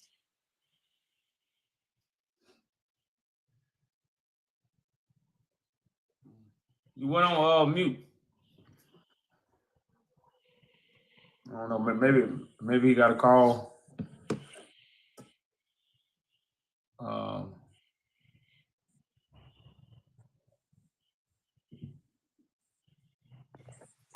Peace, Yaju. How you doing, my guy? All right, what's going on? Peace. You actually got a brother before you. You got the brother D that popped in. I understand. So you know, I don't want to skip him again. I get to you next. But go ahead, D. The mic yours.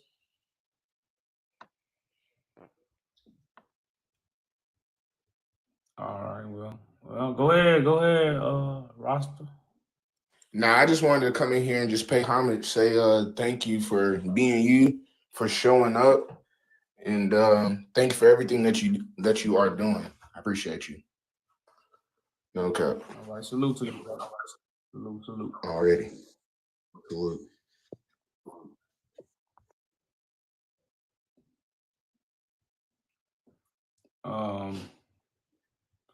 We got another guest coming up, and again, y'all know this panel, like I say, is really gonna deal with the title. We're not gonna try to get off topic. You know, we might touch some things that might lead back into the topic, but we're not gonna really stir away from the topic. Like I say, man, it's too much babble going on. So we're gonna come at this from a different angle. You know, I want to say over 40 TikTok, but they got a lot of young people that prove age ain't nothing but a number.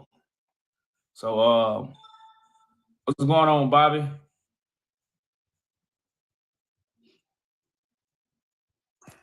We can't hear you if you're speaking. Give you a chance to speak right quick. What's going on? Peace. No, I'm just listening, bro. Okay.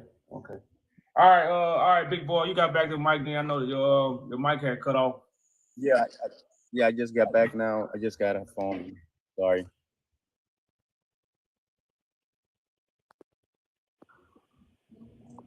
So you want me to continue or somebody go to talk? I can give it a chance. Well, no. I was kind of giving you the flow back. It's okay. Proceed. I'm interested. Proceed, bro. So you want me to continue? You're good, fam. Well, yeah. Yeah. Go. Yeah, the only thing say Abrahamic religion, so these two religions come from so same religion. So the most we just like a TV, like a Jesus, like somebody created that movie things, somebody created this drama thing. So me, like, if you know about it, why we keep Israel, so we keep Israel all the time is the Holy Land. Why we keep Israel as the Holy Land? Why is Ethiopia is not the Holy Land? Why is Africa is not a Holy Land? Why isn't America is not a holy land? We are humans, so we are whole humans. We are loved by the God. So they just want us to keep those countries safe because they have something going on in that land. Because I tell you, the book of Enoch talk about it. The first fallen angel being buried where? In Israel. So there's a power. Well, you gotta understand too. You gotta understand too. Israel was a people before 1948. In 1948, Israel became a state, and we know Israel wasn't created. But Israel wasn't created by the Israelites. Israel wasn't created by Christ, Abraham, or none of that. Israel was. We can't sweep these things under the rug. It was actually established in 1948. But in the Bible, Israel is not a land. No, it's not. You know, in the Bible, Israel is a people. So who created the land of Israel? Now we know who created the people of Israel. God did that. But who created the land of Israel? The people. No, the people didn't create the land of Israel. I mean, they just say the land, that's the Israel place, but it's not Israel, but that land is supposed to be for the Palestinian people. Okay, so why? So why is for me, it's Jewish where Israel means it's like one, like if you go in Ethiopia, we have like, well, how many nations? We have 45, 85 nations. So Israel means one nation. So it's like you of people, they are nation people, but they supposed to be included for. If you look at it that way, when Christ said, "I come for the lost sheep of Israel," what does that mean? Christ. Well, I'm just saying, like that's the writing. What Christ is just the anointed vessel who comes to redeem the people. So Christ can be any living vessel that God chooses. That's what Christ is. Like Moses was a Christ, because he was a leader and a liberator of the people. But Moses is not a liberator or like a, nah, I don't believe that history. But Moses he's stolen for Egyptians he knows some magic about it, Egyptians. So Moses, he's not. No, that's a colonized story, brother. No, it's not. I don't know. Just think about it. We don't do nothing with our fucking stolen things in Egypt. We have in our country. They say the Moses stone is the back of in Ethiopia, the Ark of Covenant. What we do with that shit? We don't do nothing. So that shit is not Christian shit. But brother man, this is what you got. You got to understand the meaning of these things. Like I'm not saying these things from a Christianized mind frame. I'm just not speaking these things the way the world has taught us. We coming from a whole different point of view when we say these things. So Moses represents a leader of the people. Now the character Moses is not real, but the representation of it is, because you're gonna always have a leader. That's why they call Marcus Garvey the Moses. So it's showing you how these characters in this book gonna represent real people based off their actions, though.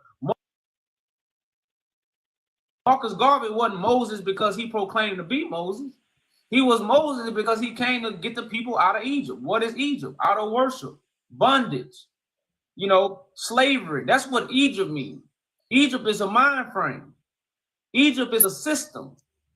Just like Babylon is a system. All these are certain systems that's set up that's holding the people back from their happiness, from their life, from their liberty, or whatever you want to, but it's just holding them back. That's why they call it chains. So in Egypt, you got chains on because you are being held back from your natural capabilities. True. So, but we don't know these things. So when they took this book, they created a crafty council. They created Jerusalem, they created Israel, and they created Egypt. True. And this is how they got everything so scattered. Our brains are so scattered. So when it's time to come back to that solid truth, it's hard for us to get to that side.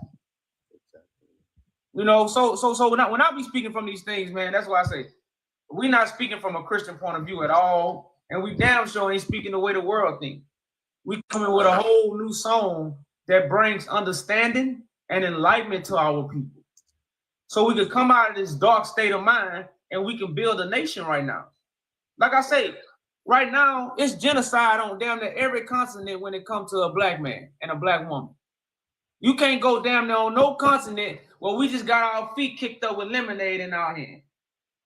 Now, of course, you might find a few of us that way, but as a majority, you can't find that on no continent. Yeah. So while we up here talking about the past, we need to talk about what we're going to establish in the future. That's what we have to talk And we about. never have those conversations. True. We talking about what's in the Bible. We talk about what come on CNN. Mm-hmm. And we over here getting slaughtered. Yes. So we that's never, why I just want to say, I'm gonna give you back the floor. We really need to start talking about what we're gonna do and establish in the future. Okay. And if you want Jesus to come back, then establish something. So when he come back, he'll know where to come, he'll know where to come get us from. We'll be somewhere where we establish. He'll be okay. Come over here, Christ. No, because like I say, man, it can easily revert back to Babylon. We can get the babbling about history. We get the babbling about the Bible. We get the babbling about alphabets. That's already happened. Ain't nothing already happened. You can't tell the people something already happened when we seeing what we seeing. Exactly. Yeah, that's true. But some people, they don't see it the way we see some people. Like you see it. Let's say, like my brother from Ethiopia, I want to say Afro. He didn't see it the way you see it. They see it like Christ is somebody else. He comes from guy to wisdom. But how can we create our Christness? Like, how can we start in our mind to be awake? How can we live in ourselves like just like them? Well, okay, but that's why conversation rules the nation. Look at what social media. I talked to Ethiopian before in my life. I never talked to an African damn near before in my life. Now we can do this, and then we can find the Ethiopians, we can find the Africans, we can find the Jamaicans, we can find all those people who think like us. And what can we do? The other nation. We can build a new nations. But see, we have to all first understand, I'm coming on TikTok to unite with another brother who ready to build a nation to support the struggle of our people, because we have the same struggle. I don't give a damn what country you on. You have the same. So when we come on TikTok as grown men, because I'm pretty sure some of y'all got kids, you got wives, you got life. So what the hell should we come on TikTok and play for? So we should get those few people, because many are called, few are chosen. We get the few people who want to what? Nation build for the people. True. And that's how we start a nation. But again, we all not gonna be on one accord, but we all gotta have the same agenda, and that's to build a nation. The conversation gonna put us all on one accord. You see what I'm saying? Like we having this conversation right now. We building this round table. The conversation put us on one accord, but we all come to the table for one purpose. Yes, to make a free. That's what we have to do. We have to come to the table for one purpose. True. But where is brother, the reference for all this info? What's the reference? No problem. No problem. I mean, it's a so surprise for me right now. What's the reference about what you are saying? How can I You get said what's the difference? Yeah, what's the reference? The reference. Where did you get all this info, man? Like I said, this is God, brother. God is moving the people right now. That's why they want you to worship idols. So you won't see what God is doing. God is moving people.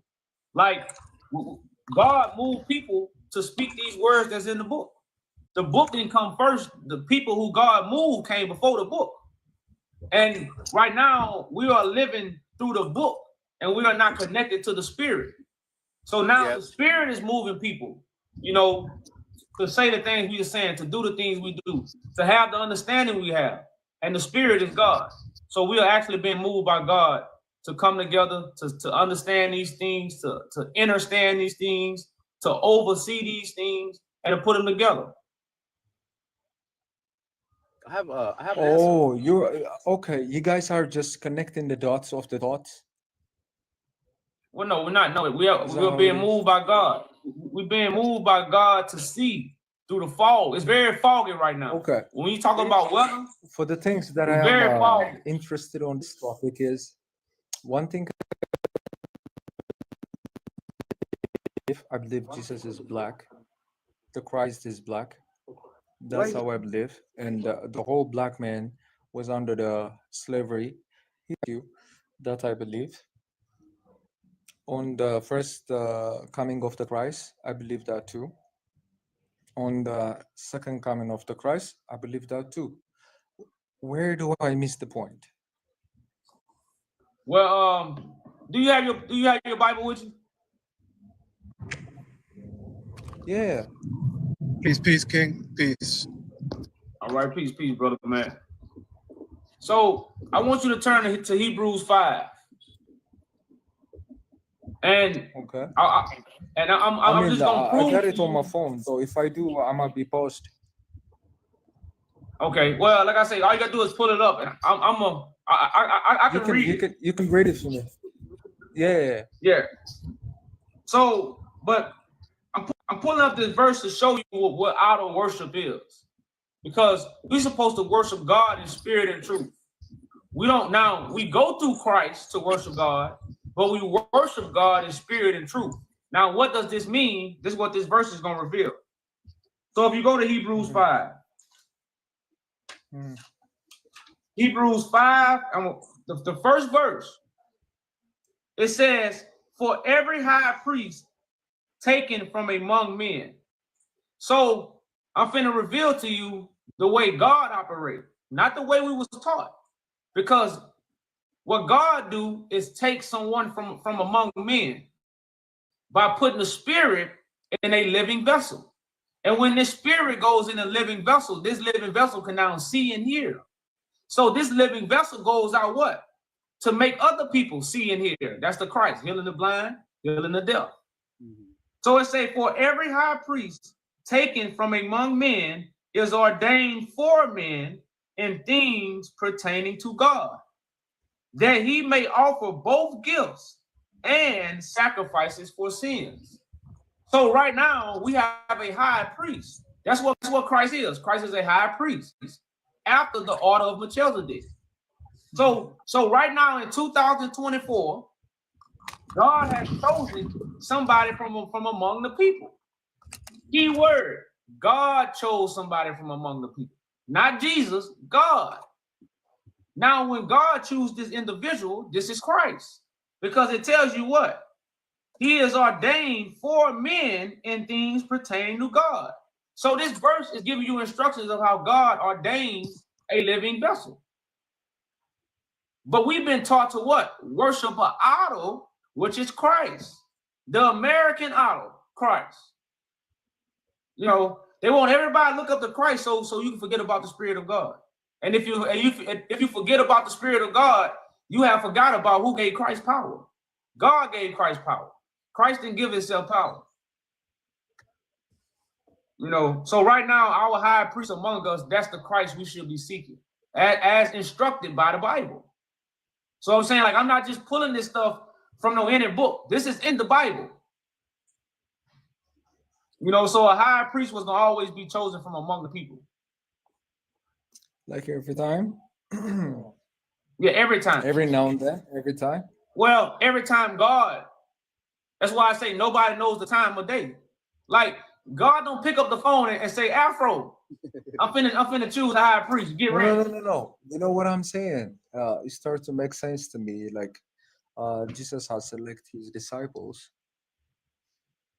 and his disciples has given their life almost the same way he did.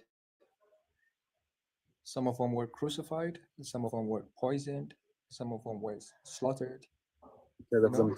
They act like him, but that kind of action has stopped at some point.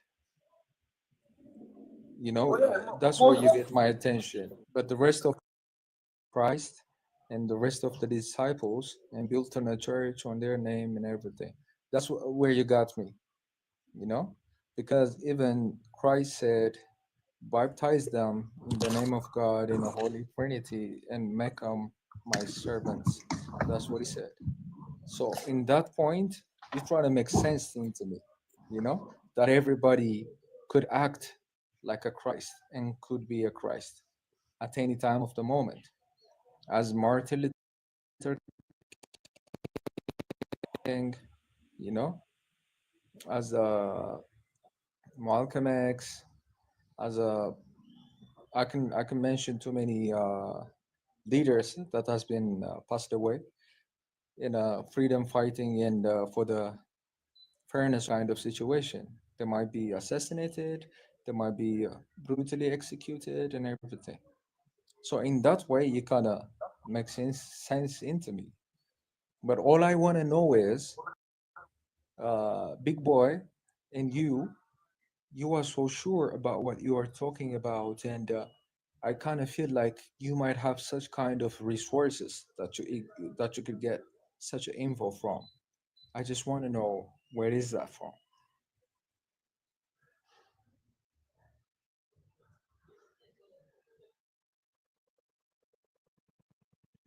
Well, like I said, we're not gonna y'all have to kind of discuss that on Is your that own like time. is But that like you can get this because out of from the Bible? Is it about the understanding or? understanding. That's what I'm saying. The Bible don't give understanding, because if the Bible gave understanding, we'll all have the same understanding, because the whole world reads the Bible.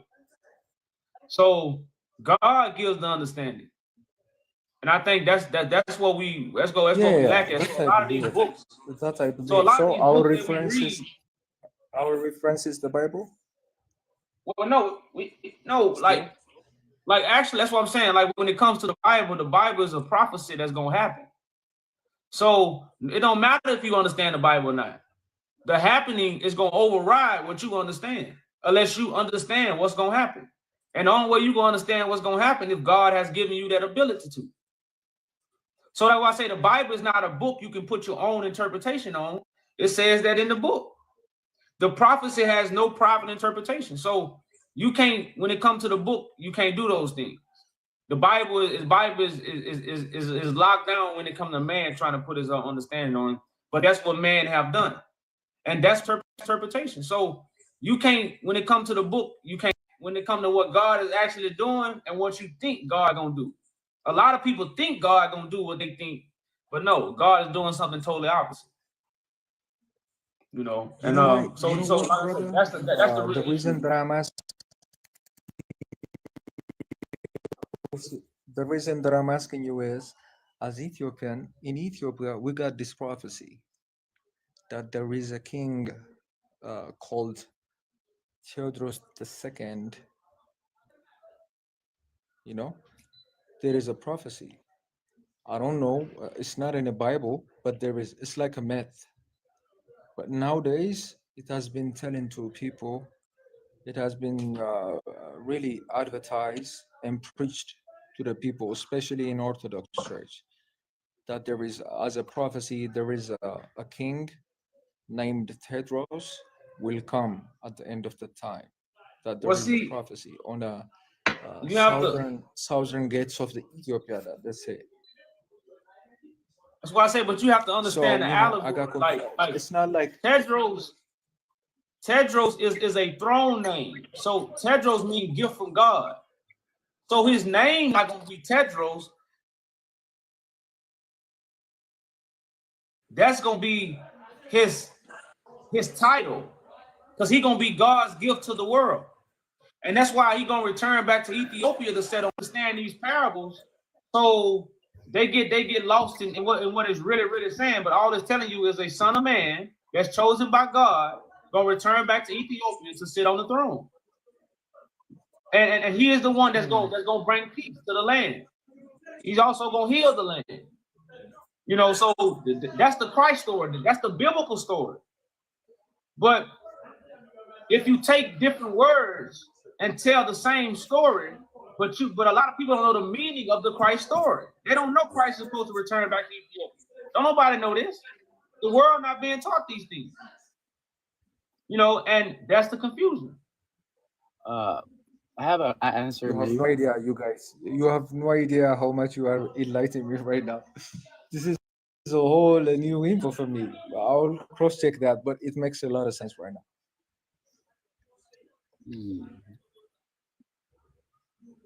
Can I say something about Tedros, second, whatever you call it?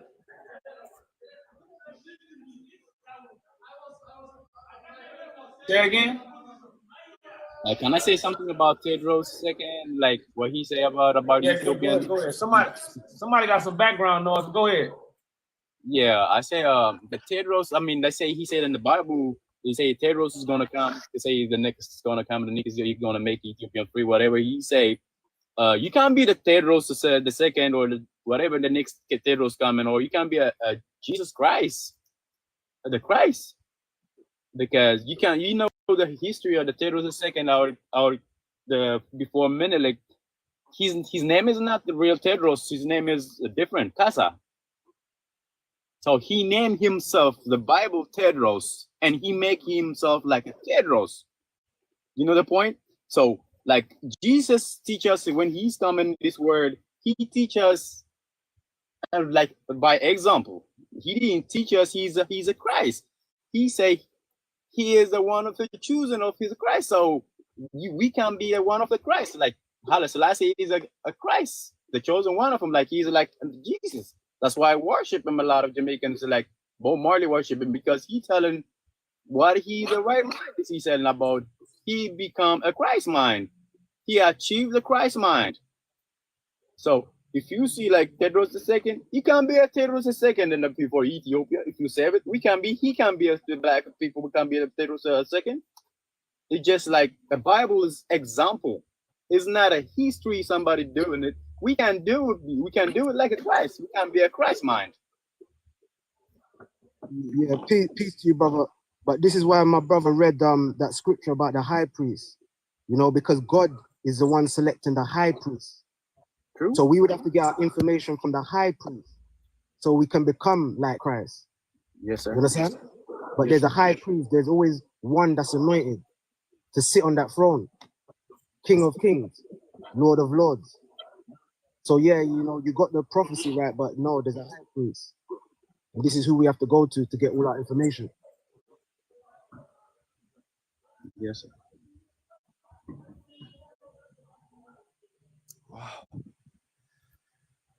You know, because God has order. You know, the Melchizedek order. God, Christ, man, woman, and child. This is the order that we have to follow. This is what's going to get our people back in order. This is what's going to get everything returned back to us. Yes, sir. That's how we're gonna build a nation. So are we We gotta talking steps about out the order. the life that we are living right now? Is it about conquering the earth, or are we talking about conquering the kingdom of God? That's why the earth is given to the hands of the wicked. The Bible tells us the earth is giving to the hands of the wicked. So if the earth is conquered by the wicked, then the wicked got to give the world over to the saints. That's why we African, we don't do nothing. We are poor. We can't even think. We can't think our way. We accept for other people, for Europeans, what they want to do us. We have a lot of mind. We have a lot of gold and a lot of materials. What we got, but we can't do nothing. Look at Nigeria. I'll be mad at Nigeria. They have oils. They send the oil and they get it back and buy a new one. But like that's so, I don't know. Like we have to think about whole in the black nation, not only in America. We have a black people sinking in a Red Sea by a Eritrean governor. So he just don't want because he want to. Well, that's the point of us starting a nation. We start a nation. Guys, We honestly, can I'm asking you can fix guys. those It's issues. just I don't know what kind of. It's all about the perception, I guess. Right now, that's what I understand because I ask you, and you can then direct me to any of references that you have been taking this information from. I think it's from the Bible, so I believe that it's all about the perception. Yes, is it about the perception? It's about the truth. There's The only truth one is- truth. It's many lies. It's one truth. So the reference is the That's what's Bible's gonna bring truth. forth change in earth. Huh? So the reference is still the Bible. Yeah, the Bible, the Quran, the lost books, like all holy books reference the things we are doing. Not just the Bible. The Bible is 66 different books anyway. So the Quran also reference this, reference what we're doing. All the holy books, all the ancient scrolls, the writing on the wall, all this reference what we're doing. You can read the Willie Lynch letter. It reference what we Okay, doing. I just want to know that. All I want to know is that what's the reference point? If it is from the Bible, thank you, bro. Yeah, the Bible is one of the reference, and the other one is the way he say the walls writings and the Book of Enoch. The things Book of Enoch, the most Ethiopian don't understand is the Book of Enoch is you think there's a Christian book, but Book of Enoch is not a Christian book. Enoch write it down that's history before Christ born. So they change the Enoch or the Ethiopia. They say Ethiopia is the first African Christian country. No, we accept Christianity from Romans. We are not Christian. Exactly. We are worshiping different entities. Exactly. So Christianity comes from Africa. That I believe. I agree with you. And I agree on the point that Enoch wrote about a history of a mankind. Most people That I think believe. about it.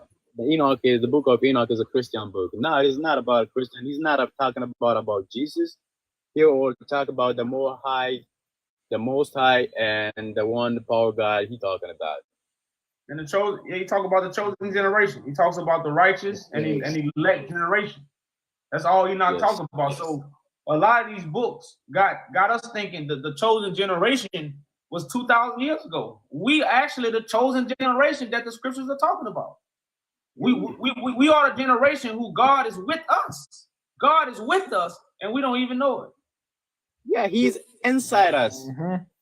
That's what I'm saying, but we don't. But like I say, we don't I know. like that. I'm down with you guys. All right. We'll be building. No, God is just being put in us. You see what I'm saying? But God ain't in us. He being put in us because if God was in us, we'll be on one accord building a nation. Like we're not gonna have God. If God, that's why the Bible say God took the Spirit away from us. Yeah, because we worship the wrong God. I want to say this. Now we can see how the Spirit has been taken away from us because look at our conditions. We fucked up. Look at the way we think. So we see the effect of the Spirit being taken away from us. So when we get the Spirit, we also gonna be able to see that effect also. So I'm not saying the Spirit not in the earth. I'm not saying people not receiving it. But I don't want to get people to get caught up and don't realize a lot of people still are waiting to receive that Spirit. And when you receive that Spirit, you're gonna understand what nation building is. Because that's the only reason you're gonna get the Spirit. You're not gonna get God's Spirit just to go to work every day. You ain't gonna get God's Spirit just to come on TikTok and talk about knowledge and wisdom. You not receive that Spirit, under the Spirit. You're not gonna get about knowledge and wisdom. Trust me, you're gonna understand what nation building is. That's the only way you're gonna get the Spirit. You know, and again, we're gonna be able to see those effects. Exactly. I'm down. Yeah, I'm with you. That I understand. Okay. So there's a reference a lot of things. You have to see in a different way, in a different angles. If you follow whatever the Bible or the preacher is saying, you're not seeing the way you see it. You see it the way he thinking and the way he see it. You have to see it on your way. I believe in the Bible is write it down. It's a lot of knowledge and like secret things in there.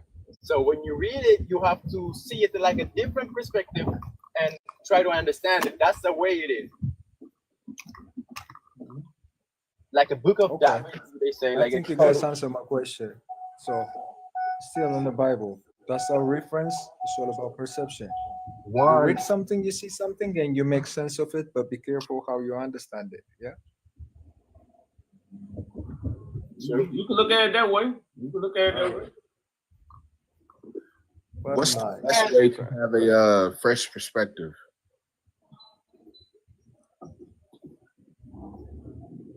Say it again. I don't think we heard. Say it again. What's the best way to have a fresh perspective? Take both of them cups and pour all that shit out. Okay. Pour all that. Take everything you ever put in your cup, and your cup is your mind. Pour that shit out and start all Yes, the way over. brother. I'm getting a text to pick up my phone. Can I come back? I gotta take this phone call. Yeah, go Can I ahead. come Go ahead. back? Yeah, go ahead. But that's the only way to get a first perspective. Thank you, guys. Yes, sir, 10-4. My cup has to be empty. I understand. I understand. But it's easier said than done, though. It's an art form to it because there's so much distractions in the world. Don't just empty your cup for anybody. You empty your cup to receive the righteous information from Christ.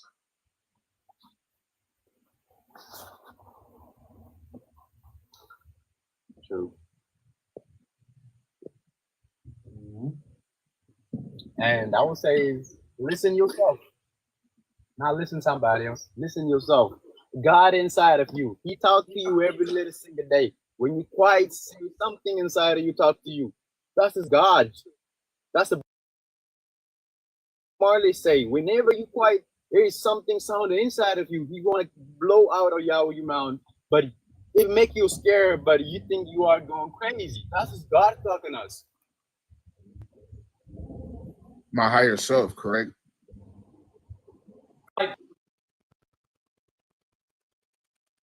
Now I don't know how many people follow the scriptures on here. I don't know if y'all brothers really follow the scriptures, but when the Bible say don't lean to your own thought. So when you tell, see, like if you tell somebody, say, well, when you quiet, that's God talking to you. But sometimes when you quiet, that's you thinking. So when the Bible say don't lean to your own thoughts, that's very important because God gave us basic instructions of how God speaks. Now, God can move you. Anybody can be moved by God. But God don't talk to everybody. We gotta stop saying that because that's really got people messed up. That's why we don't want to humble ourselves. Because if God talking to you and God talking to me, then what's gonna make me listen to you? If I'm talking to God, I'm psychological. I'm not finna humble myself down to you if I'm talking to God. That's just like if our mother and father, like say we was physical brother and sisters, and our mother and father sent the oldest brother to say, hey, go give them this. But then you turn around, you go talk to mama and daddy behind the older brother back. So when the older brother come to give you what the mother and father has instructed him to give you, you say, I already talked to mama. I ain't gotta listen to you. And see, so that's what kind of mind frame that put people in. That's why we do have the basic instructions, because the basic instructions lay everything out of how God talked to us. But at the same time, God can move you. Because we all God children, God deal with us however according. But when it comes to God speaking, it's a certain way that God speaks.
I forget exactly what scripture, but it says, it's not to man alone to direct his step, right? So if God is not involved in directing our step, our sinful nature, Do you believe that Christ came in the flesh? so that's you know. Do you think Christ?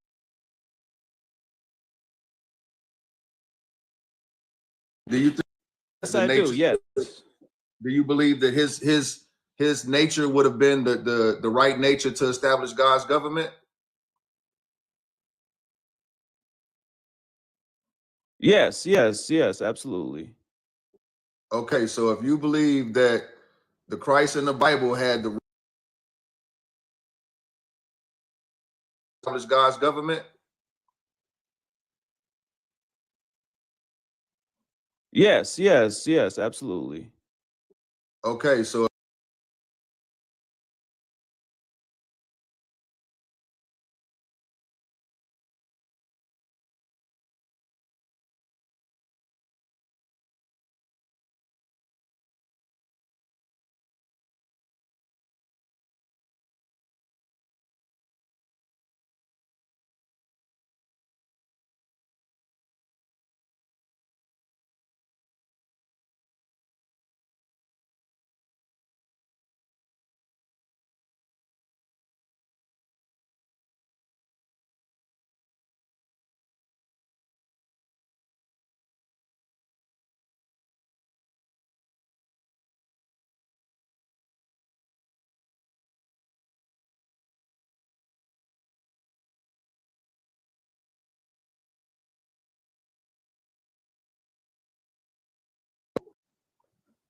The only problem with that is it takes a spirit to defeat a spirit, right? Mankind, a fleshly man can't defeat a spirit, because he can't. It's not the same, you know.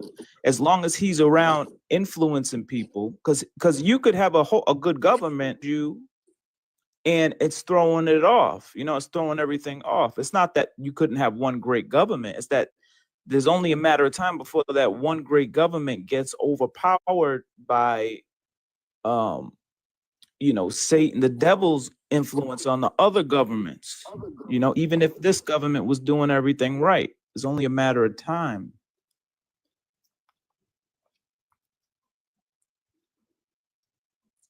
That's what I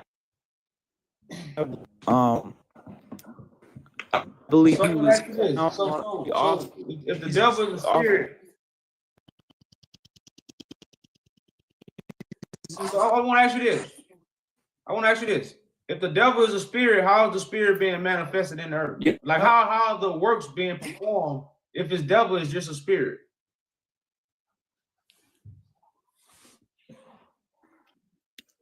I believe that the devil does manifest himself in people to also. I believe that he does get just like the Antichrist, you know, it says the Antichrist, the devil's gonna be a big part of that, Okay. you know. So do you believe God is spirit? Okay, all right. So do you believe God is spirit?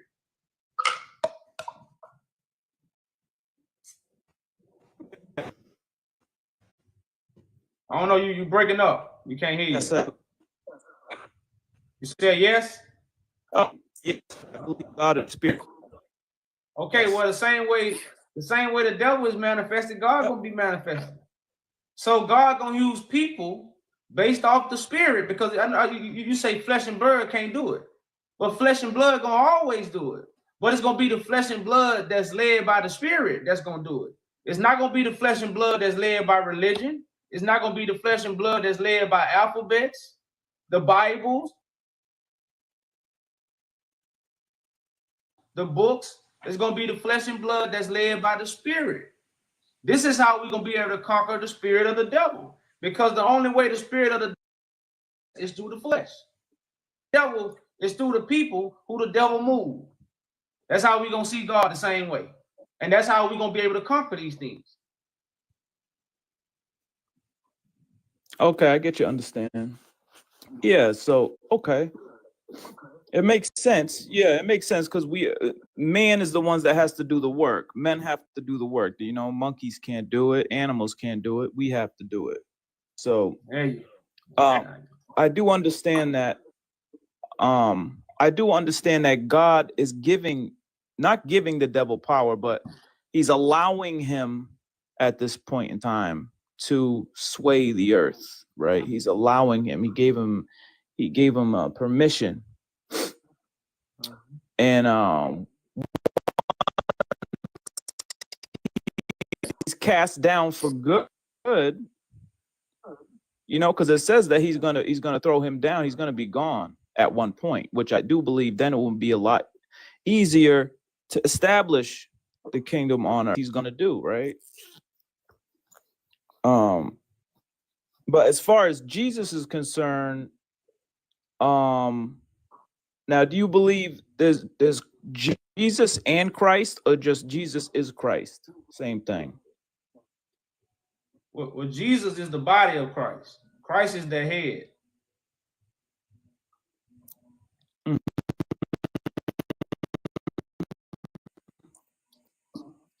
So yeah, so Jesus Christ is the is like body the high priest. Yeah, Jesus is the rest of the members. That's why it's the body of Christ.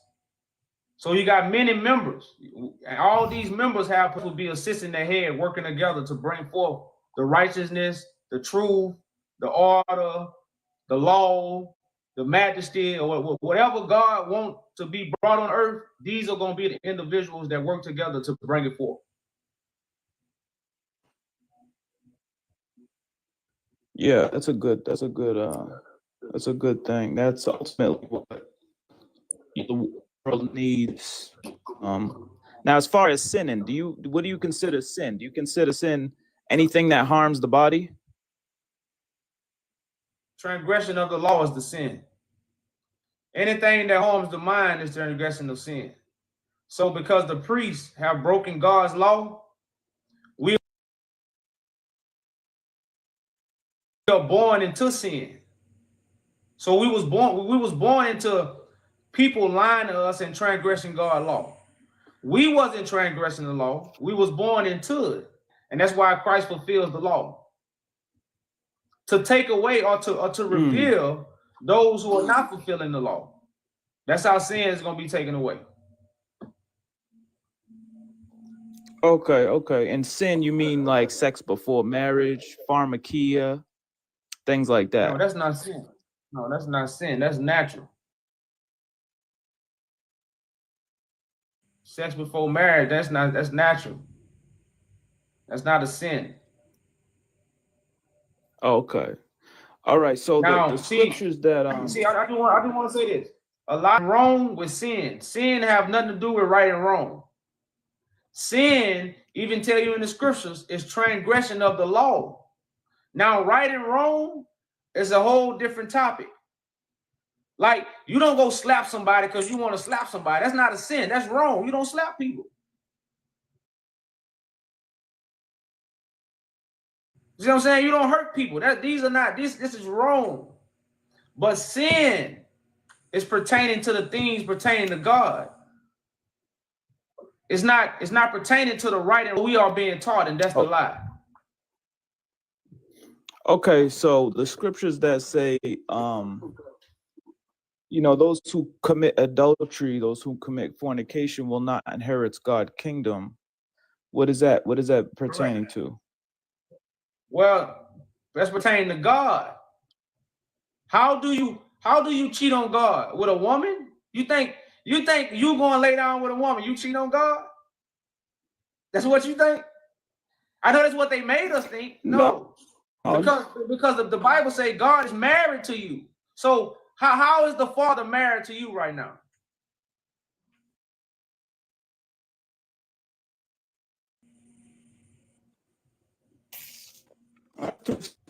He's talking about. I can't hear you. We are a relationship, God.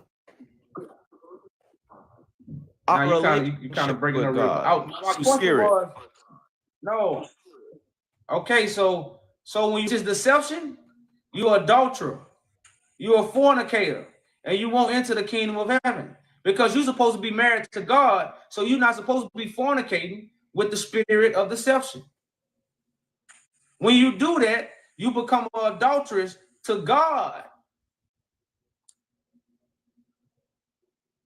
You know, so like I say, like, we just been lied to about a lot of things that's taken away from the basic purpose. Now, I want if I'm following God's spirit, I'm not gonna do no wrong. That's why I say it's no law for the righteous. It's no law for the righteous.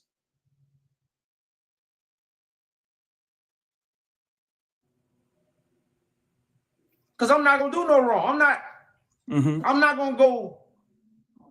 A lot of things that people try to say is sin. Woman, looking at a woman, laying down with a woman, that's not sin, bro. Like, no, that's natural. God made woman for man. You made to lay down with a woman. How you not gonna lay down with a woman? That'd be crazy. That's why they got so many rainbow people in church. You know, that's why they got so much rainbow people in the world. Jesus ain't like women. That's what everybody think. That's the biggest lie I've been told. The Bible talk about having women follow Jesus.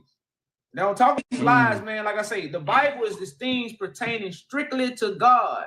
It has nothing to do with man thoughts and man ways. God ways are much higher. And if you keep the higher ways of God, you will always manifest the correct man and woman. You will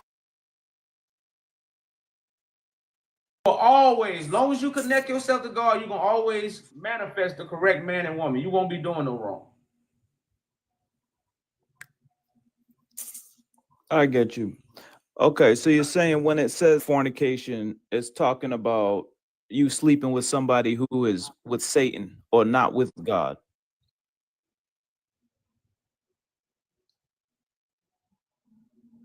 Say that again? From my understanding, you're saying that when he says those who fornicate will not enter the kingdom of God, you're talking about men who fornicate with women who are not of God. Is that what you mean?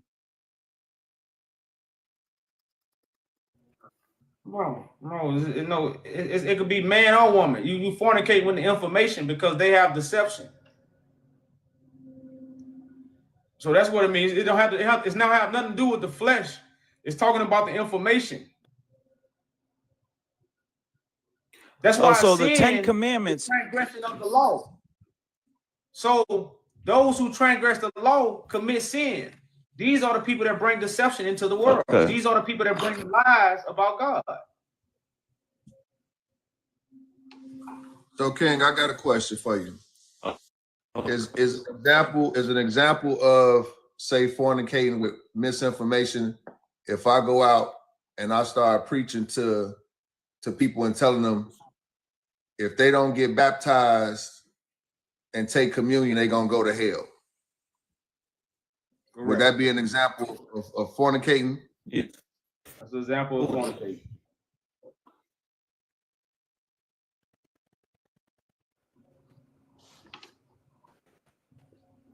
And that's the whole thing. That's foolish. That's what? Yeah, They that would got be a scripture foolish. that I talks know a lot. about.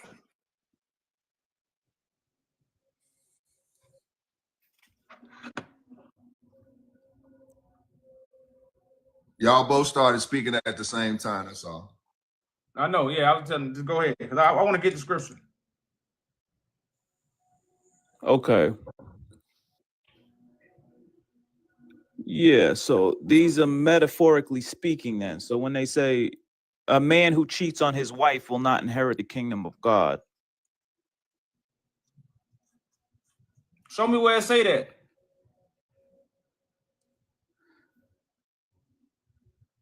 What? And who cheat his wife who commit adultery?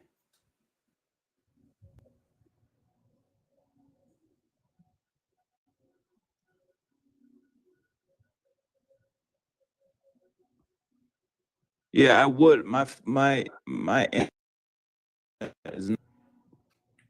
I can't put the app down to go look it up.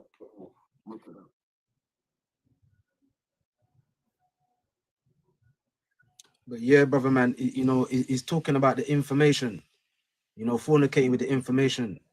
And this is why you got that scripture that lets you know, eat my flesh and drink my blood.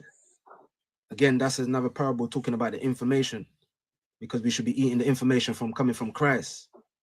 But what man's done is picked up the book and started putting his own private interpretations on it. You know, and this is what's straying us away from the truth. Mm-hmm. Yeah, that's why there's too many interpretations. That's why we got a million religions. Religions, because one person believes Jesus was black, one person believes he had blonde hair. Now we got to make different religions. Yeah, you're cutting out real. But yeah, and that's why we got that scripture. I'm saying that we wait on the Lord. You know, wait on the Lord, and that was so we can eat his flesh and drink his blood. Which again, the information. And that information is here today. You know, Christ comes with a government on his shoulders. This is why we got this title up here. Who's ready to nation build?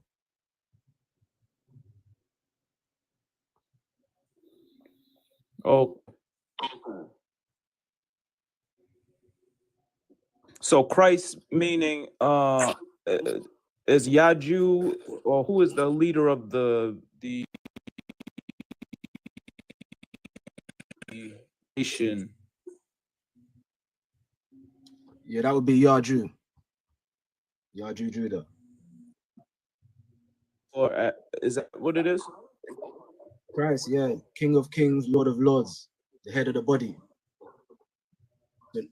So now we're up here, you know, gathering the body, because we have our head, you know, we have our order. So this is what we're doing up here now, gathering our leaders so we can build this nation, so we can come together and build this nation. And you can look at it too like this. If God is the giver of direction and Christ is the anointed one who hosts the Spirit of God, he's bringing us this information to set us free. So the call is for leadership. One that's going to give us that information we need to help us get over our fear, to help us get off the couch, you know, to help us take the calculated risks. It's not a deity in the sky that's going to come and do magic tricks for you. It's not here to entertain you. Here to bring a revolution. I think his service finally gave out, though.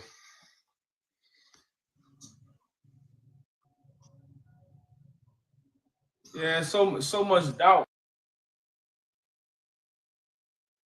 Man, so much doubt, y'all.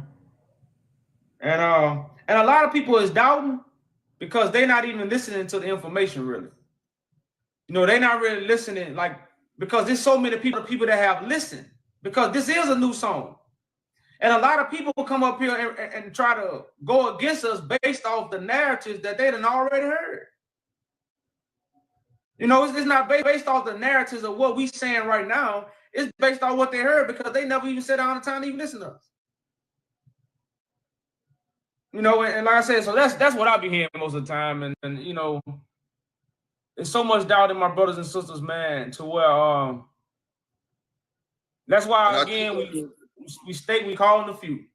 Go ahead. I think that's the same brother that was up here when he was asking, so how do I really grasp what you're saying? The whole conversation kicked off with you talking about emptying the cup. They can't hear the information. They can't hear the information because they haven't emptied their cup. You know, and I always use the analogy too, you know, as a parent, you're not going to give your child some, clean the cup out, you know what I'm saying, to give them new juice. You're not going to put old milk on top of new milk on top of old milk. So it's the same with us. If we come into God as a child, empty your cup so that it's not tainted when you get the new information. It's the same concept, really.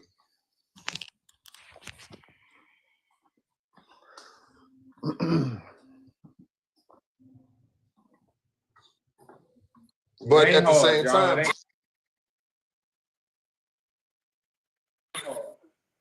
ain't. kids are fearless. You know what I mean? You know how fearless you got to be to get over and over and over again, stumbling, hitting your head. How many times little kids hit their head trying to figure it out? They fearless. This remind me of the scripture, you know, come to God as a child. And that's what we got to be. We got to be fearless. You know, and that's how I received my information, you know, because I was seeking. I emptied my cup and I wanted to know the truth. Me too, brother. Yeah, I wanted to know the truth, man. And, you know, that's the reason why I saw this message, man. I heard this voice. I was so tired of being lied to. You know, I just always assume if we got to go anyway, I want something that's worth going for. I want something worth standing on so that when I go, I can, you know what I'm saying? I know I did well, that I served the purpose that the Most High created me and put me here for. I don't want to just exist. You know, I want to live. I want to live the life that I was put here for the purpose to live by the Most High. And as far as I can see, being with Yaju, that's the most Christ-like thing you could do. Live your purpose that God put you here for. That's what I see my brother doing day in and day out. No doubt, man. He's doing the job, man. You know?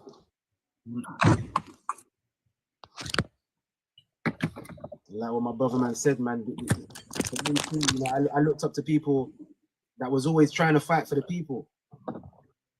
You know, that's who I looked up to, people that was fighting for the people, because, man, not everybody has the same upbringing, man. There's a lot of suffering, man. A lot of suffering going on with our people. And a lot of our people, you know,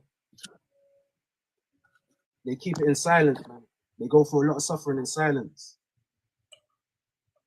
And they need this truth. They need this new gospel, the new song. This is what we're up here doing, man. We're this nation building and gathering our brothers and sisters. I mean, why wouldn't you want to gather with your brothers and sisters? The nation build. Heaven on earth. I think everybody thinks that, you know, Christ is just going to come and it's just going to be magical. And everything's going to be repaired. Everybody's going to have their own land, house, and, you know, you ain't got to do nothing. But that's not the walk. That's not the case. You know, we have to come together and work. Come with our talents and our gifts. And if you feel like you ain't got no gifts and no talents, man, just your presence alone.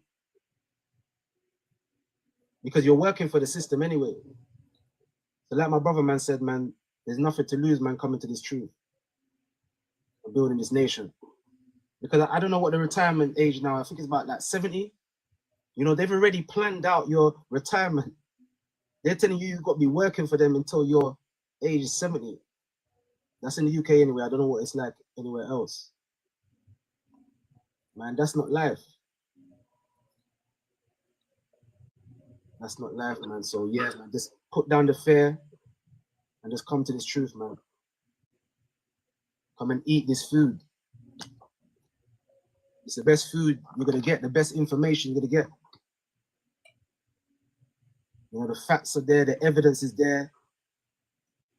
You can't hide from it. And again, God is behind this. God is behind this, so it will be done. This is what Yaju Judah is doing. He's doing the will of God. This is why we're behind him.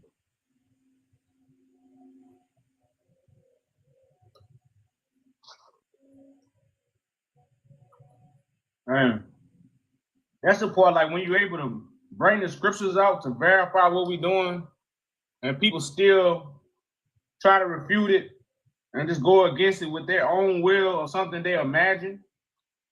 You know, like I say, that's that wickedness that's in the earth. Because we showing you the ancient writings back up what we doing. That should validate this nation building even more. You know, because we have the writings to back it up. And it's still not enough.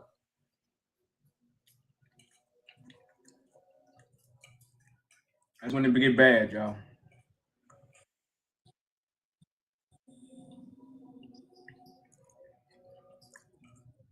But we know not too many people gonna want to talk about this topic, but that's okay because we're looking for the few. You can have 1,000 people in here listening to you because you're entertaining them with something that ain't gonna benefit them, or we can have a few people in here talking about something that's gonna benefit us, that's gonna sustain us, that's gonna produce a future. You know, so we know what this topic gonna be like. That's why we got all the colors up there for you to see it.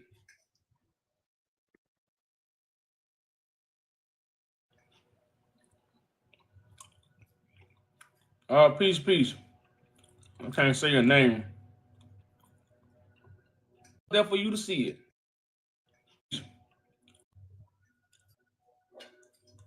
To the guests that just came in,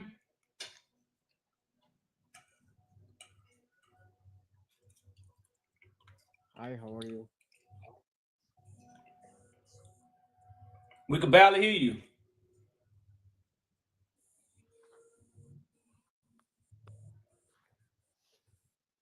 Hi, how are you?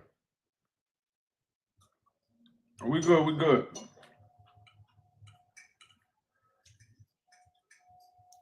I just saw niggas and I joined.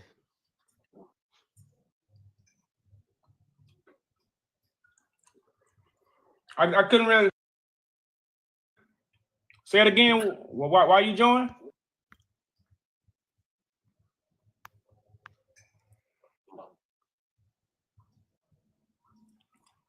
I don't know. You heard him? Y'all heard him, y'all? I think he said he just saw the niggas kingdom and that's why he joined. But yeah, brother, this is a nation building platform. So as you can see, you know the title, who's ready to nation build? So that's what we're discussing about. Are you ready to nation build, my brother? Yeah, of course. Yeah, of course. Okay, man, that's good, man. That's what we're up here for, man. This is what we're doing. We're gathering, you know, our brothers, our sisters with talents so we can build a nation, you know, so we can build this government on earth. Because as you know, man, the world needs this. You know, we don't need to talk about all the problems. The world needs this. So this is what we're doing up here. But if you got any questions, man, just, you know, feel free to ask. Again. Okay. Hey, hi guys. I just got in here. What's up? Yeah, peace, brother, man. I was just discussing, talking to the brother, man, just above you. Okay. Yeah.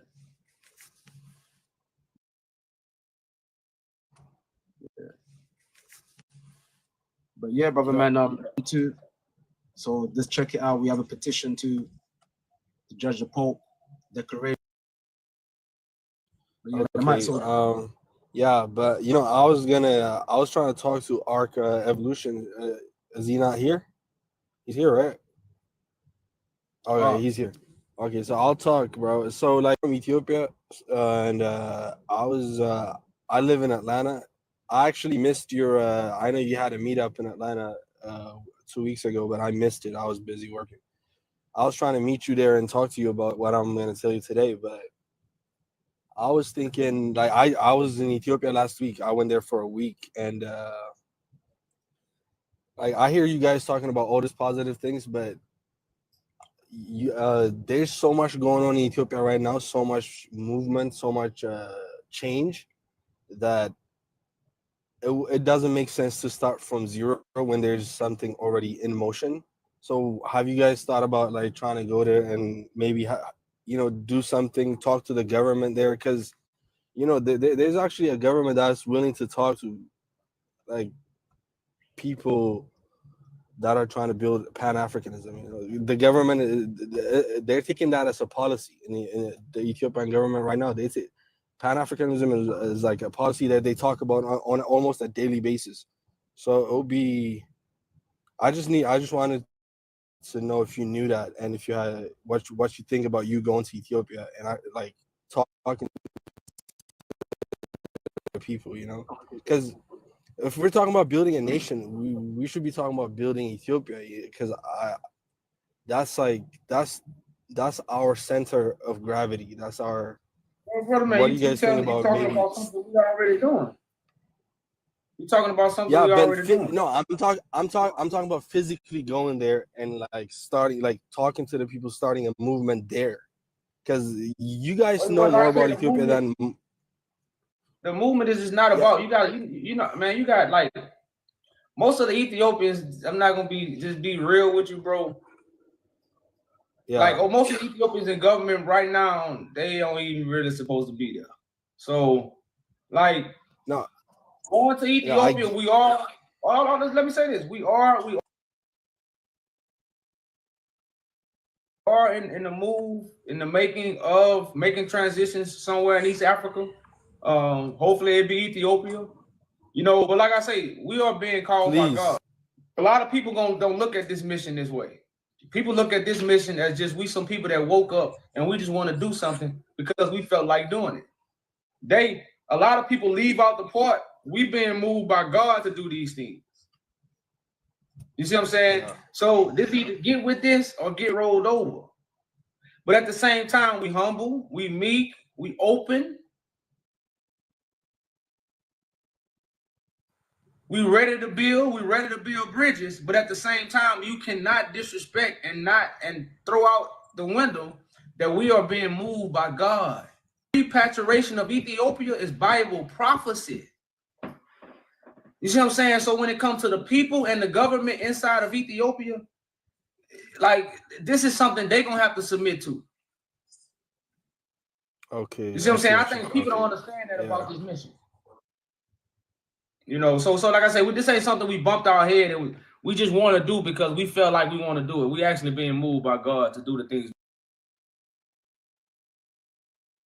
we're doing. But you know, to be able to do that, you need to first infiltrate the politics of Ethiopia. You need to have you need to start with like a party, you know, a political. I understand the reality. I mean, It don't have to be in you know, I Ethiopia. want It you. could be. No, I know it don't have to be in Ethiopia, but as an Ethiopian, you know, I want you in my country because you have such a big vision for the future. So I want that to be in my country. You know, I'm doing this for my country. Like I want it to be. I know you know a lot about Ethiopia, and you know more than most Ethiopians actually, and you respect Ethiopia more than most Ethiopians respect themselves. So you know that's why I'm trying to pull you into like I was actually gonna come to Atlanta. You had an event in Atlanta, like for this whole like just to tell you at this point, you know, I just couldn't make it, but I just want you to know if you go to Ethiopia and if you inject yourself in the but yeah, I know I see what you're trying to say. Like you don't accept this government is what you're saying. But I understand it. Yeah. And like I said, that's Hey, basically what DeWitt, we doing. have you talked to Yaju before? I'm sorry, go ahead, King. No, go ahead. You were asking a question? Yeah, I was just asking him if he had talked to you before. I know a lot of times hello? people that come up kind of sound similar, but you sound like somebody that spoke that I've watched speak to. Yeah. I've been here. Yeah, I've been on this page like 2-3 times maybe. Not a lot, but yeah, I've been here before. So, but have I you usually kind of just changed listen. have you changed your mind on your perspective of this movement since the first time you came up? Oh yeah, definitely, for sure. Okay. Yeah, no, I'm all in because you know my country needs it. Like it's lost its grace, it's lost its purpose. It's not what it was supposed to be. You know, it has so much going for it, so much potential, but you know we falling bad. So there's a lot of divisions in Ethiopia. I respect it though. That's why So I was I asking. need, Because yeah. I could respect the fact that when you first was coming around, you was kind of like against it and bring it to the table. And the only reason I'm pointing it out is not to put you on Front Street, but to just let other people that might be in that same position understand that if you really open your eyes and your ears and try to see what we're doing from our perspective, you'll realize that it's positive and it's righteous. And it's really for the upliftment, not only of Ethiopia, not only for African Americans, but like we said earlier, really for all nations. Yeah. But I appreciate you being honest about that, man, because I you know what I mean? Like certain people stand out, especially the ones from Ethiopia. I really kind of keen in to see, you know, how they view this mission, and to see you come full circle is just it's a beautiful thing, bro. I just need you to hear it. Like I was thinking about you going to Ethiopia. That's pretty much that was my point. Appreciate that, bro. Yeah, I'm Oh, yeah, we going, bro. We going. Trust me. We I think my brother man been head up there not too, you know, in very few months. So like I said, we got people that's going. And like I say, but the best thing for us right now is to gather the people from Ethiopia who understand us. You know, like you said, it's a lot of stuff going in Ethiopia right now. So we have to first get a collective circle because we all in different places right now. So just like you in Atlanta, you might have some connections in Ethiopia. You can relay a message. Then they become one of us. Spirit of God work. You know, that was actually that's what how I was we gonna. build I was those gonna. bridges. Yeah, Go that's ahead. what I was gonna propose to you. Actually, like when you had that meeting in Atlanta, I was gonna maybe explain to you that you might not be in touch with the current politics or what's going on in Ethiopia currently, because I know you have a depth understanding of the history, but how you can bring that history into the current setting, current context, you might need somebody like me to like just explain to you like this is what's happening, so you can inject your in there and actually bring real change. And you can do it because what you're saying, it's like it's not lost in Ethiopia. It's just buried under a lot of shit, you know, like under a lot of dirt. But like if you could blow that dirt off, like people will see it, you know. There you go, So man. like you could be that You the person. bridge. Yeah, you the bridge, Yeah, you brother. could be You the that bridge. person. Yeah. So That's yeah, we real can talk, really. man. I'm in Yeah, Atlanta, that's- so you Go know ahead. I'm in Atlanta, so if you I think y'all stay in Atlanta too, so you know. Yeah, we gotta If you- link up. Yeah, we gotta link Yeah. up, man. Probably I would say either this Saturday if you're free, or Okay. what So day are you free on? Because this Saturday they got this sounds perfect. thing on Wednesday. No, Like I say, Saturday be better for us, but Okay. Are you gonna have Saturday, man, we can link up, bro. are you gonna have the address and the location on your website like you did? Okay. No. Gotcha. I'm just in I'm in ATL. I'm in ATL area. I got you. All right. So how do I contact you then? Email or? Yes, send me an email and tell me you want to link up Saturday so I can give you a call. Just send your name and number, and I'll reach out to you and give you the location and everything. All right, and the email is the website address. Yeah, the website. Yeah, you put all your information on the website. All right, bro. I'll see you this weekend then, bro. This is definitely. All right, man, brother. This is this is serious stuff happening in Ethiopia, and you need to be part of it. Serious time. So definitely salute to you. I appreciate you Yes, coming sir. up, making those statements, man. We definitely gonna link up, brother. Yes, sir, man. Y'all have a good one, man. Peace, bro. All right, peace. And that's how stuff's supposed to happen. That's what TikTok should be used for. This is what we should be doing. We talk to people all over the world right now, and we don't just talking about the problem. No, we got people who can fix the problems right now. We got the people. We just got to put our foot forth and unify. And have these talks. And my brother man asked me a great question, because a lot of times when we hear somebody else speaking, we automatically put them in a box because they done said trigger words. See, we got trigger words that make you give somebody an image. If they say Haile Selassie, he a Rasta. You know, if he say Marcus Garvey, he's just a Pan-African. If he say Christ, he's a Christian. Them trigger words to make you put an image on somebody you don't know. And you might be putting the wrong image on somebody because you heard a trigger word. You ain't even talked to your brother. He or she is. That's the illusion, that's the spell that's upon our minds that only the truth can get rid of. This will make the truth omnipresent, because when you speak the truth, you touch all things. You touch all things, so nothing is left out. That's why you have to listen for the truth. You know, you can't just hear the truth, y'all. You got to really hearken to the truth. And when you hearken to something, you really give an ear to it. You know, and once you give an ear to the truth, you even ask the right questions. That's the cool thing about it. The truth don't tell you to shut up, sit down, and listen to my preaching. If you listening to the truth, you're going to have the right questions to ask, because remember what truth does. It brings clarity. So by you asking the right questions, when you hearkening to the truth, you're going to get the clarity you're seeking.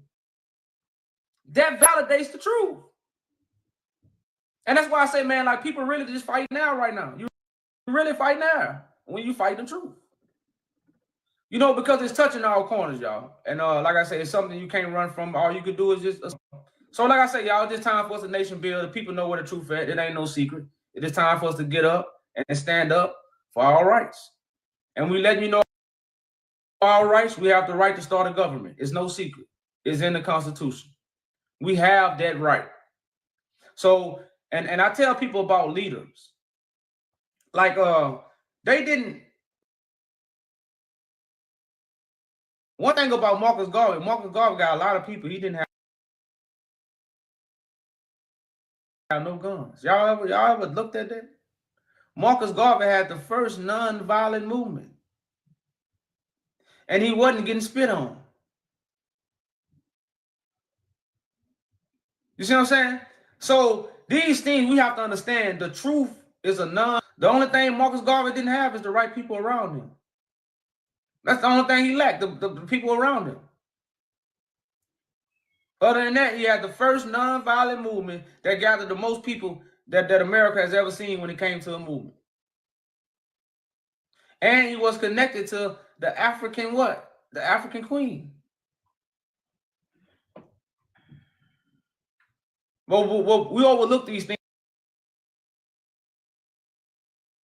right now, and everybody will scream Marcus Garvey, but nobody got a movement back to Africa. And that's what Marcus Garvey movement consisted of. Marcus Garvey had never been to Africa, but he had damn near over 1 million and some people getting ready to go back to Africa. And he was in touch, what? With the Ethiopian queen. But he had never been. So movements can start by someone that never been to Africa. It's already been proven. So all these people, because who was listening to, because the dude just got shamed. What's his name? The dude that got shamed? What's his name? The dude with the big eyes. What's his name, man? They talking about all the internet. With the big eyes, who got shamed? You talking about Carl something? You talking about Carl something? Carlson? Oh, the one that spit knowledge. Ben Carson?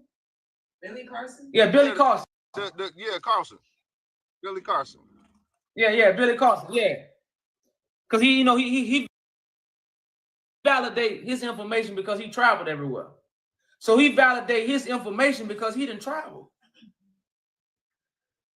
Traveling don't make you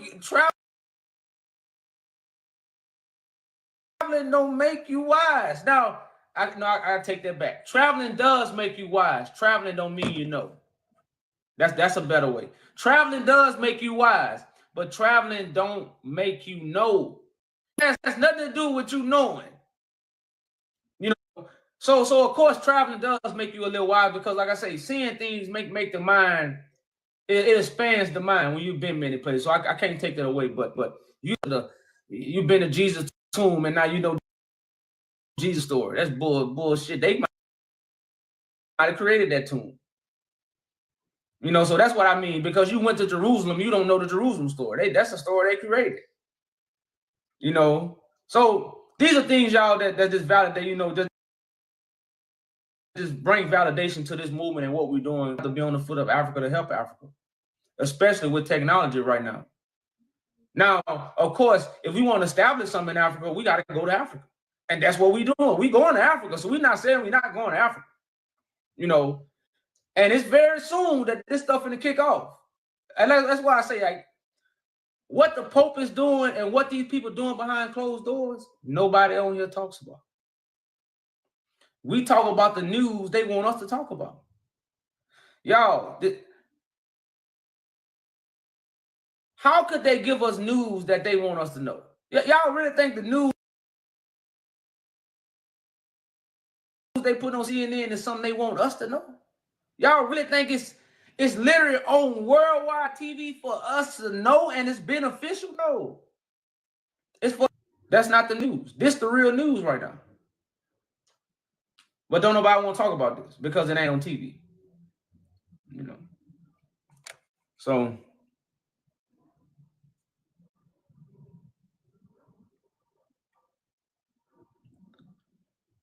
but we are nation building, y'all, and we calling the leaders to the round table, as we always been doing. With this time, you probably ain't gonna bring your scripture to this round table. You better have your talents. Because if you got your scriptures, you're gonna weigh us down. It's like the extra baggage you can't bring on the plane. And it ain't no fee that you can pay to bring. You can't pay no fee to bring his baggage. You can only bring one luggage. Your talents. And when you bring your talents to the table, use them to the best of your ability. For what? The nation building of God. So I don't know if my brothers got something extra for y'all. But like I say, this is the kind of panels y'all could be looking forward to that we bring. So go call your lawyers, go call your judges. All your legal people, come bring them to the round. Now you got it, bro.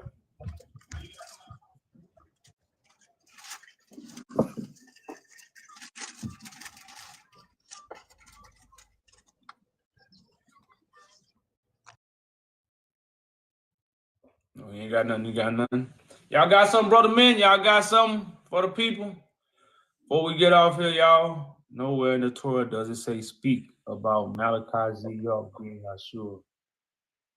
Don't speak on him at all. I don't. I just appreciate Yaju for showing up and being here again.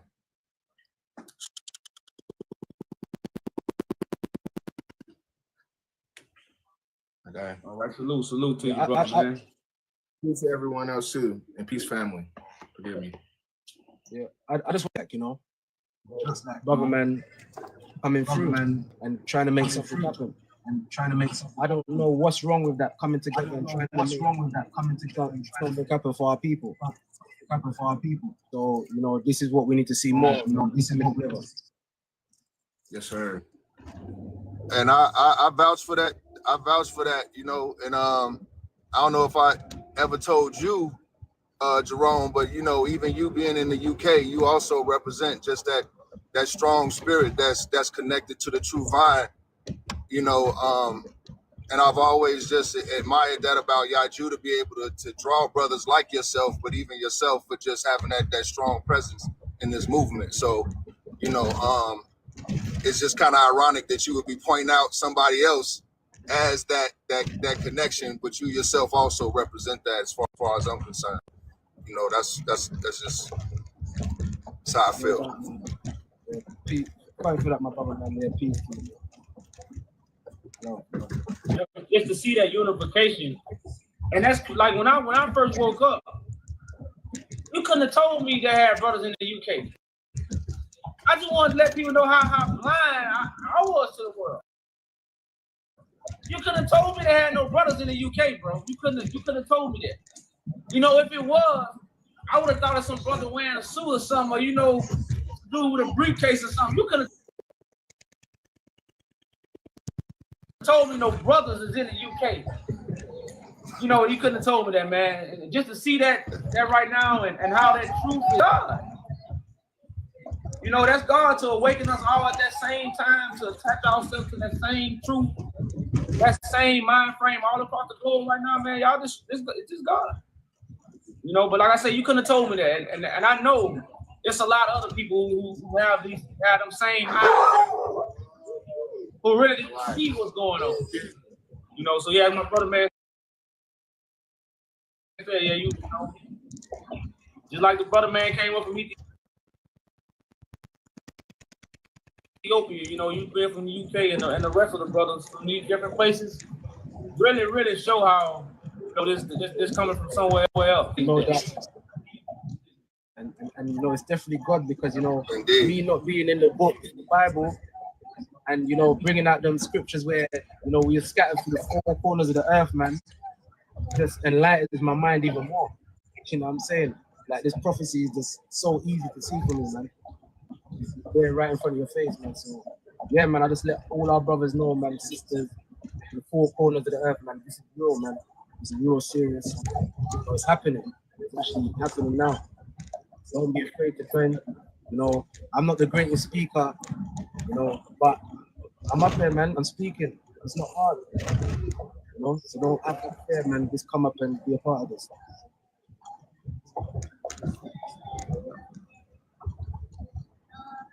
Yeah, that the spirit definitely moves you to step outside of your comfort zones. When you believe in the prophecy and you see, you can share in the vision that Yaju is pouring out to us. It moves you to step outside of your comfort zones, and that's that calculated risk that we've been talking about the whole time. Is you understand the importance of it, and you want to be a part of it. Like Brother Man was saying the other day, you want to be counted in that number. I know I want to be on count. You know what I'm saying? And anybody that's really a true leader that care about the future, care about, our women and our children, and even your own honor as a man. You want to be in that count. You don't want to look up and see this thing manifest and know you stood on the sideline when you really could have played a part. That's facts. That's facts. 100%.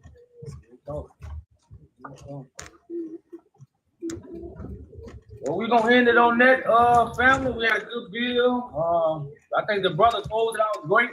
We're showing some unity, unification, and even bridging that gap with Ethiopia to show how important this is. So we got African Americans, we got people from all over the globe, all over the world that's unifying under one truth that serve one purpose with historical background and historical facts. It don't get no better than that, brother, sister. So I think this was actually our first time. I can't say our first time, but this is kind of one of our first time where we actually dedicated the whole panel to nation building. Even though sometimes we got off a little bit, but we did kind of stick to the topic, which was great. And I think it's only get better, y'all. It can only again perk a lot of more other ears up to help us stay focused on what we should be focused on, and that's the future. If you're not speaking for the future, boot you. We booting you if you're not speaking for the future. And we always been speaking for the future. So since every time we hit this button, we speaking for the future. We fighting for the future. We fighting for the youth. We fighting for the next generation. So like I said, that's why I say it's always a lot of passion and there's a lot of rage sometimes in our people. Because when you speaking for that and people going against that, that should piss you off. These babies ain't did nothing. If you want to live your life the way you live, you want to believe in Jesus, don't pass this lie down to the baby because you can't prove it. So we're going to end on that good note here. I appreciate y'all brothers for coming up, man. Appreciate to the people that participated. Salute to y'all. Salute to the ones that's fighting a good fight. Y'all stay strong. Be a good courage. And we going to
Georgia. I'm born and raised in Georgia, but that's beside the fact.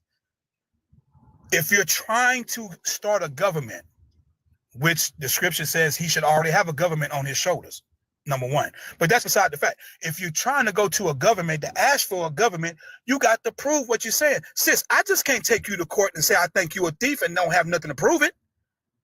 I can't do that. What? No, brother. So you mean bro, a 2-year-old could give you evidence of what the Romans have stolen from Africa. That's easy. But sis, what would evidence be considered of? What would evidence be? Evidence would be proof, right? That they stole it. Is that right?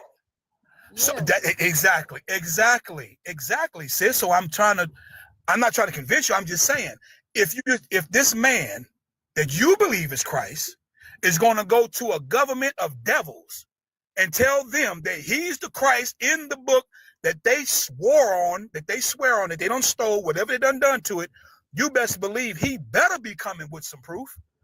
He better be, because sis, we done seen this play out before. We done seen these devils take down our brothers and sisters. They wasn't even saying it was Christ. And the problem, go ahead, sis, go ahead. They actually apologized. They apologized that we're judging them for.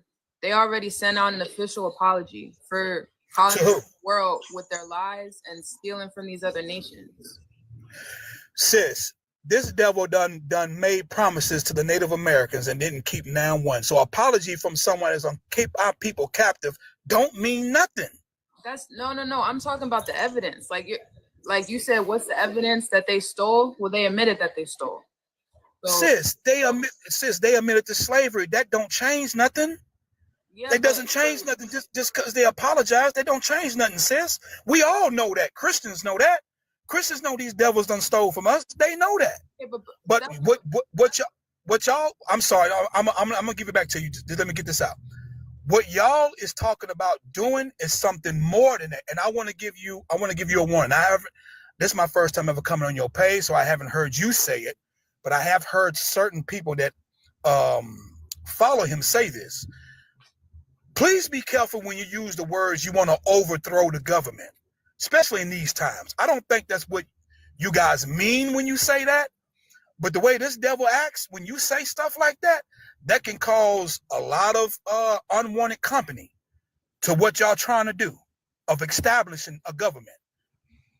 So if you have anybody that you hear say that, please correct them, because those words can bring some unwanted company. But back to what you guys are trying to do. I'm not knocking what you're trying to do, but like you said, if he's trying to get brothers like me to follow him in this government, I'm gonna have to be one of those brothers that you're gonna have to prove it to. You gotta prove it. Show me where this gonna work at.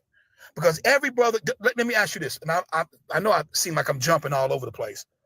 Does this brother speak many different languages? Does he speak Spanish and Arabic and Swahili and he don't speak none of that.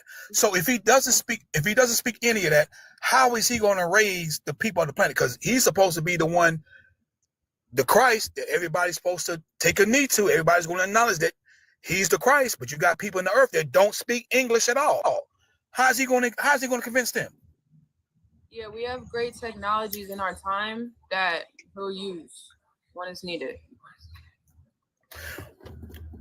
Sis, I really believe that you're sincere.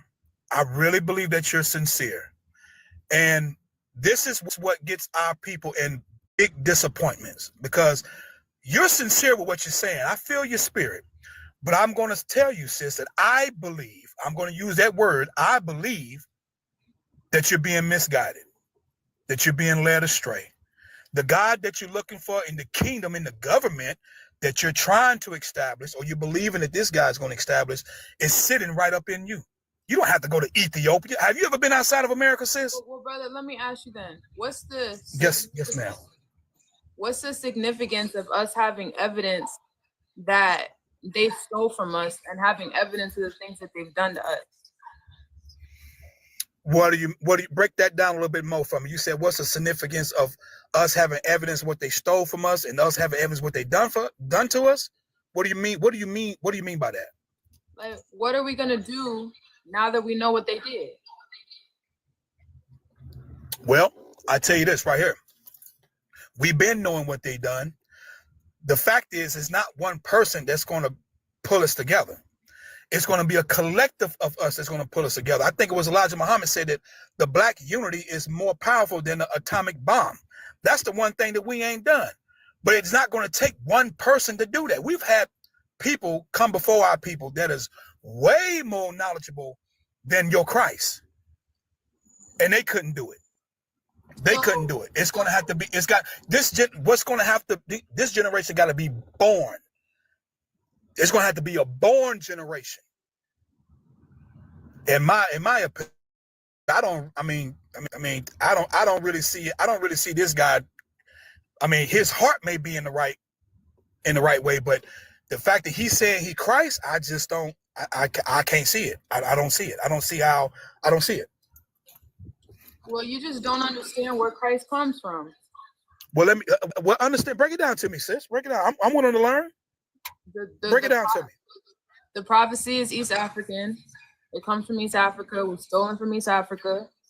The King of Kings has always sat in East Africa. He's always sat in the throne in East Africa, the King of Kings.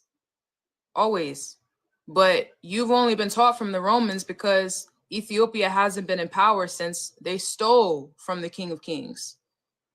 So that's why you're believing in a